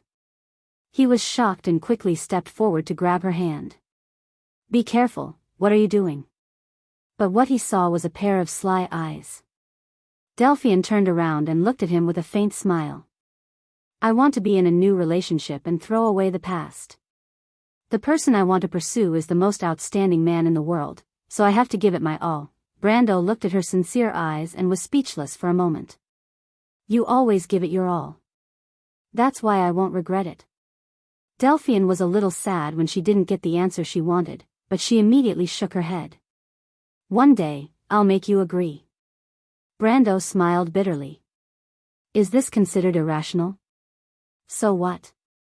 Emotions are wild to begin with, but my gaze has always been clear." "Yes." Brando stared at the conflicted girl. She was fanatical, yet calm, ambitious, yet persevering in some incomprehensible things. What kind of family, what kind of life, could create such a treasure? The Prime Minister's daughter tucked a strand of hair behind her head and looked back at the scenery she had been looking at. Suddenly, she said, "After the war between the Revenants and the Bugas, the situation in the wilderness of the Four Realms is very different. The power of the twilight may temporarily retreat, and people can finally breathe a sigh of relief and reconvene the wilderness of the Four Realms. I heard that this time, even the Toquinen and Hazer will be represented." She tilted her head. "So, where do you plan to go next?" "I'll go with you to Saint Tossol this time," Brando replied. Delphian smiled very happily. She quietly took Brando's hand.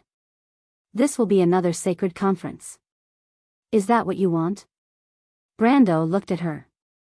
"What's the difference?" The Prime Minister's daughter turned her head, her eyes reflecting the azure color, clear and infatuated. "I want to personally put you in that position and win that crown for you." Brando did not say anything, but surprisingly, he did not refute her. He allowed Delphian to gently hold his hand. Their cold fingers intertwined with each other. The two of them held hands tightly, and just like that, they were silent, looking at the land in the distance. That was the last scene of the Year of the Sword. The boundless green field. Dressed in a dignified long dress, the Count's daughter held a holy sword in her hand. Under the protection of the night, she gently jumped out of the carriage and stood in place, looking up at the towering city gate. Ampere Seal, she had once again returned to this city in her lifetime. This city carried too many of her memories. It was already the end of January, and the season was just beginning to fade. On the banks of the Monabel River, teams of knight were going in and out of the city gate. The arrival of the dwarf King Califen and his dwarven heavy cavalry caused quite a commotion, but fortunately, Breton recognized the captain of the knight who came to take charge, and thus the misunderstanding and conflict was resolved. News of Corvado's great victory had already spread throughout Erewhon. When the knight knew that the dwarf king had come, he respectfully bowed to the latter, thanking him for his righteousness. Then he described the current situation in the south to Breton and the others. After the Battle of Tonagel, the allied forces of the nobles of the north and south had in fact disappeared. Except for a few unlucky ones who died in the war, most chose to surrender. However, this time, Her Royal Highness did not forgive these people's crimes, and instead imprisoned them all. Such a harsh punishment naturally caused a strong resistance, but then the Tonagel people used their strength to teach these nobles a painful lesson. They let Ranner win the battle, and completely sealed the victory of the war in the south. After the rebellion in Lantan Island was quelled, Haruz entered Offa under the escort of the Knight Regiment to reclaim Erech. 3 weeks ago, the 3rd column of the White Lion Legion stationed near Erech began a counterattack, and within a week, captured Ampere Seal. At this time, the royal fleet was attacking the Count of Grey Mountain under the command of His Royal Highness. The battle to recover the north that Erewhon had been looking forward to for a long time was about to start. The kingdom that had been divided for a long time seemed to finally come to an end at this moment. In the south, the Tonajal people led by Princess Griffine had successively conquered Magedon and Kirkle, and besieged the important minister under Duke Grenoir's, Medshk, in Brags. The Highland Knight had already pledged allegiance to the royal family and entered Viro from Karsuk. Although the nobles of the south had not finally surrendered, it was only a matter of time before they were defeated. When the Knight Regiment of the White Lion Legion heard the news, these young people all cheered. This was the future of the kingdom, the dream that they had been pursuing all this time. Finally, at this moment, everyone could see the dawn of victory. After today, Erwin would be reborn in the flames, ushering in a new kingdom. The young people all bid farewell to Breton and Manrique, requesting to return to the ranks and rejoin the White Lion Legion. They were only waiting for His Royal Highness, the future king, to give the order, and truly grasp the victory in their hands. Breton silently looked at the turbulent waves of the bay, his chest also surging with emotions. From Fortress Reedon to being a small guard captain until today, he had witnessed the collapse and rise of this kingdom, witnessed the nobles fighting for power, the shadows of swords, and schemes behind the scenes. And finally, one day, this ancient kingdom would see the light of day again. But he understood that all of this was due to that person. As expected, he shook his head. It's still too far away. Everything is coming to an end, Manrique suddenly said. Yes. No one knew what the future would hold. However, the kingdom was waving goodbye to its past. When history and the future intersected, a new sunrise would rise from the horizon once again. In the crowd, Dilfari was also silent. When she heard the news of Baron Dahl's death, she found that there was not the slightest ripple in her heart. It turned out that after experiencing so much, compared to what she had seen and heard in the past year, everything she had experienced was just so insignificant. She looked at the holy sword in her hand and was stunned for a moment. Where is that Count Tonajal? The dwarf King Califen suddenly interjected. He carried his warhammer on his shoulder and looked down at them condescendingly. After talking for so long, where is the hero of Erwin? Where did Count Tonajal go? The knight captain was also stunned. My lord, he seems to be no longer in Erwin. What? My lord Duke, are you there? The maidservant held an apron with one hand and gently knocked on the door with the other. Then she turned her head and looked at the two knights behind her with her beautiful brown eyes. She shook her head and whispered, My lord said that he wanted to be alone for a while. My lord has been alone for a day and a night, one of the knights could not help but say, and he hasn't eaten a single grain of rice. But, the maidservant wanted to say something, but before she could speak, the other knight had already grabbed her hand and pulled her away. At the same time, he gave his companion a look. Wait, you can't. The maidservant was shocked. The first knight had already grabbed the doorknob with one hand and slammed it heavily. With a loud bang, the thin-winded wooden door was directly broken. The knight pushed the door open with one hand. Before he could take a step, he heard a terrified scream behind him. My lord Martha. The maidservant looked into the room with a pale face. She covered her mouth with both hands and almost fell to the ground. My lord Martha, my lord Duke. The knight also took a step back with a solemn expression. In the study, Duke Viro was wearing his favorite robe when he was alive. He was sitting in his chair with a livid face. The former ruler of this land was now tilting his head lifelessly. Green foam was dripping from the corner of his mouth to his chest. His eyes were wide open, and his stiff hands were placed on the table. His right hand, with blue veins popping out, was tightly holding an empty crystal bottle. A suicide note was quietly placed on his desk. Ah! The maidservant screamed again and rushed out of the room. One of the knight tried to grab her, but was stopped by his companion. The knight grabbed his companion's hand and shook his head. Let her go. It's also a good time to inform the others that Sir Christopher is not here. There is no one in charge in the castle. Then what do we do now? Did you see the letter? We have to protect this place, the knight replied calmly. Go and inform Miss Eugenie. She has the right to know everything. From now on, no one except the members of the House of Viro is allowed to enter this room. His companion nodded silently. At this moment, Castle Valendon was in chaos. Ready, the knight captain raised his hand. Fire. With a soft whoosh, a rain of arrows flew high into the sky, drawing a beautiful parabola in the air. They flew with the wind towards the walls of Bragg's in the distance. The wind rustled the note in Princess Griffin's hand. She pressed down on her long silver hair and looked up, using her beautiful eyes to look at the city in the distance. Under the cover of dozens of snake lizards, the White Lion guards had already begun their attack. The giant beasts were so large that they were almost at the same height as the walls. All they had to do was turn their bodies sideways and let the soldiers on the towers lower the long ladders so that the commandos could rush up the walls. The tree elves and centaur archers on the towers were a nightmare for the nobles' private armies. After losing the advantage of being on top of the city wall, the defensive line that Duke Grenoir's had high hopes for had become nothing more than a bubble. Needless to say, the Valkyries that flew across the sky. Under their pressure, the Wyvern Knights in Brugloss couldn't even fly into the sky. In less than a quarter of an hour, a white flag was raised on top of Brugloss's city wall. On top of the castle, the former leader of the silver-winged cavalry, Medshk, silently looked at the land that once belonged to him. The black smoke in the city and the flashes of magic that were approaching reminded him that failure was near. He stood bleakly in the wind, his heart filled with unwillingness. Why did they lose? Not only did the alliance have the support of all the nobles, but they also had the secret intelligence provided by All for One and the support of the powerful Sassalds.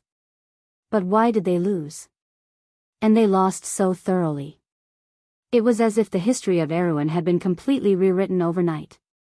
Everything was like a replay of the Battle of Ampere Seal, a battle that was enough to change the history of a kingdom. After the battle, all the illusions were shattered like bubbles. Tonagel again.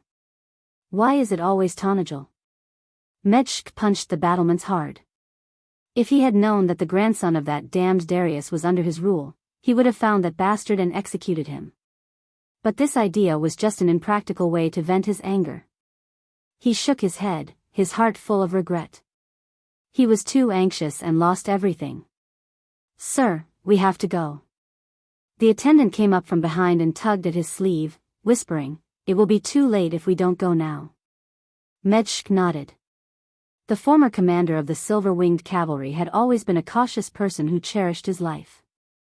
As early as before the First War of the Black Roses, he had pledged his allegiance to All for One, but in the first liquidation of All for One after the Ampere Seal Conference, he had slyly hidden himself under the name of faking his death.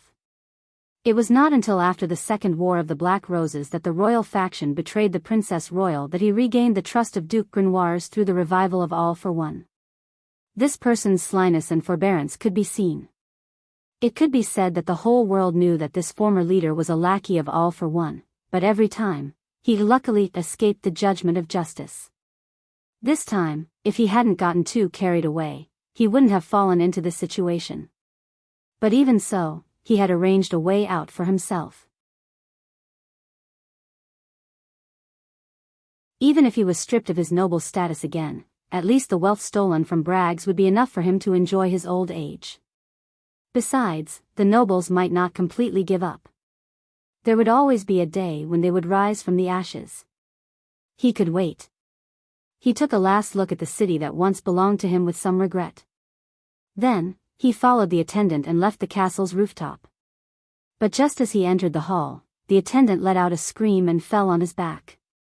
Medshk stared dumbfounded at the middle-aged man who suddenly appeared in front of him with a crossbow in his hand and the trembling arrow in his attendant's throat. It was a middle-aged man who was extremely down and out. His hair was disheveled and his face was covered with dust, but only a pair of eyes were still shining. Although the style of a noble could still be seen on his clothes, they had long been tattered and dirty, as if they were picked up from the garbage dump. But it was such a person who was smiling politely at Medshk. Then, from the door behind him, two people walked out. Medshk was shocked to recognize one of them. It was a low-level member of Bragg's noble parliament. He remembered that this person was called Harbuch. It was said that he had a son who was serving in the White Lion Legion and was quite trusted by the princess. And it was such a person, a person who was usually cowardly, careful, and did not offend anyone, who was now holding a bloody longsword and looking at him coldly. And the other person, whom Medshk did not recognize, made him even more afraid. The reason for that was because this man, who was dressed as a knight and had an ordinary appearance, was currently holding a long sword and wearing an exquisite badge on his body. On that badge, there was a candle flame that was shining brightly. It was a candlelight badge. In the whole of Erewhon, there was only one of it. "Scott, thank you for bringing us here," the middle-aged man said to the knight with a smile, his tone full of respect. "If you don't mind, I will take over your duties." The knight glanced at Medshk and nodded silently. "Oberway."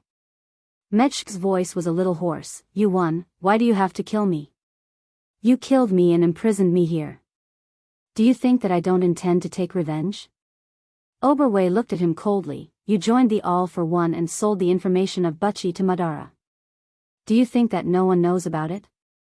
And the betrayal 30 years ago, do you really think that no one will remember it? But I am a noble, you can't. Noble, you are just a lackey of the All for One." Medshk's eyes widened. He opened his mouth and suddenly roared. He pulled out his longsword and slashed at the two of them. But before Oberway could make a move, Medshk saw a longsword piercing his chest. The funny thing was, he did not even have time to see when the sword was pulled out. He made a gurgling sound in his throat and trembled as he knelt down. "You actually dared to attack the son of a sword saint," Oberway said sarcastically. "At least before you die, I admire your courage, old man." Medshk fell to the ground. Scott then pulled back his sword. Oberway looked at him and said sincerely, "I haven't seen you for many years, but your swordsmanship hasn't deteriorated at all." But the man just shook his head silently. In the evening, Princess Griffin finally saw the head of the silver-winged cavalry commander who died with his eyes wide open. But she did not even look at it. She just turned around and handed the note in her hand to Oberway. "My grandfather committed suicide, and the Viro family has surrendered to the Highland Knight of Karsuk. They hope to be protected by me. What do you think, Your Highness?" Griffin closed her mouth. She did not know what kind of thoughts she should have in her heart. Was she happy? But not necessarily. After all, he was her grandfather. Maybe she was sad, but maybe she was not. She shook her head gently. "I am not bloodthirsty, but those who participated in the rebellion must be punished. As for the innocent, invite Miss Eugenie to represent the Viro family as a member of the Parliament of Nobles." "The Parliament of Nobles, is it the new Parliament of Nobles?" Oberway looked up and asked. "Yes, the nobles of Erewhon will be reborn in this war and lead the country with a new attitude.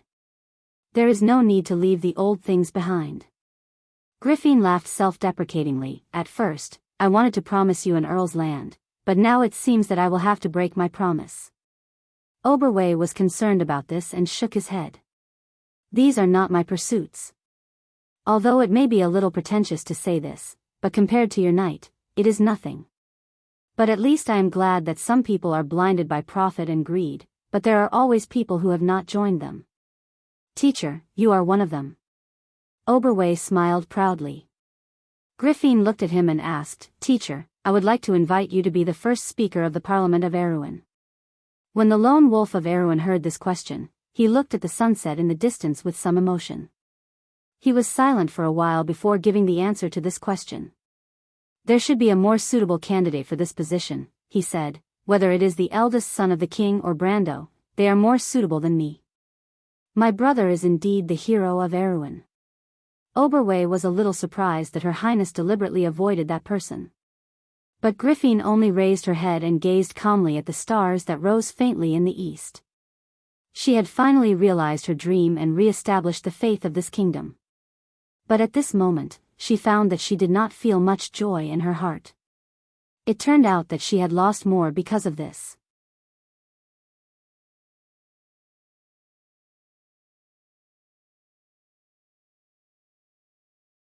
Chapter 1522. The purple sea was disappearing from the valley. The herald stared blankly in that direction. After a while, he turned around and said in disbelief, They are retreating from the first line of defense, Sir Legion Commander. Veronica watched the scene calmly. In the valley, Vahina lifted her helmet and flung her long golden hair. Her entire body was drenched in sweat. She threw her helmet far away and raised the knight's sword in her hand. She shouted hysterically into the distance. We won. Tears welled up in his eyes. Beside her, the knights were already cheering. Everyone was cheering. A gentle breeze blew across Alkash Valley like a gentle hand. Broken flags, corpses, and blood were scattered all over the place between the rocks. This was a bitter victory. In the air, on countless airships, the people of Hazel and Cruz watched this scene together. This was the first time in 3 months that the crystal cluster had retreated. Its significance was self-evident. This was the beginning of the year of the swift and swift. In the past 6 months, the drastic changes that people had experienced were far more violent than any other time in history. The civil strife of the Cruz Empire, the fall of the Black Moon, the advent of the Mana Tide, the Twilight Revival, the White Mountain Calamity, the Erewhon Rebellion, the beginning and end of the Wizard War. In the end, however, Wand emerged from a series of complicated events. With the end of the Wizard War as the backdrop, and the Bugas publicly bowing their heads, Saint Tassel and Madara finally moved towards an alliance. In the pitch-black darkness, people finally saw a glimmer of light. That was perhaps the darkest moment of the past before dawn. The joint fleet of the Hazel and Kurlutz crossed more than half of the White Plains, writing a perfect full stop at the end of the battle. In the year of the sword, Bahamut fell outside the city of Canebell. The Lion Men, who had rejoined the Sacred Covenant, abandoned their former enmity and helped their former enemy, the Erewhon Empire, quell the rebellion in the Battle of Corvado. After the fall of the Sassard Alliance, the 9 Phoenixes and the Bugas began to clean up the remnants of the Twilight Dragon in the Great Plains of the East, the bloodthirsty wasteland centaurs. Once the war on the Eastern Front was over, it was foreseeable that the re-establishment of the Sacred Covenant would be imminent. Silver Bay sent out a second coalition army. The Undead Army had just arrived in the area of Aslan under the command of their emperor, and the 2 Elven armies had already walked ahead of them and entered the Valley of the Solan Forest. The wilderness of the 4 realms was just ahead. But before these new forces arrived, the Battle of Alkash had already ended. On the 7th of February, the Silver Bay Coalition Army led by White Wolf Blademaster Blanc and Princess Magadil arrived. 2 weeks later, the Human Coalition Army recaptured the first line of defense of Babel Fortress. After this battle, the Twilight Dragon finally began to restrain his power.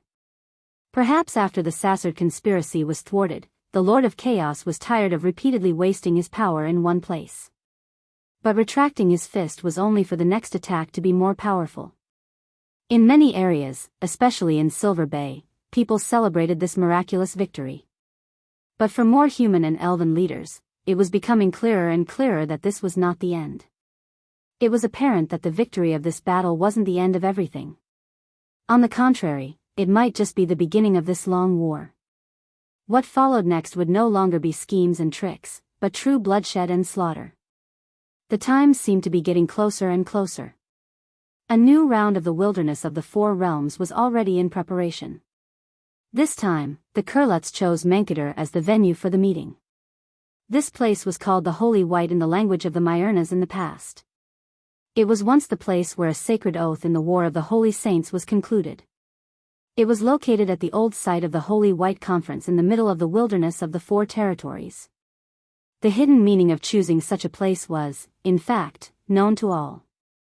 The states of Silver Bay, the people of Hazel, the people of Fanzan, the people of Buga, the people of 9 Phoenixes, and even the wild elves of Eloranta and the druids of the Ring of Sky had already responded to the call of this covenant, not to mention other countries and forces of different sizes. The 4 holy cathedrals once again came together, and the scene of 1,000 years ago reappeared at this moment. And far away in the mountains north of Erewhon, an army of dwarves was also crossing the snow-capped mountains. Their destination had long been determined. In the King's Valley of Balta. The snowstorm for a week had stopped on this plateau. This would be the last heavy snow of this winter. After the heavy snow, under the cover of snow, the mountains and forests were already preparing for the coming season of vitality. Everything was waiting for the snow and ice to melt, and the spring of the year of the swift would announce its return. That would be the hope of the revival of all things. But at this moment in the snow-capped valley, it was a different scene. The knights of the White Lion Legion were lined up in rows, looking up. Behind the rows of flags, there were restless multi-headed lizards. At the feet of these giant beasts, the archers of the tree elves were comforting their huge companions. Commander Finney was pacing around the neat centaurs, looking at the sky with a bored expression. The silver fleets from Trentheim were entering the valley one by one, shining brightly.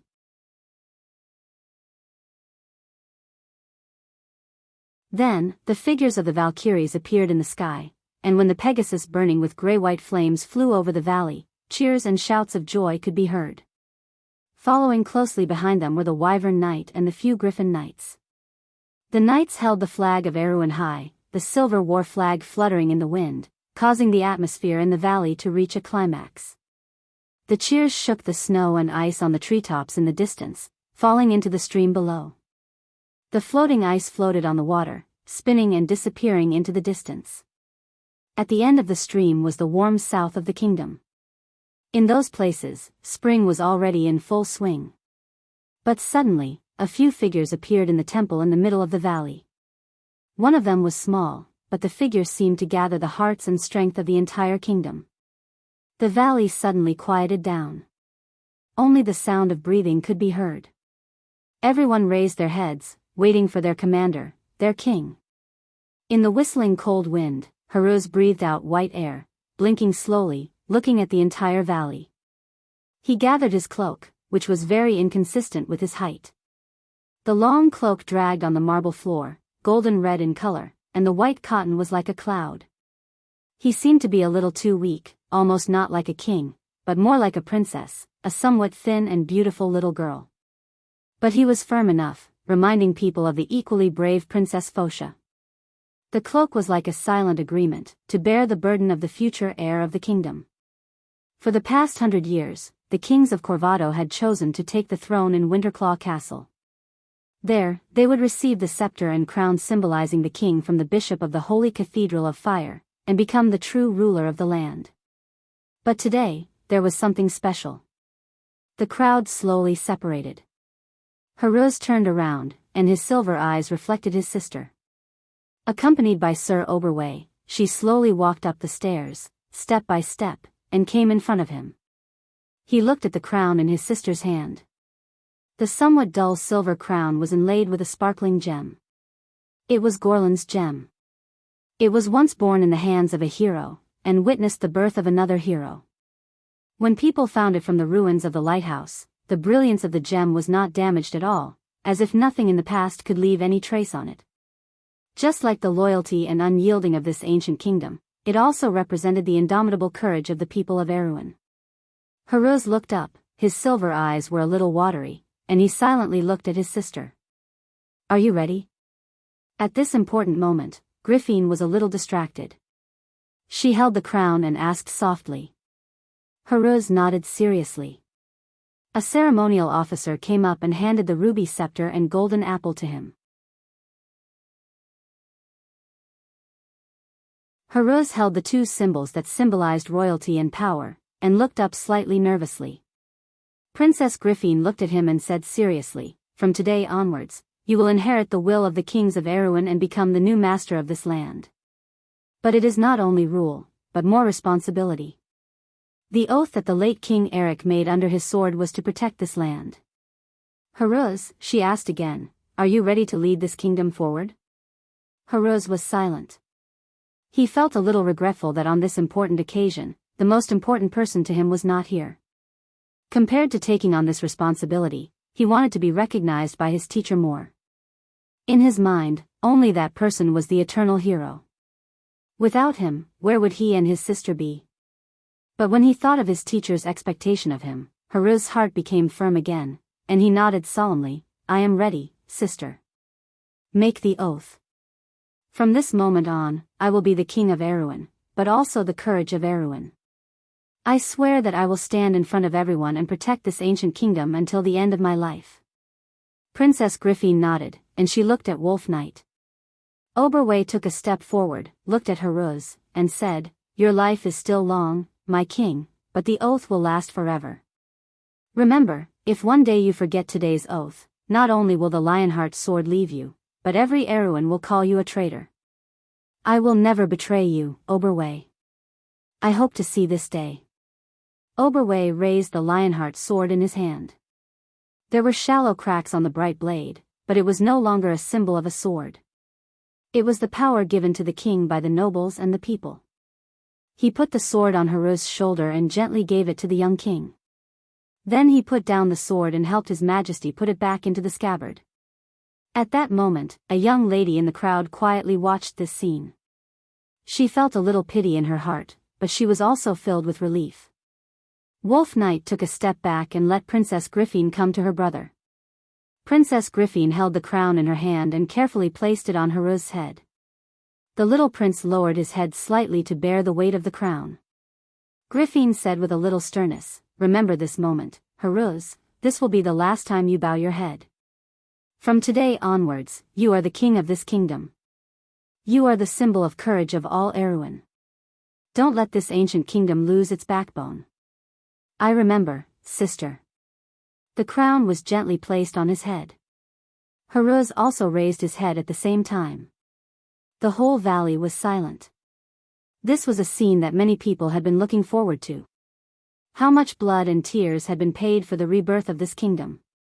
3 days ago, the last noble of Erewhon, the Earl of Grey Mountain, voluntarily handed over his power. He also allowed his daughter, Edney, to join the House of Nobles and become a noble member of Parliament. A month ago, the disheartened Grand Duke Anthony announced that he would live in seclusion with his great-granddaughter and return his fief to the royal family.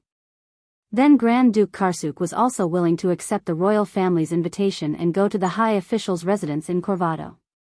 With the support of the Cataloso family, the Highland Knight had completely turned to the royal family and accepted the incorporation of the White Lion Legion, becoming a military force that truly belonged to Erewhon. In the harsh winter of the Year of the Sword, all the nobles who participated in the rebellion got what they deserved. All the nobles who participated in the collusion with All for One or had an affair with the Sausalds were still hanging on the gallows outside Ampere Seal. The provinces of Viro and Grenoires were directly taken back by the royal family and were no longer in theft. In the north, the rebels had long disappeared. Count Yenbao's last resistance also surrendered under the attack of the royal fleet. The fate that awaited these people would not be much better than the nobles who participated in the rebellion in the south. Perhaps being stripped of their noble status was already the most merciful treatment. Behind this great recovery was the biggest change in the history of this ancient kingdom. For the first time, the entire kingdom was completely integrated and not actually controlled by the fiefdoms of various sizes. This was the birth of a central monarchy, but it also witnessed the contract between the royal family and the nobles and the people. In the future, this might be a country that belonged to all Erewhon people. Just as Brando described in the letter. A week ago, the hero of Erewhon, the Lord of Tonagel, the Knight of Her Royal Highness, the legendary Count Tonagel sent such a letter from the distant Saint Tossol. In that letter, he entrusted everything about Tonagel, including Valhalla, to his only student in Erewhon in written language for the first time. The Count's actions shocked everyone, but other than disbelief and shock, there was also deep admiration in people's hearts. Some people could turn the tide in a difficult situation and save everything. These people were called heroes. However, some people were able to calmly walk out of the halo of glory. While the people of the world were still indulging in illusory pride, his eyes had already seen through history, and through the layers of fog, he saw the fixed future. Perhaps they should be called fools. But no matter what, the people of Erewhon would remember such a name. Just like how they remembered their grandfather. At this point, history would not repeat itself. An old kingdom burned to ashes in the fire. But another new Erewhon had appeared, just like the shining crown. For Erewhon. For His Majesty the King. May the black pines be evergreen. May the Erewhon live forever. May the faith shine as before. May the sword be as sharp as before. The young king slowly turned around with the scepter in his hand. He dragged his long cloak and came to the edge of the balcony. His silver eyes, which still showed his childishness, looked at all his subjects. It was a boiling sea. Then, he raised the scepter in his hand and pointed to the northern border of the kingdom. Since the Second Holy War, half a century had passed.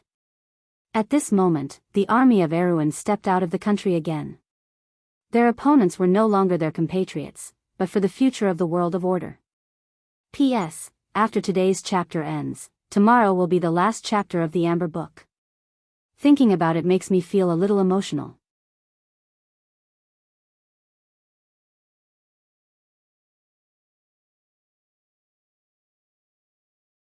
Chapter 1523. Mankadir was an inconspicuous place in the wilderness of the Four Territories. It was a beautiful wilderness full of dill and marigold flowers, but it was uninhabited and did not pass through any important trade routes. The wilderness was located on an unknown piece of land. Occasionally, travelers who passed by this place would discover that the sky was high and the clouds were vast. There would always be a lone sacred white stone tablet standing on the horizon. And that was the Holy White Monument. A period of history that was known to the world had built up its reputation. More than 1,000 years ago, the four sages, Flame King Gretel, Wind Queen Saint Tossol, Holy Saint Fanzan, and Earth Sage Alanta led their people here to sign a sacred oath with the Silver Elves, Buggas, Mountain Dwarves, Hazel, Lion Men, and Dragons. They carved their oath on the monument, and in the flames of war that lasted for 100 years, they finally ended the dark reign of the Myrnas. Although the Mountain Dwarves, Lion Men, and Hazel withdrew from the covenant one after another, it did not detract from the glory of the Holy Alliance itself. People even compared it to the oath that the people of Order had sworn to fight against the Twilight in the Pale Epic. This covenant not only allowed the people of Iron to become the rulers of this world, but more importantly, it also promised hundreds of years of peace after that. Although today, the covenant itself had faded a little, and the people of the future had gradually forgotten the glory and integrity of their ancestors. But at least people had not completely forgotten everything in the past. When the Twilight Dragon once again became the enemy of every person of order in this world, they once again remembered this lonely monument standing in the wilderness. Since the 4th month of the year of the Swift, there had been a succession of envoys from all over the world. The first to arrive were the people of Cruz. Other than the 2 commanders who had to stay in Babel Fortress, Cruz's envoys were also in the envoys, including Vala, the old Prime Minister, Nydevan, the Duke of Mihodafen, and Duke Ludwig. This lineup was a little too large, and it made the other countries somewhat puzzled. However, considering that Flame King Gretel was the previous leader of the Sacred Alliance, the actions of the Kurlutzians were not incomprehensible. Lastly, the Wind Elves of Saint Tossol had sent out a formation that was almost equal to that of Cruz. Apart from their regent, the Lord of Lorendale, Istavil, the true crown prince of the Wind Elves, the Hunter siblings, were also present. Tumen and Fanzan traveled together. Other than the Fanzan knights that were sent to the south to support Cruz, the Night Kingdom, Grecius, had sent almost the entire kingdom to the south to enter the wilderness of 4 territories. Other than participating in the war against the Dusk, the Holy Light Knights and the Supreme Judgment Knight Regiment were escorting a special envoy group into Saint Tossol. As for the item that the people of Fanzan were escorting, the Templar kept it a secret that even the commander of the Fanzan Knight Regiment in Babel Fortress did not know about it. Other than the descendants of the 3 wise ones, the envoy group of the undead of Madara was considered light. Other than the Dark Knight Regiment, there was almost no one who was particularly important. However, no one dared to underestimate the commander of the envoy group. This was because the founder of the Dark Empire, the supreme ruler of the undead, would personally lead the group. When the people of Cruz, Saint Tossol, Fanzan, and the undead of Madara arrived one after another, representatives of countries and organizations from all over the world also arrived one after another. In June, this small wilderness that was previously unknown to people was completely different. Looking down at Mankadir from the sky, except for the sacred white stone tablet in the center, it was completely a white sea. There were camps, tents, and fluttering flags. A month later, on a certain morning in the month of flowing fire, the dwarf king Califen and his dwarf army appeared on the horizon. 3 days later, Erwin's White Lion Legion arrived. Since then, the forces of order had gathered together. There seemed to be a faint smell of midsummer in the air. The summer wind from the White Mountain blew across the grassland. Large patches of marigold flowers bowed their heads. Looking from afar, there were waves of grass of different depths. The air was filled with a sweet smell, and wild bees were flying. It was the season when the flowers were at their peak. Brando stood in the middle of the grassland, quietly looking at the sacred white stone tablet in the sky. The lonely boulder had not been weathered after thousands of years. Legend had it that the oath of the 4 wise ones and the kings of the continent was engraved on the boulder. A faint light hung down from the sky, enveloping the center of the stone tablet for thousands of meters. It was like a wonderful scene. Even without getting close, Brando could feel the sacred breath in it. It was similar to the oath on the pale poem, witnessed by the Code of Tiamat. The law of this wilderness responded to the sacred agreement of the ancient kings and maintained its integrity. He had no doubt that anyone with bad intentions who approached the stone tablet would be rejected by the power of the law. It might even attract the attack of the ancient spirits. This was why this place was still intact after thousands of years. This was actually a place left behind by a saint. He looked back. Not far away, Medisha, Mephistopheles, and Enrich were still fighting, but the latter two were obviously at a disadvantage. Brando could see that the Mephistopheles and Enrich's soul-stealing cards were very sharp, but the Silver Elf Princess's pure white fast attack was even more terrifying. She raised the alarm and constantly summoned a small batch of Paladin Knight, which made Enrich unable to summon the vampire count. And the light-winged guardians were even more invincible after absorbing a large amount of mana. Even if they were occasionally torn apart by the Mephistopheles, the sky full of ornithopters under the protection of the holy white barrier was even more difficult to deal with than before their masters fell. The battle fell into a bitter struggle from the beginning. Medisha was not so much a planeswalker, but more like a dignified and meticulous commander commanding her Knight Legion. Once the derivatives she summoned gained a foothold on the battlefield, all kinds of barriers and buff spells fell on the army, making it harder for the Mephistopheles and Enrich to resist. This scene of destruction reminded Brando of the Holy Grail Knight in The Amber Sword. Herod's knight was relatively weak in a head-on battle, far inferior to a warrior or even a holy inquisitor. But once the Knight of the Holy Grail had enough time and resources, this kind of superior knight would be an invincible existence. More importantly, the Knight of the Holy Grail was the best team leader. The battlefield where he could truly display his strength should be in a team battle or even in a guild battle. The title of the strongest knight was not just for show. Brando himself was a warrior, but he liked to team up with this kind of knight the most. Unfortunately, there were very few Holy Grail knights in The Amber Sword. One reason was that the doctrine of the Knight of the Holy Grail was too strict for the players. More importantly, this kind of class was too weak in one-on-one combat. Medisha's performance made Hao Ren's eyes light up. He had to admit that Medisha's Holy Offensive deck was better than the Holy Grail Knight because it was an army in itself, and the Silver Elf Princess herself was the best commander. The power of the two combined was multiplied. It could be said that Mephistopheles and Enrich's Soul of Light and Darkness deck in a sense was not inferior to the Holy Offensive deck in a sense. The advantage of this deck was that it won through the black and white cycle and lifesteal. Its attack was strange and deadly, like an unkillable shadow. But not only did it have the ability to survive, but with the support of the lifesteal enchantment, it was more like a black wizard who was good at curses. But unfortunately, the difference in experience between the two was too far away from Medisha, and their tactics were not on the same level. When the latter summoned the legendary archangel, the Dawn Consul, Urima, it could be said that the victory was already decided. When the last two forbidden vampire lords were reduced to ashes by Medisha's lance, the Mephistopheles finally shook his head with a bitter smile and removed the enchantment. A layer of gray light in the air shattered, and the vampires turned into bats and disappeared. "My lord, Miss Medisha is too powerful."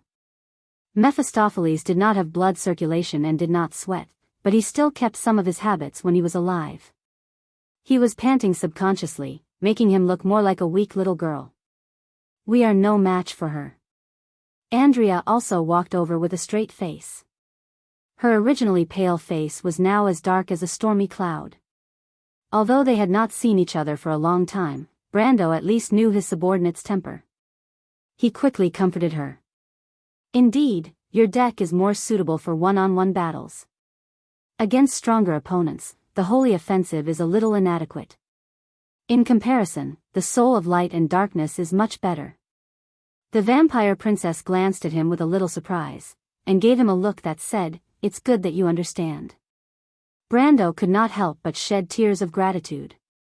Mephistopheles stood at the side with a smile, as if he did not care too much about winning or losing.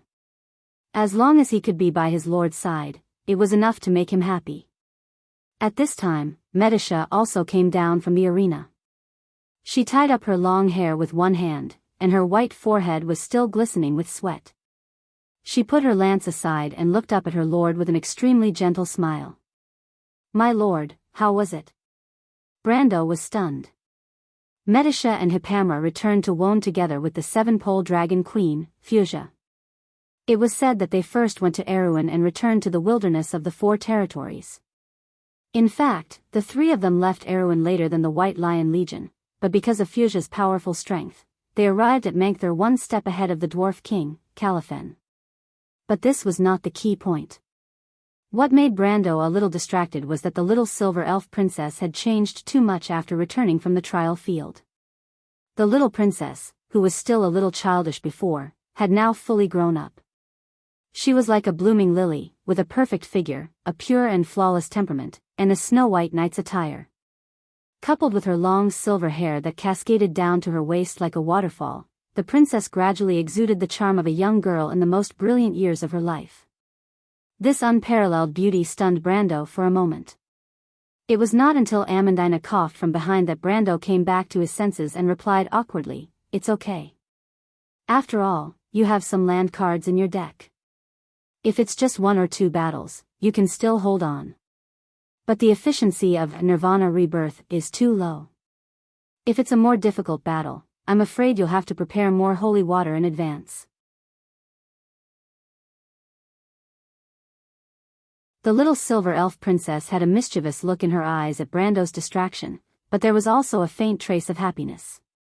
She saw that Amandina behind Brando seemed to have something to say, so she obediently walked to the side. Amandina nodded to her. "The priests of the Holy Cathedral of Fire are already making use of the time to make more holy water, but in order to deal with this war, the standard of the holy water produced will not be too high. After all, the price of high-grade holy water is too high. It may provide a small amount to some of the high-end combat forces of the Order. My lord, you have the strength, but don't expect too much." Amandina arrived with the White Lion Legion 3 days ago. Although Brando was no longer the Count of Tonagel, many people understood that a considerable part of the Tonagel's upper echelons were only loyal to him, not to mention that Princess Griffine and Heruz still left him an honorary chairman position in the Noble Council. But even so, in fact, in order to avoid suspicion, Amandina herself gradually faded out of people's sight. On one hand, she did not care much about it, and on the other hand, she just happened to have more time to pursue her interests and research. But in front of Brando, she would always be the well-organized Amandina. Brando looked at Amandina with some guilt. He actually understood that Princess Cypher had her own political ambitions, but she gave up too many things for him, so he could not repay her no matter what. Fortunately, he finally understood a truth. Some things were like a kind of tie, and not being able to repay it was not necessarily a bad thing, just like family, friendship, and love. He nodded silently, understanding that what Amandina said was indeed a problem. A truth in this world was that no matter how much money you had, there would always be a day when you spent it all. In fact, the inheritance from the Archbishop Amon had become less and less as time passed, and gradually it was not enough. Although there was still some left, it was all low-grade holy water that was useless to him. Before leaving Erewhon, he left all of it to Princess Griffine and the White Lion Legion. In fact, there were only a few bottles of high-grade holy water left on him. Is there a solution? Brando asked subconsciously, but then he was startled and realized that he was no longer the Count. Amandina did not care and replied very naturally, in fact, the ones who are really good at making holy water are the Templars. The priests of Fanzan are far more professional in this aspect than the Holy Cathedral of Fire. There are also the Druids. The Druids are also masters of potions, so it depends on the relationship between the Lord and them. The Druids were easy to deal with, Brando thought to himself. He had already received news that Sifred would soon arrive in Mangther. Now, the little girl he saved back then was already the chosen of the goddess of the forest, and the most likely candidate for the next great druid and prophet of the Ring of the Sky. She had a lot of weight in the Ring of the World and had a lot of say. And even if this factor was ignored, in fact, because of the Battle of the Loop of Trade Winds, his reputation in the Ring of the World was still relatively high. As for the people of Fanzan, this made Brando feel a little strange.